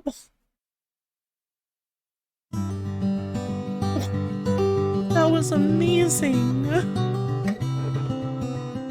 Oh my galaxies. That was so beautiful. Voice of storyteller Kirsten Mize.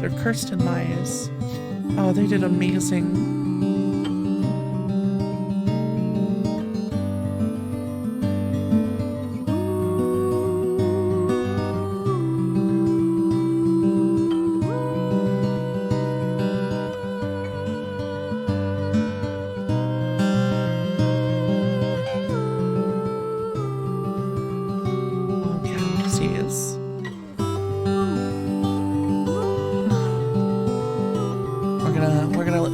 Run through, and then we're gonna go back and we're gonna check the last couple endings,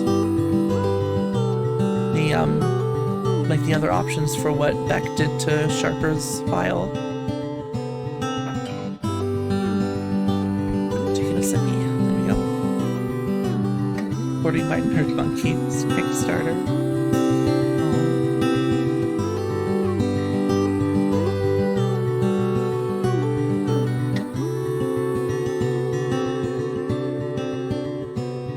Was truly one of the most amazing games I've ever played, stories I've ever experienced. Just absolutely incredible. Oh, wow.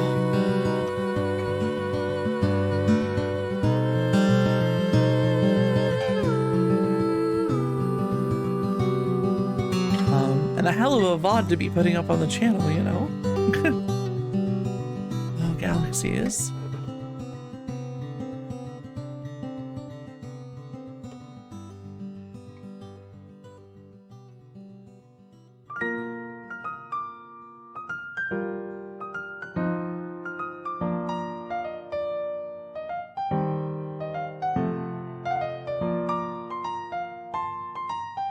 Okay. Wow.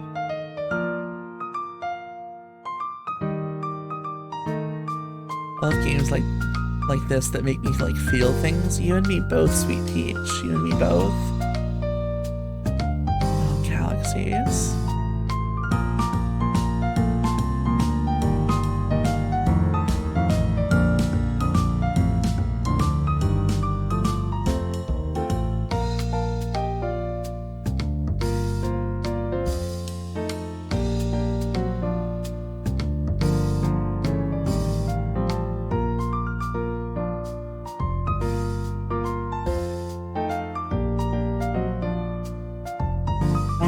so glad that I happened to see a trailer for this game, because that is literally what fueled me wanting to play it, and then it was on sale, and I'm just really glad we got to experience this together.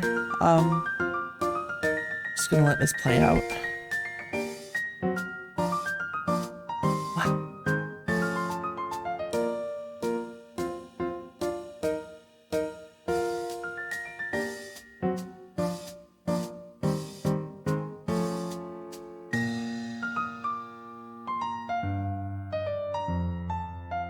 And just the way that all the different timelines and story paths branched and also interwove with each other was just amazing. Hiding Spot Games.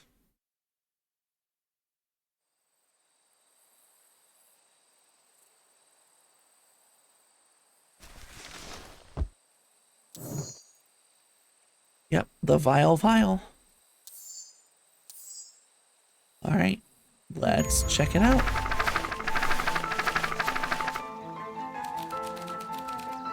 Might have tweaked his wonder potion with a little junk.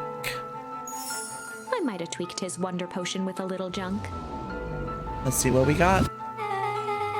Can't wait to see the look on his face when he realizes he drank his own cigar ash. How did ashes get into the vial? It was pretty easy to mess with the vial when it was behind my back. Oh, that's sneaky. Well, it's a bad habit anyways. Paul always says bad habits are like 50-yard field goals. Huh? Hard to kick. You can all call me Sharper Valentine. His body and face began to contort and expand as he disappeared into a belching green mist.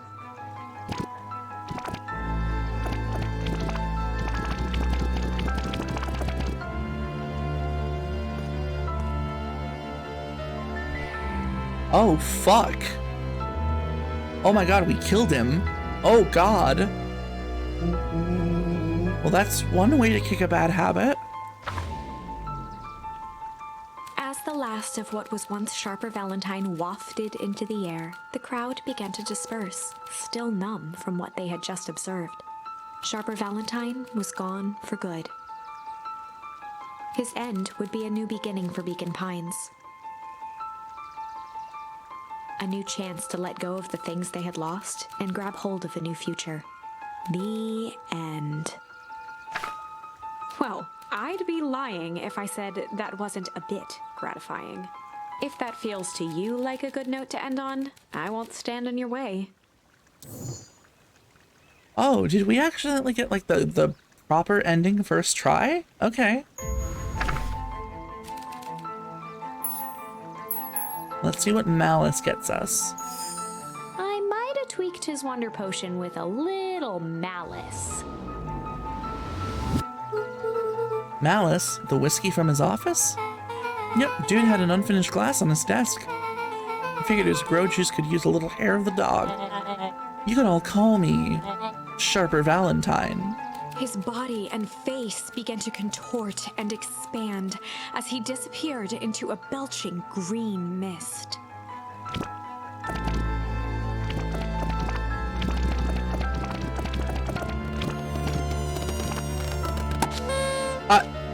What? What? Now that's what I call 80 proof whiskey. Oh my god. Damn, dude. Holy shit. The crowd gazed in stunned silence at the now empty stage. The quiet was broken when William Kerr sprinted off stage and into the distance. He was never seen around Beacon Pines, or anywhere else for that matter, again. Watching the silhouette of Kerr disappear over the horizon, Luca began to laugh. First, a low chuckle that became uncontrolled, heaving laughter. Through his tears, he was vaguely aware that the crowd had begun to laugh with him. The end. That was unexpected. Perhaps a bit of an absurd ending for my taste, but who am I to say? I'm only writing the damn thing.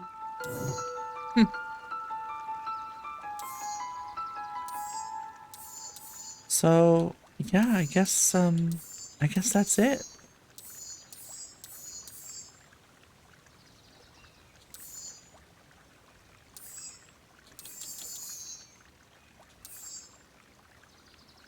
All right. Well, this has been an accidental 8-hour but lovely, lovely experience to have with everybody. And now, again, now that we've been going for fucking 8 hours, let me just move one of my windows over here. Let's find somebody to raid, shall we? Alright, let me turn on those lo-fi beats by Total Eclipse.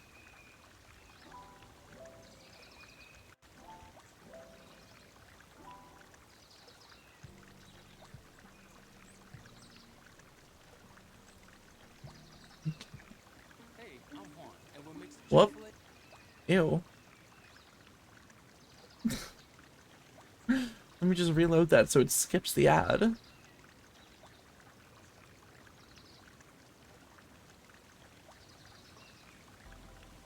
Okay, there we go.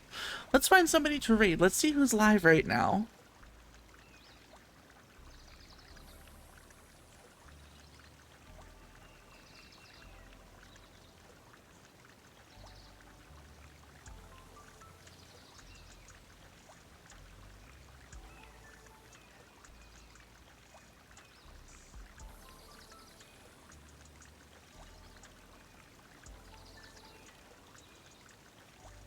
Oh yeah, oh fantastic, how fantastic. Okay, we are going to raid friend of the channel, Hypnotic Vampiress.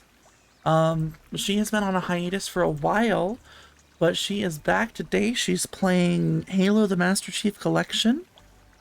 So let me just...